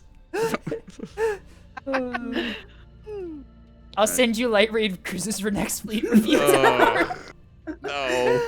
Don't worry, Escape. It's like this. We could always review the BBB fleet. Oh no! It's a fleet so bad that not only did I die, but also Cheese died just by being in proximity to it. Back to this fleet at hand here for the moment. I do think it's a bit weird how you have how this fleet here has Quad TC Spy, but at the same time, you also have lock vets for extending your fire control. Yeah, it feels a bit redundant, which isn't the worst, but you might want like more buff modules on you for your guns instead. Oh no, the buff modules are okay. Oh yeah, there's already here. 4 ammunition elevators is decent. It's not I would bad. prefer 5, but 4 is okay. It's not bad. It's a Quad TC Spy, you're very constrained anyways. But having a single drive means that you can actually get 4 ammo elevators. True. Single drive is a bit rough, but the idea is, I think, that you hang back and shoot at distance. Yeah. This definitely feels like a kind of utility Axford. Like, you'll not be taking up the slots that a dual Axford or a battleship would be, but you are going to be present, providing that missile support, extra 450 fire, possibly from a flank route. Feels kind of the same role as like a CL sweeper pair would, but you're using more missiles for it. I think we covered the missiles pretty well. They're very much on the expensive side. Right. This is one of those, like, it's not a frontline fleet. It's not a cap fleet. It's filling that kind of like third flexible role in the team in 4v4s. 5v5s, also good utility. Having track correlator on larger maps, very good. Fighting 11 kilometers out with 450 is blessing to your team. Levy, I can't believe you're shamelessly promoting yourself in my chat right now about your new video, which know, everyone right? should go watch right now. Everyone go watch Yeah. Levy's video that they're shamelessly promoting in my chat. I can't believe Levy would do that. It's a good video. Anyway, you should go watch it. It's like I might have to can you ban Levy imagine for like that. how horrible it'd be I if might they have to posted the ban link to it Levy or something, right? Actually, Like, my geez. automod would probably remove that because it's a link, but I mean, you can try and post the link. I'll let it through if it gets caught, but like, Find out. it would be really funny if automod detects it and thinks it's bad. Briefly can't- talking about like the build, 450 Axford, expensive missile backpack. Just You it's can like, ban me. you I can do make this your with a little- channel. I am the Game GP. Incorrect. Incorrect. You're not a furry. Cool. I am. Damn. That I I don't mean, think there's Escape, a way do to you come back know? from that. Do I know? I don't know. Are I you thought- a knower? Am I a knower? About what? I don't know. Maybe Levy could be. We Ask don't her know. of questions. Levy literally has not a furry in their Discord profile picture or profile description. What if it's a trick? What, Yeah. Why would it What if be it's a like trick? sub- What if it's a Like- masquerade module? Maybe they pay 20 points for it. You Oh don't know. no. Anyway, this is we've got Alright, to the anyways, point where we're just all gaslighting each other rather than Yeah, doing we're fleet just review. here. Triple lock Dude, bet, sweet. like Star said, you're Maybe. paying a lot for the lock bet. Honestly, if you just drop these down to being like gun cappers, I kind of like the fleet better. Just more cap asset is nice to have as ANS like is strained on the cap side, so getting like some support for your player there, they will AM love you Cap for that. War is so cooked. Yep. It's like, well, if we're gonna lose them all to rocket containers, we might as well bring a dozen, right? So Alright. you seen your hands? Was it a hand or a pop? It was a pop. Do we want to move on then? Yeah, let's I move think on we to move another on one. I to think the we next covered one. enough of this. Before Yeah, we're here for before 8 fucking We're hours. already here for. Yep. All right. Hey, Automod next didn't- fleet. Automod didn't actually catch that link. There it is. Okay, That could have who's been a next? link to a website that gives you a virus, and Automod would be okay Bomber with it. 7th Bomber Reconnaissance Aviation Regiment. was Amethyst this Squadron is a in- full fleet carrier. Wait, hold up. Wait, This someone. is Kalyuchan's. So Oh this wait, is this is a war K10. line. This is. Oh no, this one's gonna be insanely RP. hang on, Oh wait, there's only. No, Are the fighters so not? Are the Amethyst- fighters not mega RP? it is not the LARP build apparently. Interesting. I was expecting them to be. Okay. Okay. Launch halberd Kalyuchan's- skiffs and positions them to cover. Is this literally just Amethyst Squadron but RP? No. Okay, to be it's fair, very I mean, good. I reworked Amethyst Squadron for my carrier thing for a while, and I didn't hate it. Mr. Scape's Let's Wild talk about the Ride is a whole great briefly, shall name, we? except that I got Mr. is a paid by little bit half hour incorrect, again. but you know. Anyway. Okay, 62. covering the whole fast. It's got 4 hangar banks and 2 small mounted hangars. This is really just. Yeah, this is the Yeah, same hull as internal bulk Amethyst. hangar, magazine, internal bulk hangar again for more fighters. Has 3 small DC DC. lockers, 2 deck gear lockers, 3 flight deck traversals, double drive. Kind of bait. Oh, wait. Double drive with a power Why? drive is an option that you can. That's do. an option you can make. You don't can even do need that second power drive. Why is that there? Having a power drive and then also just a regular small drive that gives you no buffs is a very interesting idea. It's a choice like, you can make. It is Yeah, one of the okay. choices. Do you even need the power drive? Can you just do No. a Well, okay, like you a- need it if you want to run like the Ithaca, but for this price, Oh dear. you could just go regular drive a reactor, I think, and then Yes, you it'll could be- just but do a it's- regular drive and a reactor for. And then your speed wouldn't It's be still cheaper, nerfed yeah. by the power drive. Yeah, so I may ask, and it's wouldn't 5 points Sarissa cheaper. And it's wouldn't- 5 points cheaper. When Sarissa on Corvette counter rocket boxes. Yes and Not necessarily. no. necessarily. The problem is like- that if you're running Sarissa, Corvettes are your cappers in a cap fleet. If you're running a Sarissa on a Corvette, you've nerfed the capper's capability to actually fight in the cap war because you've removed either gun or additional like point defense options that help you better in a close range engagement. And if you're running it as like an orbital asset, you're much better running a range just due to the enhanced power generation and other capability of the range. You can also run sensors on it too. I don't think you can really get the Sarissa to function with the radar either on a Corvette. I don't think its power generation Not is without a enough. lot of power boosting. You'll need some like, PCCs. You'll probably need PCC. Yeah, which quickly becomes a problem. Yeah. And at that state, it's like, okay, this could have been arranged. This might have just been arranged. Yep. Yeah, sprinters really just don't have any good options for defending themselves against rocket boxes, to be honest. Dodging. Except for not being there in the first place. Dodging, praying, and chaffing in between you and the rocket 3K more line. Back to whatever we're at. Yes. We covered the buff modules. It's got some stuff there. Missiles. Let's take a quick look. It's a pretty well built Moore line, all things considered. Good buff modules. And there's a couple problems with it I have with it. Just looking at it. There's two small DC lockers right next to each other, which is going to be a problem because those are going to get sniped out by one missile. Oh, there's a storage, third. right? There's a small. No, there's no storage. They're all internal hangars, and one of them is a reinforced mag. Oh, craft. It's frame maxing. Yeah. So I don't think the three fighters on the small one, the small Vulcan terminal, is worth it. I would make that a storage too. Yeah. I'm in the camp with them where it's like, if you're in the state where getting 3 extra fighters makes the difference, then there's probably something already wrong with the build there. So overall, what I immediately see is a significant lack in anti-ship capability, which is why exactly? Why exactly do we have so much damage control on a carrier? Because that's actually a good idea because of hybrid missiles fishing you in the back line. I guess, yeah. Like, I'm gonna be real. You know what fishing missiles feel like. So, I'm gonna be real. Yeah, I do, I guess. Yeah. It's a good thing to have damage control. It's better than not having it and burning down to a single fire started by a single stray 120mm shell. Me getting sniped Building a off lot. That, Did Avo ping another channel? Yes, I've gotten 5 pings from Avil so far. Mods, can we ban this mod, please? Yeah. Well, Avil didn't ping that channel. Avil just sent the message. I got pinged because I'm a new player mentor. I have 1, 2... I have like 5 pings today from just Avil. Oh my god. New player mentor.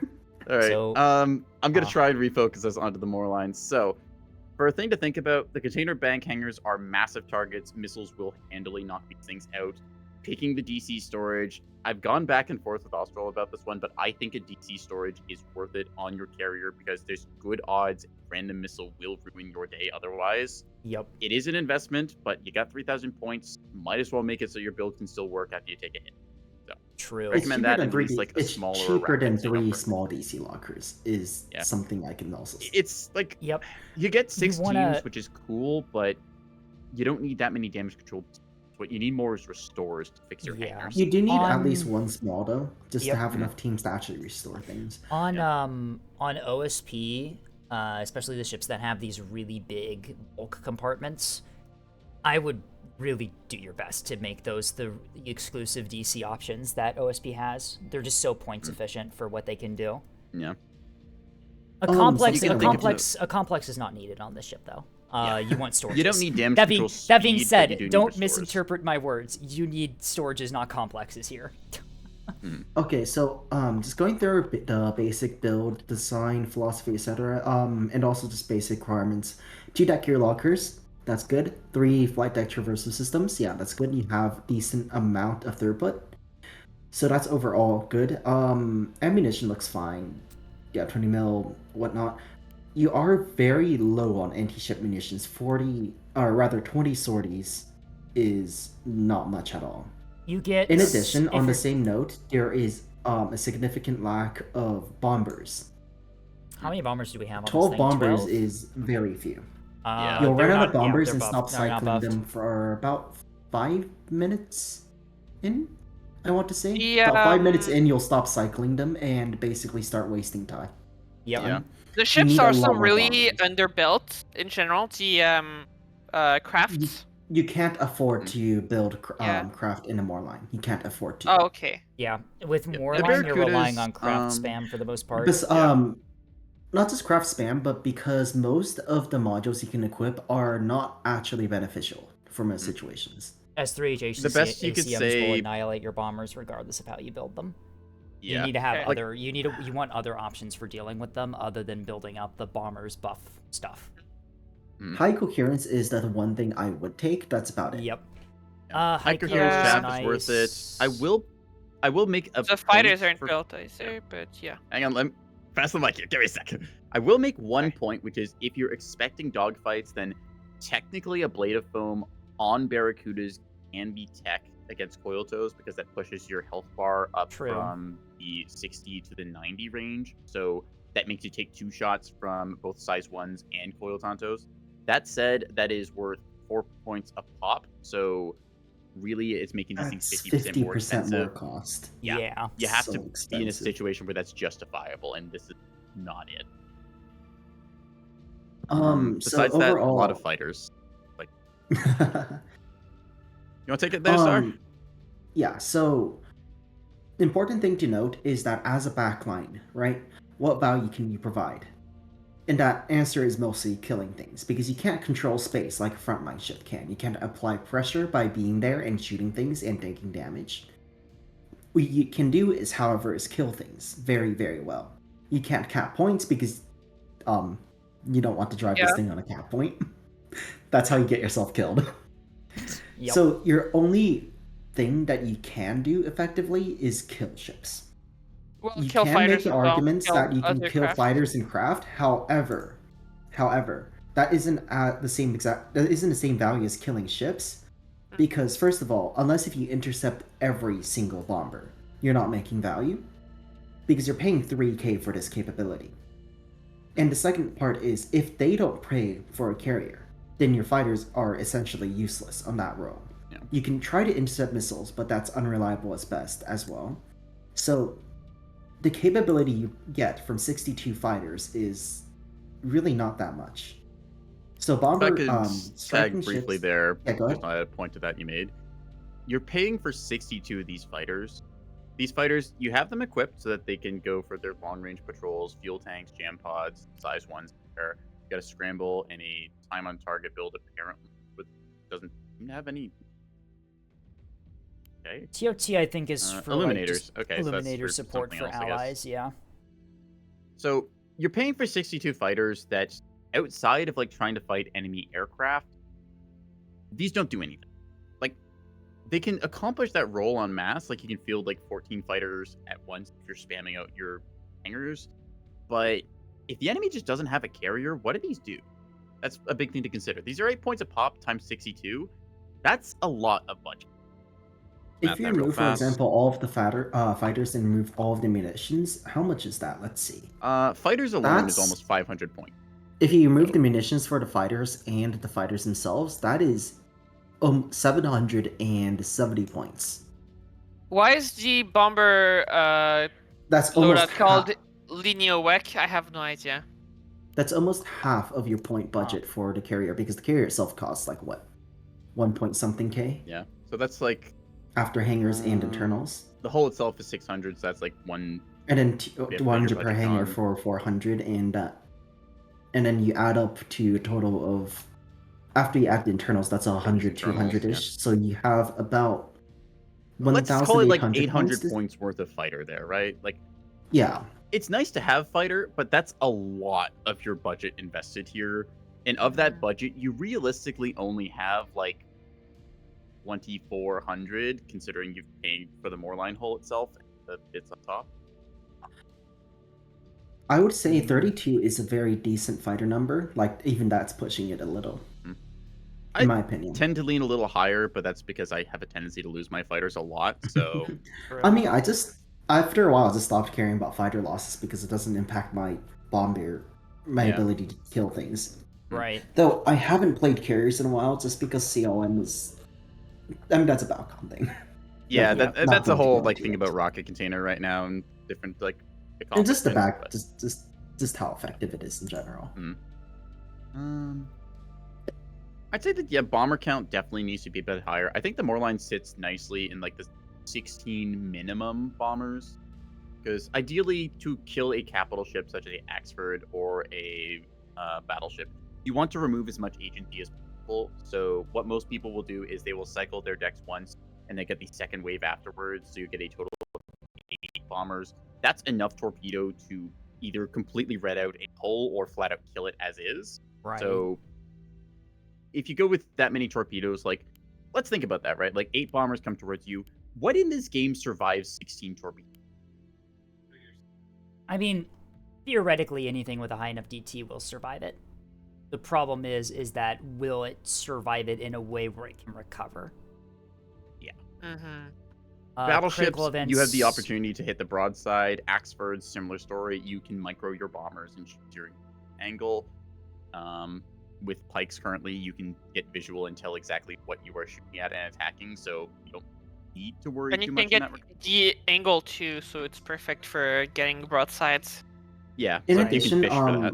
in addition, looking at the torps, they're relatively high speed for what they are, but that's not really a problem.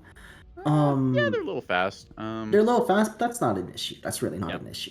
They got You- the Quark, they got the J's. The only currently the only issue aside from potential seeker issues is, or rather, the biggest issue I see right now is that your command missile does not have a backup seeker. Yep. If yeah. it gets comms jammed, it will wiggle away from the target and miss entirely. Having a backup Yeah. seeker like Wake, Hodge, Saw, or Arad will immensely improve your ability. Or no, not Arad, not Arad. Wake, Saw, or Hodge yep. will improve your chances of hitting incredibly. If nothing else, you want to have a secondary seeker. People sometimes run flares. They sometimes run like killjoys, which can Mhm. mean that these can be soft killed as well. Everything is But- soft killable to some yeah. extent. The thing is that as it currently stands, Ball Jammer just beats this. So getting a secondary in there, it will run an extra point, but Ball Jammer Didn't beats it, afford but it. also Warbler will beat those torpedoes too. That's why Warbler was added to OSP I to might not counter. run you an extra point. yeah, I don't think he'll make it run so you you an can extra just point. cello everything. Yep. So in addition, I know that the current meta for torps is actually Saw based torps, and you use the Pike Illuminator. Yep. However, this incurs a macro tax, so that's a decision you'll have to make. In yeah, my it does in my bring an opinion, extra- I think it's worth it Right. because you're already microing a carrier anyway. You Mhm. might as well just do that. The idea The is that 1 degree, just like the 1 degree Saw. it's so hard to cones deal is with insane. without self illum. The idea Forces more behind it stuff to be done, is it's the same way saw containers work. You have saw pikes up behind your bombers that are striking, and you just illuminate with the pikes and saw torp it. It works really good. Something that Mink was developing like a few months ago was essentially you'd take a saw pike, right? Or you take a squad of pikes, basically. One of them would carry the saw loom pods. One of them would carry one or two SDM1s for AMMing incoming S3Hs. Yep, that is a very good tech you can do as well. That's another thing too. ANS, it's a little bit rough to run the SDM100, but as OSP, it works really well as a an anti-bomber S3H interceptor. It works Taking a very look well at as an that, AMM, basically. Yep. The lunge, you'll just load up the fixed axe seeker, give it direct guidance. It's literally just a better Yep. AMM. It for jumps forward, anti-hybrid. so it will intercept those incoming missiles. Put it on your pikes; they can do a bit of work with that. Yeah, pikes are good. You can run pairs of them if you want. One can have the EO spotting, the other can be your illuminator. Be easy to get that set up. You have the space in the hangars if you go a little lighter on the fighters. You've already got 2 pikes in this build, so yeah, let's do that. Wait. Oh, that's weird. CMD. The SDM1, you can fit a bigger warhead in the SDM1 than you can fit in the I think. Yeah, You can size fit 4 in the warhead, size S1. 1. In the S1, yeah. Same The SDM1, you can fit a bigger warhead than the S1. That is hilarious. Why is OSP SDM100 better? It's not better, it just has better uses. There's more use cases for it, Yep. basically. It's got a place there. Like I said, you can do the 7-point command version to pop Tantos. You can use it as a AMM against those hybrid missiles. It's just got a little bit more versatility there. So, Right. We Like still have so many Sox, fleets to Rising, do. Timu. Oh my god. I'm not going to be able to get What through else all of we these got? today. Polish Air Force. We'll get through as many Another of thing these as we is, if you can. do want to run a large amount of fighters, one way to help to make value is you can run them with Illume Pods and Saw Strike S1s. Yep. I think that that's a big thing to consider. Perch Rocket plus- Strike also works quite well Yep. for hitting lighter, smaller ships. We've seen a lot of people do R1 stun followed by an R2 kill. That is a little expensive. I think it's like 10 points It's per craft per payload, expensive. It's expensive. but it is quite good on its own. Usually it's more of a journeyman thing. Mhm. Size 1 saw. Basically, your fighters, you need to have them able to do something when there's not enemy fight. So either they have a light strike roll, killing off every capper and making it more visible than usual, or just trying to otherwise exhaust enemy PD at your bombers. But Right. overall, for bomber count, I would recommend at least 20. In these days, at least. That is 16 fair, minimum is my honestly. recommendation, but Star probably is more on the money with that. Though again, I haven't Wrinkle played for SDM quite a 100 while. CMGs as OSP. Fire it on stealth 2 for TQ Tento. Question mark. Miss Profit. What? They're talking Oh. about how like stealth Tonto Yeah. can have its weirdness where like yeah, with the command doesn't prox roll on fuse it. stuff. Oh yeah, the prox fuse Um, stuff is just. I mean, the SDM ones are still better into stealth Tantos than Blast Frag because the Yeah. enhanced lethality warhead has better base chances to It's like begin with. 85% versus like 50% baseline. Head so- on, and then side on is like 50% or Yeah. something like that. It's good enough that like. There's only 6 yeah. fleets Yep. left. What the fuck did Is I there? get all these fleets from? Maybe last week's? I don't know. All There right. are only 6. next Where up? the hell did all these fleets come from in my folder? I'm guessing you had 'Cause I last cl- week's solo. No, I raids? cleared my folder Huh. before we did. Oh, I haven't. Oh, you're That's dying tight. again. Okay, I haven't been deleting them. That's what happens. All right. Ah, Anyways, we- but on yeah, next bring one one. SDM per CUDA. Okay, can I just add, you're not incorrect on that. That was something I experimented with and found some success doing as kind of like a, hey, I'm gonna joust. And then I realized that they still were not quite as effective as I was wanting, so I just don't play carrier much. But it In is my something you opinion- can try. In my opinion, it's better just to run. What's it called? Just run SDM 200s. Yeah. Just run You Naginata. compare like the 9-point SDM2, which you use against either a incoming Sizer hybrid or a Tonto, and then you think about it, it's like, okay, I could just, pay one more point to get a pair of SDM2 cross map. Also, yeah, most of the time you can just ignore fighters. Yeah. They're not going to catch up in any real time, anyways, Mm. unless if they're right on the target they're protecting. Yep. With fighters, you can pick your engagements. So that's a And even then, factor. you can Bombers fi- as well you are can- still fast if enough you're- you can get away usually. And even then, if you have torpedoes, you can just fire before they intercept you usually. Bro. Yeah. If fighter intercept is not the greatest due to the minimum fire distance, like the fighter pilots kind of get confused when the bombers just approach them and start shooting. It's a little annoying, but I mean, as for the meat shield part, you don't really need a meat shield because, I mean, what are your fighters dying to? yeah, it's like breadsticks are not going to be keyed to fire on these fighters. Craft munitions, like, okay, maybe they hit you, but then they're just getting insane value, and because you're not a bomber, they can just kill it off for free. Like, would you rather have a meat shield or spend that same amount on more bombers that could get through in the? Like, if the worry is tanking SDMs, ceramic tiling is far more points efficient than bringing more fighters for them to roll. On bombers, that is. Yep. Ceramic tiling that adjusts the skin thickness, pushes up to 3.5, which compared to the common SDM2, which I think is the whirlwind. It's like SDM2 when you max the warhead is just barely under by so little that it actually rounds up on the screen, but it actually does half damage. That's a rounding error, which probably should be corrected because it says it does 0.35, and in theory that would be the same armor thickness as the fighter in question, the catfish. Is SDM 200 worth on capitals when you don't care about fighters and you can't kill bombers? I do not believe SDM 200 I would rely okay. mostly on breadsticks and S3HACMs on capitals. On I will ANS say that capitals, yes, I it is rely- situationally. On account of command SDM2s can hit pike. I know Firebird has That is clearly true, said that they is can't, true, and then yeah. I've hit That's true. them, and then I Dedicated said, okay. anti-pike missiles are like Nice to have, yeah. Key them to size 1 threats, and they will automatically fire when in range. That's quite handy. I Killing usually pikes is manually good. fire them anyways, just because Yeah, I don't that want to too. waste You can them. just Z target. So, actually, Z target they might fire breadsticks, so that's a little awkward. I don't bring breadsticks. Fair enough then. That solves that. All right. I don't bring breadsticks anymore. It's all But yeah, best 3 so- HVCMs. It's got a use case. I think we covered this fleet pretty well. Excessive fighters, not quite enough bombers. It can play air support with all the fighters, but besides that, it doesn't have the most agency for what you have as a TK backline fleet. So I think I'm gonna leave the stream. Oh, You're I'm the getting wisest of us. hungry. Yeah, I'm getting hungry, so I'm gonna make food. I hope you Alright. all have fun. okay.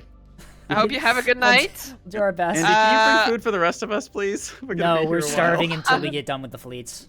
Yeah, Okay, I'm sorry, gonna let's wish hurry you up. all. Yep, next fleet, Alright, next yeah. fleet. Right. Next week, Yeah, next I'm week, gonna next week. wish you all a very good night, and I will see you all very, very soon. Yep. Bye. If anyone is Bye, not Andy Star. already See you following around. them, go follow Indy Star. If I can. type Thank correctly. you. Alright, okay, let's see. What fleet is this? CLN. Bye, everyone. See ya. Onyx Squadron that. was sent CLN. in. What looks like Yep. a capper? What looks like a capper? What's like a capper? I'm gonna call these Okay. So cappers. was sent then. in by Explosive. We have a CLN, which I definitely didn't steal any containers from. I I definitely gotta didn't meow steal before I go. any containers Meow. from Explosive CLN, not at all. Bye, Andy Star. But anyway, Want to read the description then, Scape? yeah, sure. You just gotta queue it up. Anyway, versatile support fleet with an emphasis on reconnaissance, deception of the enemy, and moderate strike capabilities. CLN has a wide range of weapons against capitals and light forces, numerous decoy containers for creating false strike directions, and an intel center for initial target identification. Light ships can capture points at the start or near the end of the battle and are engaged in space control due to its small size and powerful radar. Pike craft are engaged in final identification, target tracking, and missile guidance. So by that description, I think that these are Huntress shuttles, I have a feeling. Yep, Hunter shuttles. that Have a is look. so based. Yep. Um, Don't see these them do often, not- but they're pretty good. they're very strong. Yep. Okay, AMM's. Okay, got a basic idea of how this works. These are all more or less the same. All right. So first thing I notice, first thing I notice, rocket box, 5 rockets per box. That's a God lot. damn. And also act ARAD Val. Yep. That's stage distance 2 kilometers, I think. Right.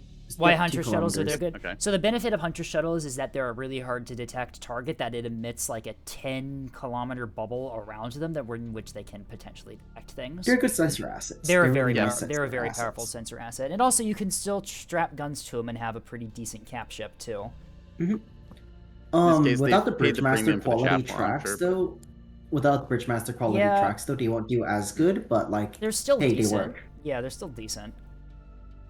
They can hold their own gunfighters with, like this, as OSP, it's likely that you're going to have other sensor assets around, or as was mentioned, there's pikes which can illuminate a target if they're nearby. I still like these.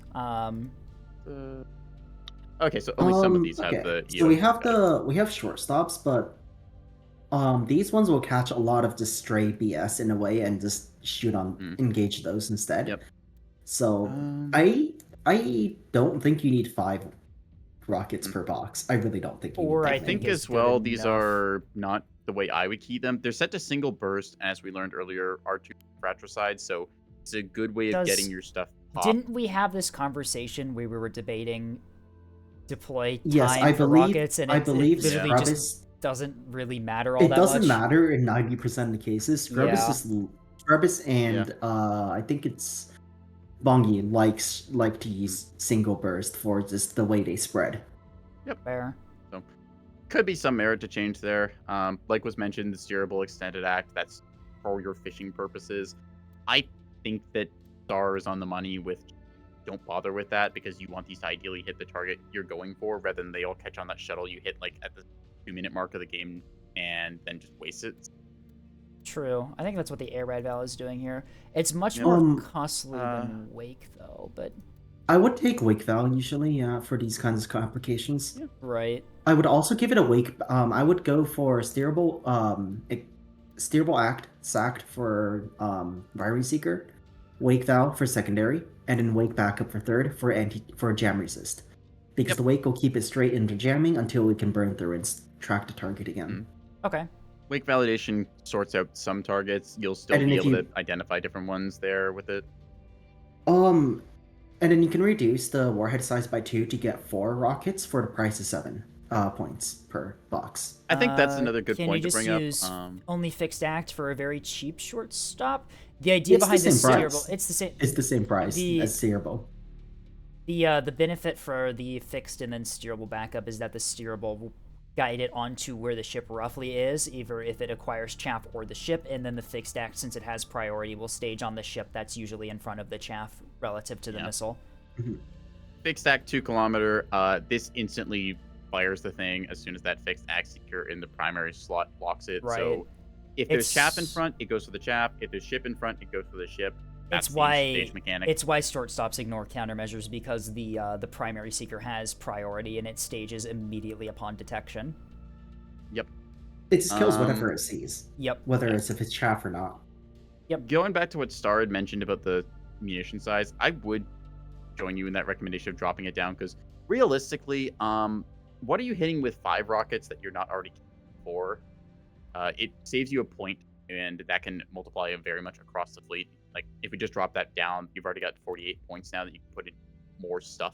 So Right. You can also make the Versatility there. container faster once you do that, which is helpful for hitting things. 200 meters per second is decent. The range is maybe a bit high for this type of missile. I guess if you're doing backline fishing, that helps. Megaman, if you have a red valve, it doesn't actually matter, since the shortstop will still stage on the first thing it sees, regardless. Right. Yeah. What you're probably looking for is something closer to tall stop behavior, where you have a steerable extended active, a hijacked in the front set to reject, and a backup fixed active in the back. I love how we're calling them tall stops. It's... Yeah. Oh, we had I'd the rather short tall stop, now we stops got than tall the stop. other name they were called. What, long stop? No, the other name that I Oh. will mention. Never mind. Right. Anyways, back to the matter at hand. But yeah, 48 rocket boxes. These will make every cap player miserable on ANS side. We love rocket instant stages. Yeah. Just drop it down to the standard like 7-7 ratio for those. What's the other name? You don't get to know. You know, and if you don't know, be thankful. If you know, you know. Great. Hot launch for these, because you want to ideally group up your Yep, salvos. always to hot do launch well. containers. Yeah. Code launch containers is actually suffering. Yeah, cold launch does weird stuff because they'll like sometimes take like a second longer to get off of the like. There is a anything really they're doing funny and- clip where Dashort launched a bunch of cold launch containers, and it took like literally 30 seconds for the container to ignite its thruster because the way the liner was moving, it kept moving in front of Yeah. the cold launch container, and it literally just was there for like 30 seconds before igniting its thrusters. It was fucking hilarious. Yep. Thing to remember with these containers is they're all pointed forward, so just point your nose roughly the direction you want them to fly, and then just plot according to that, and they'll all kind of group up afterwards. So, yep. It's like canter launchers, but even better. I guess it's kind of like Pretty how much. TLS work if TLS was consistent, but It's how TLS would work if TLS was good and not completely useless. yeah. Oh no, I'm masked by like 0.01 degrees. Can't fire the TLS, boss. Rip. And then the rest of the Yeah. containers are for an anti-capital mix salvo here. Yep. Guessing SW. both of these are spliced. SW Saw jam, that's the saw glitter wake. bomb. Saw jam, saw wake, and then saw wake with decoys. Okay, so Subscreen jammer, decoys, pretty standard here. I'm assuming it's 4, 2, and 2 then, which is pretty standard. yeah. Glitter bomb approaches here. It's gonna shed decoys on the approach path. Got your what's this? The home on jam in case there's jamming towards you, because saw seekers can get countered by that.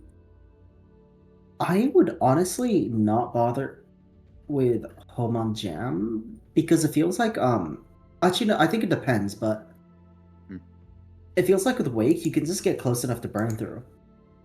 True. Yeah. At least it's been my experience. Depends Remember, on Hodge is intensity of also jamming. going to make you a little bit more vulnerable to killjoys. Regardless though, I would recommend, if you can't afford it, just put a wake validator on the third seeker slot. Yeah, You I have think the one of these you can it costs afford it way does actually quicker. increase the price. It does, yeah. I guess you could Yeah, just same. increase the warhead Yeah.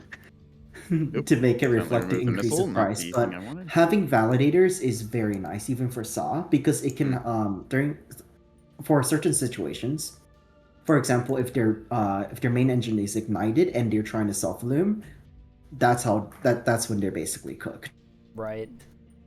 And something you can also do is you can use SAW therm valve, and that's really rough because if you move backwards to stop therm valving, right, you'll basically you'll lose aspect for self loom. If you move forwards for self loom, you activate your engines Right. It's a for therm difficult valve. thing to counteract there. Yeah. So One it's Hodgin that salvo one's for pretty EOR rough. Frig Sprinter. Honestly, Yeah, that's fair. I'm not against it. Like, you've already got 4 of these regular boxes. Teching one is a Hodge. It doesn't cost you a point. It checks a box. Yeah, that's fine. Yeah, I'm okay with it. I think it's Hmm. a decent It's fine. idea. Mixing salvos as well. Like, if Mixing you are salvos in the is battle always space good, and yeah. forcing the mouse over and like take a closer look at your different type of boxes, that's another micro sync for your enemies, so that can help a lot. Look at the box You layout on might these. These look no, that's fine. free size. No, that's fine. I'm not sure how Bigger. much use boost the self screening jam is getting you, mostly because containers are big flat shipping containers, which are kind of hard to hide on a Yeah. jam. True. There was a I stat somewhere of like I the think radar they signature help. size. I think they help a little bit. Yeah. The problem I is don't know if that it's worth or not. yeah, Mm. I can see the idea, like maybe if this was tailing and like you had the decoys jetting like correctly and the self-screening jammer going, but at the same time, when you're in defender range, which was what was going to kill these in the first place, self-screening Like, jammer has range there, so you don't really need to boost it. Like well, the booster it's has more or less more the same power. power. It has more It's the same power, radiated right? power, but No, there's a it's the gain same. No, difference. it's double the gain. Yeah. So It's double the gain. That's double the effective power. yeah. Yeah, I was just saying the radiated power stat is the same though, but yeah, you are right on the gain the stat game. doubling. Yep. So it does have an effect. If you have enough of it, you could maybe deny FCR locks from the Yeah. defender, which could I be Giga, but that's I don't think against that a the single boosted self container. screener is enough to break fire No, control not lock for a defender. single, not a single. I don't know if you can do it for a container. Is the thing because the containers is It's so just a big. At the very massive It's least, like signature size thing. Yeah. it's kind of like trying to do prowler drives on an asteroid battleship. End of the day, you're gonna be big, and you're just gonna have to kind of it accept that. Yeah. 4-5 Um, TOT. Okay. yeah, you could time on target them and try and do it that way, but you've only got one of these per salvo, so like you don't 2 or 3 have that self-screening many. jammers, maybe with the What's your boosted, salvo that's size? enough. 4, 8, Salvo 6, size I think is 6. 6. 6 is Yeah, default, so right? standard. 6 is Right. default. Yep. We've got Yeah. no You don't typically buffing see thing there. people build salvo size, like maybe salvo size 8, but it's 200 points for the data link center, right? So I like Sevo Yeah, I size feel like 8 is salvo pretty size 8 standard. feels better. Salvo size Yeah. 8 just feels better, general purpose wise. I think that like for built up container strike, yeah, definitely, because it also lets you splice more types of containers in there. Like you can get Right. 2 support I mean, what's containers. important is reducing the number of TOTs you need because there is a hard Mhm. limit, and every TOT you add on makes it harder to actually hit the target Yeah. because there's more time in between. Adds programming And speed you as also well, so helps that. Mhm. Yeah, Wait, it your does? CLN in this case, a bunch of your budget is spent towards just rocket boxes. You're gonna throw 48 rocket boxes out and make somebody's life Oh, it does miserable. You're add. gonna try and this It mixed does add salvo. programming The speed. container data link array? Yeah, it does. I didn't ever. I didn't ever realize It's that. not too big of Yeah, a buff. You can little. live without it, but yeah, it does increase prog speed. Half of I'm a just strike using. planning center. I'm just used to having either 1 or 2 strike planning centers. Fair enough. If you want to make your salvos even more hard to soft kill, another option what you can do is you can run command primary, saw backup, and then finally wake or hodge.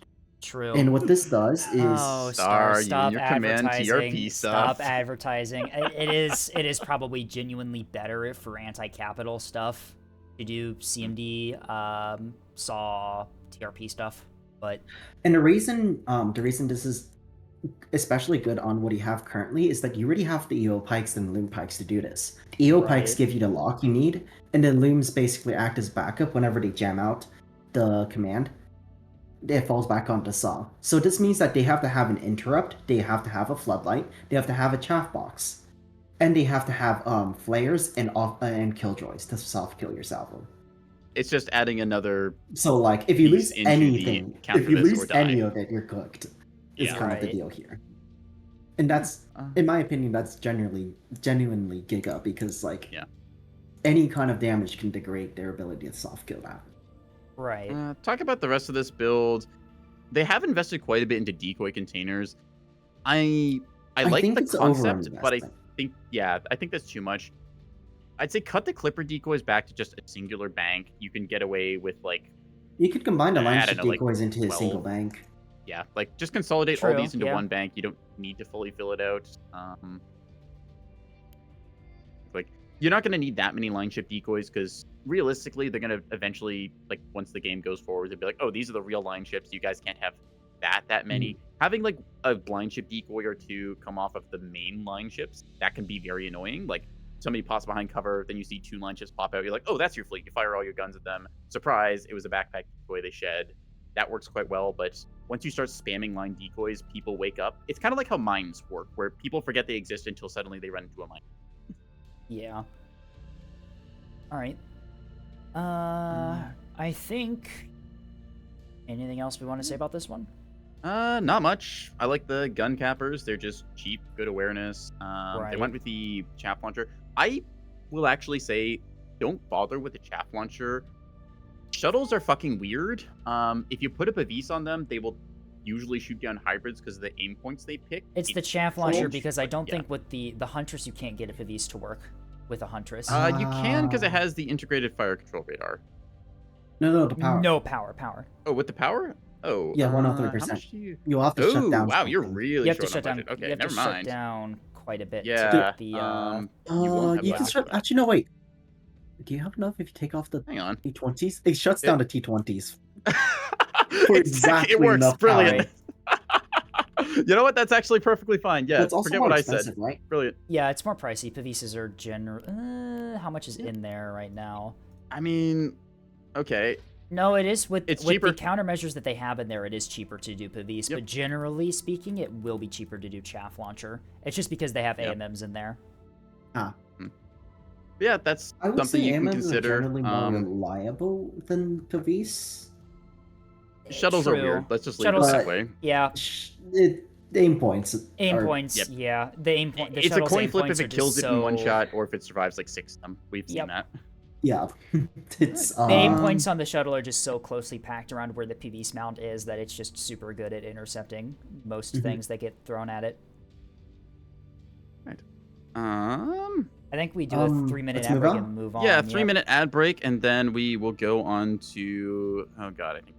Nice. We have 5 more Oh to no, do. I've We already need ran. I've already ran 3-minute ads twice. Yeah, we need Alright, to need to start getting through these quick because I gotta go in like an hour. All right. 3-minute ad break. Be back soon, folks. Meow meow. Yeah.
Turn Going. off ad manager. We're back. Just, We're just back. turn off ad manager.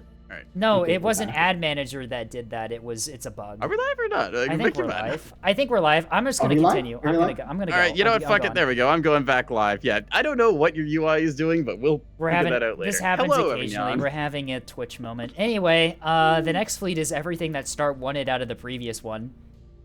Yeah. So, this is coming in from Tasty Cookie. Here, I'll read this one off for suffering's sake. Quote, fairly standard CLN, but its warhead is a little larger than usual. With enough warheads to structure break, then kill every compartment in a sprinter and give it 4 crits in the drives. This sucker can fully disable, then kill a Solomon in one part of a TOT, if one part of a TOT fully hits. That's 42k damage pre-mitigation, then another 7.5k damage in KB22s to kill. Other than that, it's fairly standard other than not having any dedicated fishing containers. Points cost explode when warheads do. Has the instructions for the salvo compositions in the names of the containers and all the good jazz to make it easy for when you inevitably DC at the start of the game. I love that Tasty's actually putting this as tech. This is just, yeah, this is normal. This It's is just it's simple and works. Yep. It just works. the idea it's behind To be it. fair, this is a LARP CLN to some degree. Long haul on a command CRP is not bad per se, but not having heading authority for hot launch makes for hot launch low maneuverability containers gets annoying real fast. That being said, long haul is better for LARP reasons because, well, look at the two descriptions. See those in a These second. rocket boxes. Apart from that, there's some decoys for luring off potential raiders when passing through contested space and missiles. Yep, decoys are good to have. Then enough DC to keep modules functional until they can be properly repaired in space. All right. So it is a rocket box spammer. You can tell by the is. Not necessarily. This is, No. Oh no, There's- I couldn't there are guess other by things. the 5 There are fucking other launches. things. There are other The things that rocket this boxes has. are just for rocket boxing. They're Yeah. just short stops. Before we go generic into purpose missiles, stuff. want to just like read through mounts and compartments fast, I guess. Whoa, hang on. These rocket boxes Um, are a lot different than I thought they were. They're stage at 1k range. 1k. Yeah, range. these are general purpose rocket boxes. They're Oh. not short stops. I see. Interesting. I was gonna do mounts before we got missiles, but hey, if you want to start with missiles, we can do there. What do you want? Mounts. What has I it mean- got? 4 container banks, a hangar, 2 hangars, and a chaff box. Done. Yep. Brilliant. Yeah. Compartments. It's- Internal internals, has more more pipes in pipes. there. Damage Guys control, actually damage sprung for the control, complex. strike landing. It's complex storage is its DC and a Yeah, that's pretty standard for a that's pretty CLN, good. just because you'll be Oh operating yeah, closer right. to Because front the lines, complex, Yep. and you can afford it. complex is only 55 points now, so that is a little cheaper. That's not bad at all. That's In a missile parallel Yeah. interface for 10 more than a large DC. cringe Good. strike planning, but sure that works. strike planning. That's CIC fine. It planning. works. It's like Flame it's like a strike planning center, but it sucks. You could have just bought another. No, you couldn't have. It's too Anyway, expensive. It's cheaper, I Bridgemaster for close range direct fire as needed. Very funny with command. yes. guess. But anyway, the big cheap, star of you the got the show mounts. here is the capital killer missiles here. Tasty actually did a pretty good job of describing the salvo size here. So 2 of the 401s, the bonkers, 2 of the other bonkers, pretty fair here. The only difference between these is just different secret types. One of them is CMD Saw Therm Valve, the other is CMD Saw A-Ride Valve, just like what Star was saying. These are really good secret combos to have on a container that's using CMD Saw. A-Rad and Therm Valve, as Yapstar previously said, the benefits to those. We also have the KBU-22 Finisher box, which is a very nice thing to have in your salvo. This one Note is... the lack of saw backup. No it's saw because backup that on this. having a saw backup will cause these to stage early and just drop Saw- all of their Saw bombs is, into nothingness. saw is position, not distance then, right? Which is why... Yes. Yeah, Yep. measures It's position, directional only. only. Direction Yep. only. So the Uh, other reason is that even if you had an Act Seeker with Wake Valve, wait, why do you have a Wake Valve on that? On the... Hodge Wake Valve on Hodge Reject. Oh, that's just a use. Oh, it's this thing. No. What is this? This is supposed to be a useless Seeker because it looks for a jamming signal with a Wake validation. I see. It's why? to keep it straight no matter what. It's to keep Okay, it straight no matter why? I see why it's doing that. though? Yeah. Interesting. It's a dummy better off- seeker that can never be jammed because it can never because if possibly he gets see anything. jammed, it stages early. what. Yep, You're better okay. off. You're better off in using Wake and Hodge Valve. Wake Hodge Valve. Rake reject Hodge Valve because cheaper? the Because Wake it's has shorter technically range. cheaper, because Wake... No, it has shorter range. Right, because the Wake Seeker is only like 1,500. Mhm. Yeah. Anyways, it's a thing that exists. It's It makes the missile dumb. It's to make the missile go straight without having it stage early on jamming or Wake. It's kind of funny how creating a actually useless Seeker is useful. Yeah, like, huh. But something to note is I think the intent here is that these two boxes kill the ship, knocking out the command jammer, and then the command jammer kicks back, or command guidance kicks back in and deposits the bombs at point blank. Yeah. The Assuming other any of your thing- boxes get through first, there's good Yeah, odds so you're gonna fuck up either the power system or the jammer. I mean, if you don't get hits, this isn't gonna do anything anyways. Yeah, like its bombs still Something- get cleaned up. I want to note also another thing is that if you use something like Axe Seeker for bomb simulation specifically, they will not lead the target. What? Oh, it's no velocity? No, they do have velocity though, right? The way the bombs works because they inherit the velocity of the launching platform, sorta, kind of in a weird way. For some reason, only command will lead the target. No other Seeker will. I see. Even if it That's one of is, the- even if it is mid angle, huh?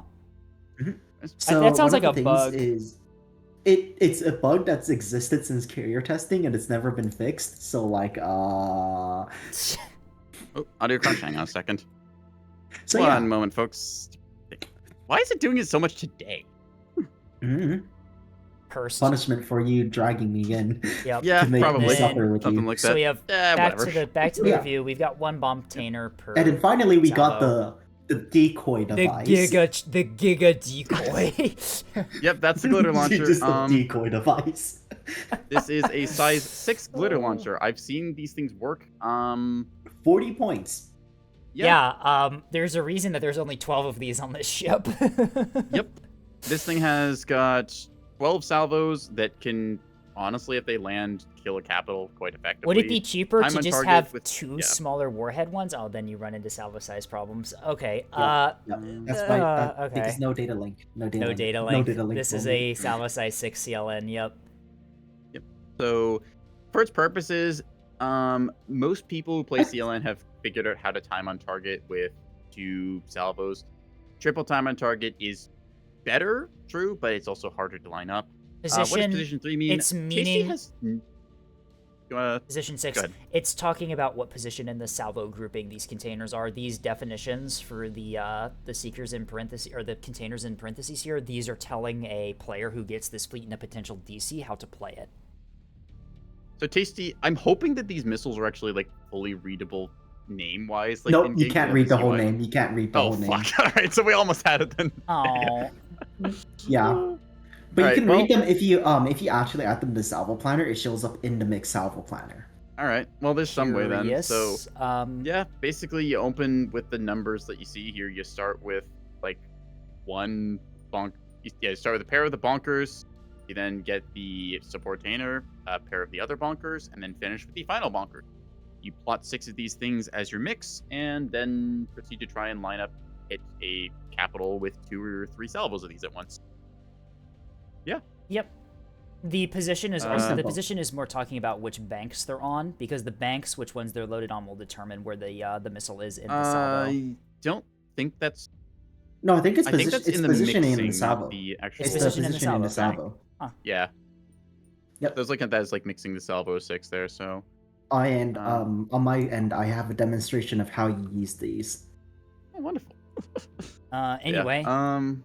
yeah. They're It's pretty got a bunch of straightforward. rocket boxes that do rocket box things. Like we mentioned before, they're not the shortstops, so they will. Like, these are wake Val with therm targeting, which wake targeting. So yeah, it doesn't insta stage, but I it messed will up the still get close. TOT.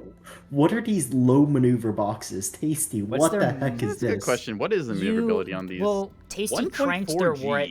Tasty cranked their warhead to size 9, which is why you're lacking maneuverability. Like the maneuver is so bad they looped around backwards. I see. Ah, Interesting. Well, I guess you're gonna have to figure out how to plot 1.4 Gs. Tasty, you had it going for a while, but I hate this so much.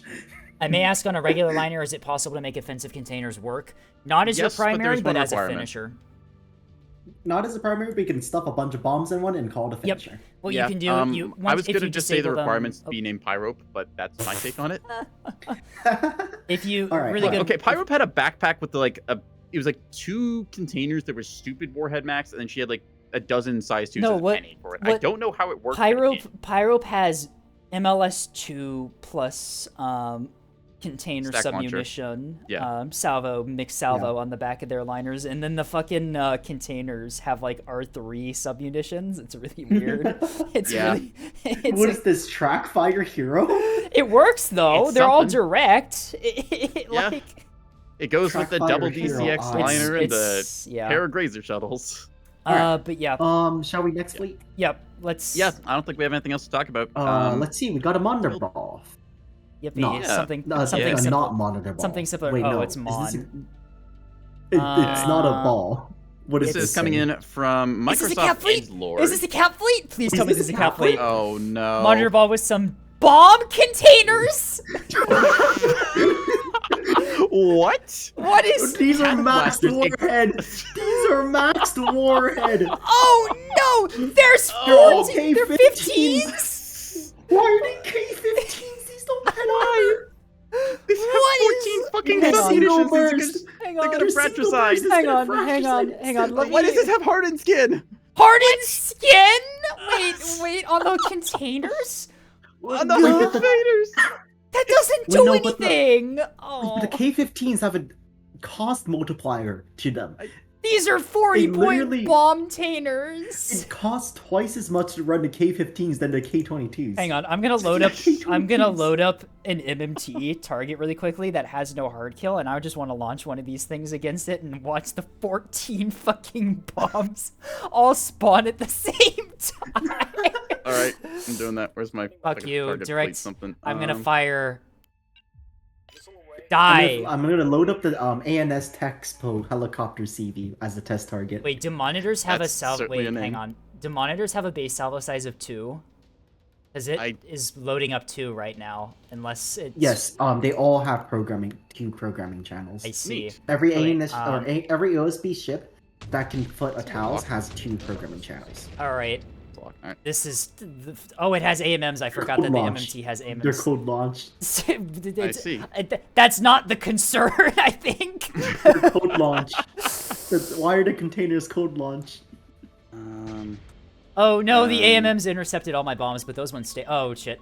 I forgot that this thing had AMMs on it. Uh-oh, I've been countered by 2 I'm points. watching the. I've been countered by 2 points worth of AMMs. How terrible. These That are was. the CB. Wait, hold up. that These was- are the CBUs, but that like was- that was- worse in every way. Oh no, of course Tasty. Of course, this isn't even Tasty, this is Edgelord. How the if this was a Tasty fleet, I'd understand it because they found a way to make fucking CBUs on a fleet that No, should but not it's have not even CBUs. good. Can you Just, imagine? Can you imagine a CBU submunition in Oh my god. containers? How about? Why did you have to say that? No, get out of here. Don't worry. Anyways, Wouldn't- it would We be thought of so this during awesome. carrier testing. It We would thought be of this so during carrier cool. testing. I'm assuming there's a reason why it's not like that. Anyway, Anyways, you should be running K-22s for these. die It's die like way stupid. cheaper. Oh, you it's shouldn't like be a running these to fucking begin shotgun. with, but. All right, so. Did they include a description for this? No, Armored it's ball literally containers? just I Nope. put it. The description is literally just I put bomb containers Okay, these on are monitors. these are Okay. Grazer devices. C90 T30 Grazer with a Citadel magazine, DC complex, and a DC storage, Why is the mag at the 750 back? points because good and the default question. drive. Basic Jim. CIC, basic drive. Large. And then This- two meat tugs, but Pavis device variants of them. Does this even count as a monitor ball? Like, No, this does not. Honestly, wait, are the these Pavis are in the bad hunters, spots wait, on the. Okay, like, hmm. okay. Question number 1: you have a bridge master and a pinpoint on these meat tugs. Mm. That should be a T20 on the bottom again. Don't need a Yeah. pinpoint. You Need don't those. need a C20, pinpoint. or if Not- you're gonna run Pavis, put it there, because actual good True. arc. Just put them out. They've got The a top mount 2 is best for Pavis arcs, I think. Because it can Yeah, hit down in front slightly of elevated. you. It can hit down in front of you. Is Oh, the big thing. elevated mount. Yeah. Yeah. Actually, I think that the belly it can as well. I forget how precise the tug hitbox is compared to the full. Yeah. I want to say it can. I do know that these side mounts are nice if you have mounts in all the other places, but generally mount 2 and 3 have better arcs. Yeah. I don't know what to make of this fleet. I don't. Yeah, I'm like, what are they in formation? They're not. Are these No. dispersed cap guards? Like what? If This there's feels like somebody if- like started their homework, didn't finish it, slapped it together, called it a thing, and This feels like an 800 AI generated marks. fleet. So, okay, congrats, Edge. Holy Technically, you shit. get a passing swap, grade, swap but you're to the not getting KB, more than an. swap the like- bombs to the KBU-22 and look how many points Yes, it's you way cheaper. save. It's oh, it's probably like the same damage too. No, it's Yeah, more damage. I'm pretty sure. It's probably more more. damage. Oh yeah, because you have to worry about armor. 3 Yep. of them. Yeah. That's so. Each Also, K22 can- is like 5 times the damage. Like, also, hardened skin. Explain. Do you think you're going up against Auroras? Like, what? No, it adds 5% more health or something like that. Yeah, it adds, It goes from 150 to 170. Congratulations, your container can survive 2 extra milliseconds of getting shot by defender. Like, 2 more round. No, 1 more round. one more defender round. Nominally 2, Congratulations. nominally 2. Congratulations. It's like, what's the damage of like defender rounds again? It's like 15. Like 15 or per 20. something. 20 mil rounds. 20 mil slug does 15 damage. So congrats. It takes 2 extra defender slugs. At Remind me, what's the 2000 defender this like, rate of container, fire you again? save Like, 2,400 by RPM. swapping to Yeah. KBU-22s and cluster fucking decoys. You save yourself 10 points per container. I hate that sentence. You said what? Cluster decoys KBU-22s. You save yourself 10 points per container. Ugh. They're 31 points Get instead. me out of here. Get me out of here. Get me out of here. Get me out of here. Get me This out of is here. so- Get me out of here. Get me out of here. Get me out of here. Get me out of here. Now get me out of here. You can also save 'cause it's Insanity. steerable act. Drop down to the fixed act, and you save another point. Yep. Just get me to the next Additionally, fleet, please. additionally, if Get you me to the remove, next fleet, additionally, if you remove the containers from this fleet Get me to the entirely, next fleet, you please. save yourself over 300 points. Okay, so like if you remove all the grazers and like every ship you hear and replace it 200 with garnet no, that's and then add some jammers, 240. like you know. Hey, also, additionally, guys, Additionally- turns out if you go to starter fleets and run Cobalt Squadron instead, you save 3,000 points that Yeah. will actually fucking If you, do something. additionally, if you go to the Monitor Ball starter fleet, you save yourself a loss. And then you add and then you add 2 jammers. That's all you need. Yeah, there you go. Guardian Would Squadron. Cosmic KB-15 be tech? No, it's Levy, not. I've public tried it. execution. I've tried it. Public Levy, I've execution tried- in 10 Levy, I've days. literally tried this before. Yep. Nope. Anyway, Yeah, let's. I I think. I've literally tried this before, but with CUDAs instead of containers So, because it's cheaper. I think we Edge. move on to the next fleet before I lose more brain Yeah. cells. Edge, thank you for knowing ahead of time that we were not going to have any thoughts for reviewing this fleet. We appreciate your submission. You technically have a passing grade. See us after class. Let's go on to I'm looking at this Marksons. fleet. Can we skip this one? Why is it 3? Oh, it's a mine layer. Wait, hang on. Is Get me out of real. here. Is real. Great name. It's real. 2 pairs of monitors to defend cap points against cappers with the ability to at least Not even a hurt 3K. every ship the enemy can field. If nothing else, they could die really slowly, mine 1 point and move on or stay, depending on the situation of the map. Mine 1 point and stay is a bad idea. Mine 1 point and stays. I have- the humble. No, they will just drive up with an interrupt jammer and catch you into interrupt jammer's sphere. And then you'll Sir, die. Sir, Not you even might. a hang up, just an interrupt. Oh my god, this is okay. Anyway, 100 points left with no idea on what to invest. Your okay. OSP, 86 point Okay, cringe okay. capper. Next First question. of 80 all, point first of cringe all, capper, yeah. C56? Hello? Uh, C65? Hello? C65? Why is this not either a 250 or a C90? C56 Yeah, or C90? If you've got the C65 you have is quick. points. You're 100 points under. Why is this not a C90? You can swap every one of these to a C90 and and still more have points. points. Like, if you want cap guard, then sure, C56. That's incredibly tough to kill. 350 hit points, 40 damage threshold, survives any missile. It's a pain for ANS cap game. Why does C65. this... Let me just like overpen every single ship I shoot at on the Yeah, cap let me point. also be inaccurate as hell because I What don't makes have a the gun plotting C90 center. C90 is better than a C65 because it has both anti-light and anti-heavy capabilities. It's a monitor exclusive. Bombshells work really good against anti-light, and Hesh gives you a punch-up ability. And also, Hesh is also really good at anti-light if you can remove thrusters. Like, Hesh just annihilates sprinters if you get hits. Yeah, like it's a high explosive shell that never overpens and does a lot of damage. It's like on a gun that has a lot of health. It's like what if we gave an AP round HE damage, but it can't overpen?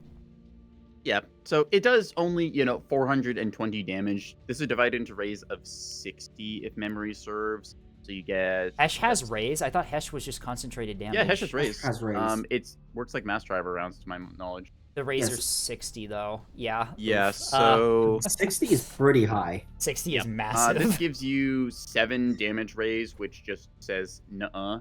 Because it's 60 damage per ray, that's more than the 50. It's like having 7 Whoa, hang on. 250 AP rounds go through your ship at the same time. Yeah, it is like that, huh? The lead ship, Hungary. And no way.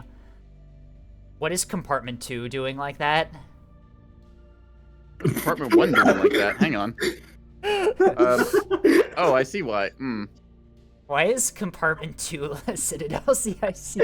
Okay, so once again, we have another person who apparently didn't finish their fucking homework. Okay, I think the Markson, DCX Microsoft, has more what health. Doing? Hold up. DCX have more tank than that. Yeah, it's almost as if the DCX is meant to go in these large compartments with massive hitboxes, and a Citadel CIC is not. Complex, make that a complex, and then make that a reinforced CIC in compartment 1. It's like it's 5 points more expensive to do that. It's 5 points more expensive to do that. Why is that a Citadel CIC? Don't do that. No. Yeah.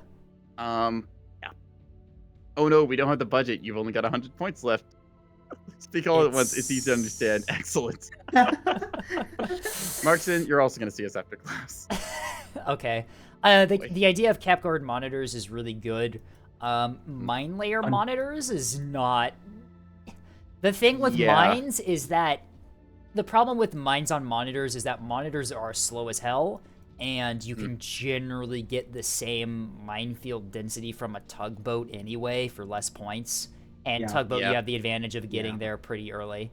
The idea of if you're doing defensive cap guard, then maybe putting the mines on. I guess I guess you could like find an access point to like a cap part. You just like dump your mines there and you sit back on the cap, and then you laugh as something goes through it. And then the enemy laughs as they comms jam you and you die as you're on your own minefield. Comms jam, they shoot your antenna. I actually am I'm a little bit of a fan of the mine layer monitors, to be honest, because you do have the MLS, you do have the C65s, you do have decent the missile is Act CMD secondary instead of CMD so Val. the Citadel CI. So to answer about the Citadel CIC question, it's because having the Citadel CIC has less health than the damage control complex, right? It's making it less of a tank.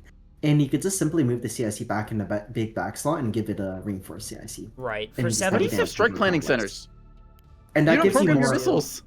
And that also gives you more, what's it called? It gives you 2 more restores and gives you basic bunch of buffs that are really nice to have. For the point cost of the Citadel CIC and a ship like this, the points investment is not worth it for what it actually gives you. You get more hit points, you get damage control, you get restores. Sorry, I'm still torn by looking at the Israel. Compartment 1 has a strike planning center. Yeah, you don't need strike planning centers on. Yeah. Unless it's MLS like 2s, you don't program your missiles.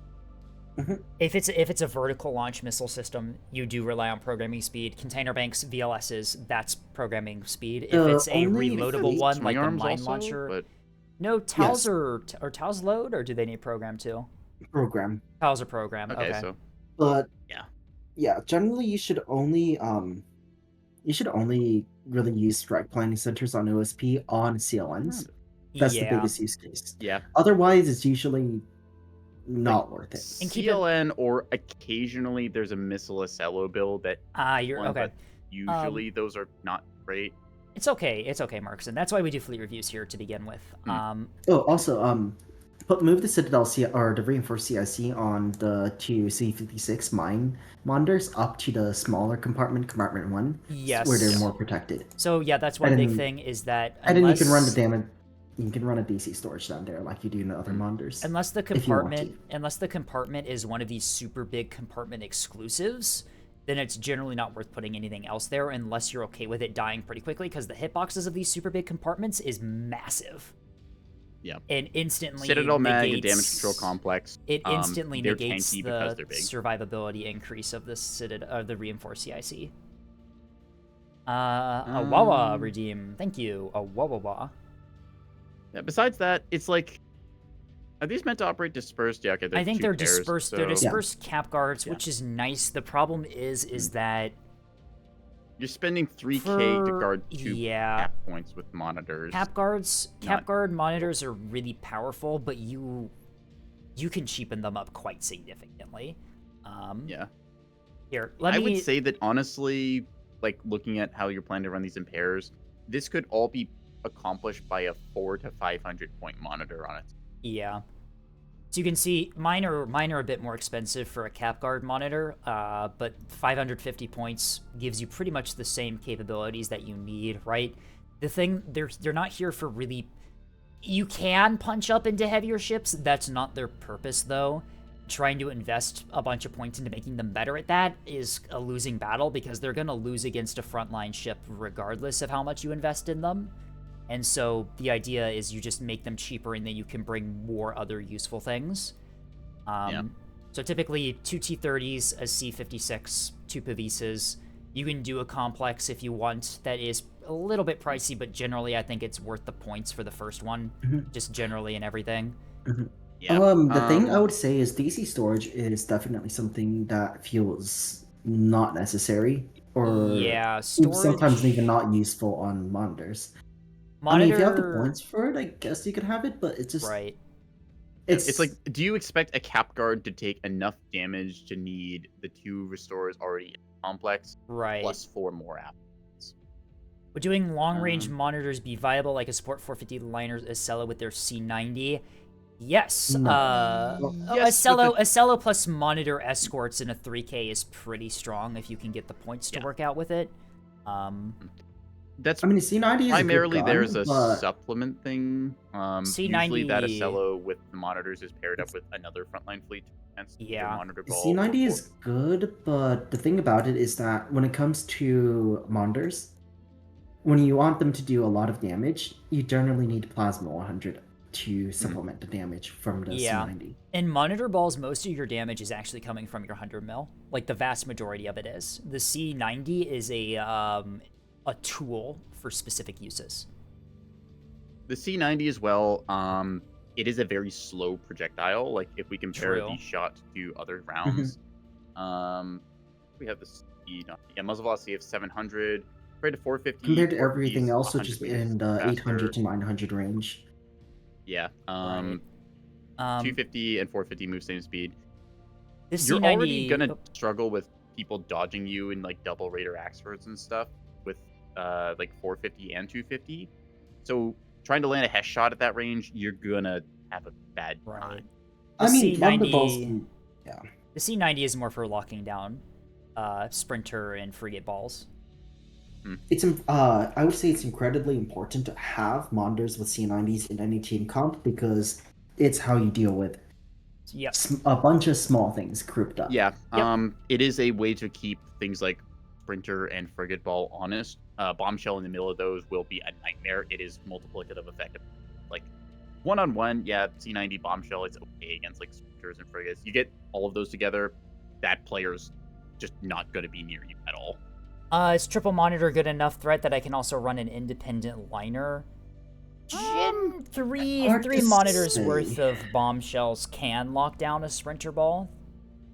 Could I change the compartments like suggested? I can take a look at it. I was just checking my monitors, because Marks, as long as you're looking here, I just load up my cap fleet. My like goalie monitors, they're like 400 points. I didn't bother with any weapon buff modules. Like the most expensive thing is for a huntress to get a pinpoint lock with because I want to be able to detect things.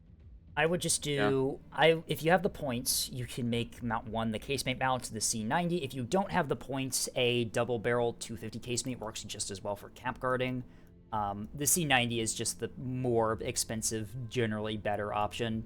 The reinforced DC in compartment 4 can probably just be a small DC if you want an extra restore. It's pretty well nestled in the core between a bunch of highly reinforced stuff that you can get away with making that a small.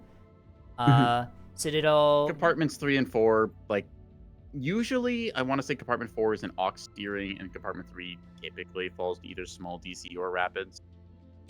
Something like that. Compartment 2, I would do a complex and then make compartment 1 reinforced CIC. Compartment 5 is your Citadel mag, that's good. And then compartment 6 as a storage. I would probably just make that like a rapid, because a rapid, you get your team whether the locker is alive or not, and so giving it a massive hitbox isn't really too big of a deal. You save a bunch of points doing that, and you still have decent restore capability with 3 restores. Monitors have survivability from their ability to resist damage rather than their ability to recover from damage. Additionally, I'd say take your drive from the back module. If you have a weak drive, such as like the yard drive or the sun drive, you will want it back there. But since you paid for reinforced, put that thing up in module 1 where the reactor initially is. Put the reactor in the slot. This means that if a shot lands in like the middle of your ship, it's going to splash across all these really hard to kill reinforced modules, and basically you can just survive for a stupid amount of time. Reinforced drive has 400 hit points, so you're not going to lose that thing anytime soon. Rapid teams can't do restore. No. Rapids are just for repairing like fires and other damage. But yeah, I like what Neko said. The reinforced drive and module slot 1 will also allow it to damage split with a bunch of other stuff in the core. Worth talking about like the kind of skeleton.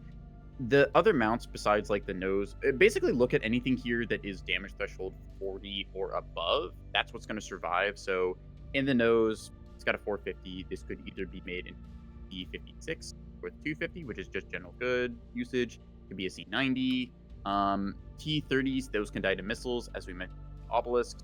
Same with the point defense. So if we just cut out those and like all of the module buff stuff in the front, that's more or less what your monitor is going to look like after it takes like a big missile hit, which is one of the few things that can really damage it. Yeah. If you want to double drive your monitor, sun drive, yard drive is the way to go, in my opinion. I double drive them on my goalie monitors in my cap fleet, and they work really well because they can get onto point really quickly and still have the turn ability to pivot onto target. Double yard is cursed because you don't move. You're just a turret. Yeah. You literally just become a monitor. Yeah. Talking about the double drive thing, I will mention compartment 6. We said to make it a rapid. You can make that your jury-rigged reactor as your power source then. Modules 3, 4, and 5 in the front, those tend to get shot out, so don't really bother with putting it there unless you explode. 6 and 7 in the back are much more resilient. If you want to put your vulnerable ammunition elevators, I'd do those there, and I'd move the Huntress, honestly, to the front, because the Huntress, like we were talking about earlier with radar damage absorption, this thing can absorb quite a bit of damage. You could put it in the front to help keep your casemate and also some of your other turreted stuff in the front alive. It's got enough that as long as it damage splits array, then it's able to stay alive from missiles. Yep. And compared to like the ammunition elevators, which are just fragile, 100 points, 15 threshold, those will go down. Yeah. Not really much else to talk about. The missile monitors, mine layer ones. Honestly, what I would do is I would split these into 2 ships. I would buy an MMT with the MLS2 and then buy a mine layer tugboat. Yeah. It's like, you think about what you're getting here, like, okay, it's got the ability to fire 4 missiles at once. It's got the ability to lay mines. It's got a C56 nose gun. Doing those jobs doesn't need to be on a monitor, the big question, and I'm with Scape on that, where I don't think it does. A cheap mine-laying tug, like, you can just grab a C30 with that as well. Then you've got a C30 gun tug that attaches onto whatever in the battle space after it's laid its nest of danger eggs. I think, overall, if you want to make this into a cap fleet, I think it makes sense to take the first design, right? After all of the modifications, you just duplicate that 4 times. You add some cappers, you add some monitor or some tugs, and then you're good. Yep. Yeah. That's You want to basically make Simplify it it down. You can just take like a pair of monitors. I'd recommend, and just have that as your like capital defenses. Playing a map has two naturals and one neutral, two cap guards as well. Additionally, if you want to help your team out a little bit, with the monitor, you can double driving, take compartment 6, put an intel center in there. That's just a nice way of going about things. So 4 monitors, a tug, and a shuttle. Combination of that. Play around with how many monitors you put in your cap fleet. I only afford 3 in mine. 4 you can get away with just due to how cheap it is to bring monitors in OSP Case cap as well fleets. is like, do you need 4 monitors, right? True, like, yeah. How many points are you covering? How much with territory are you realistically expecting to hold with the monitors? Probably better at that point. Like, okay, you've got like at least 2 monitors. Those cover your natural points, whether it's 1 or 2. You can then invest your points into other more aggressive stuff like a arsenal tug with either size 2s or torpedoes. You can go with some rocket shuttles, like get a pair of 2 or 3 of them along with some jamming. That's a nasty thing. Right. You could get an early warning tug. You could get a bunch of gun shuttles. There's a lot of different options for OSP there, so don't overinvest into monitors. Designed as pair, one is fighter, damage dealer, other is supporter. That's the thing. They don't need to be, because one single monitor will just outpunch anything that would be threatening point that you can fight. And if you want to fight Unless it's, capitals, like- you're better off running a monitor ball instead of individual monitors dispersed. Like, 2 monitors on their own are generally not going to win against the capital. Like, they'll slow it down, sure, but even a lone CL can probably gunfight that with some micro. It'll take a while, but... And at that point, then it's like price-wise, you're trading like actually down price, because that's the 2 of these together is like 1,400. And if that's the case, that CL has a missile backpack and we'll just kill one of these flat out. All right. Yeah, I think that covers it though. With that fleet, I think I have to head out. I have some dinner planned tonight with family. There's 2 fleets left. I'll probably raid into one of you guys and let you finish it up. Okay. I will do my. Damn it! I really want you to do limes. Limes. Limes is the next one. Oh, I'm seeing the name. There's the names. Yippee. Fanboy Fox, Wolfboy Twink, Bratty Kobold, Power Bottom Hyena, Submissive Bunny, and Dummy Mummy Dragon. Yep, we got them all. We got them all accounted for. Okay. Yep. Fun. Anyway, so if you can just extract those audio files, Twitch chat. Thank you. I said the audio files. Oh, I see. I said the audio files. So with that, I'm out. Have a good one then, Skip. I'm gonna raid. You. Oh wait, fight each other on who I raid into. Go for Star. That's not fighting. That's not fighting each other, but you know. No, 1v1 me in small testing range. 1v1 me in the small testing range. No. I'll just raid Star. All right. Okay. As Neko says, missile key is turned. We are prepping to raid in 5 seconds here. And with that, I will see you all tomorrow for my own fleet review. Bye-bye now. Yeah. We were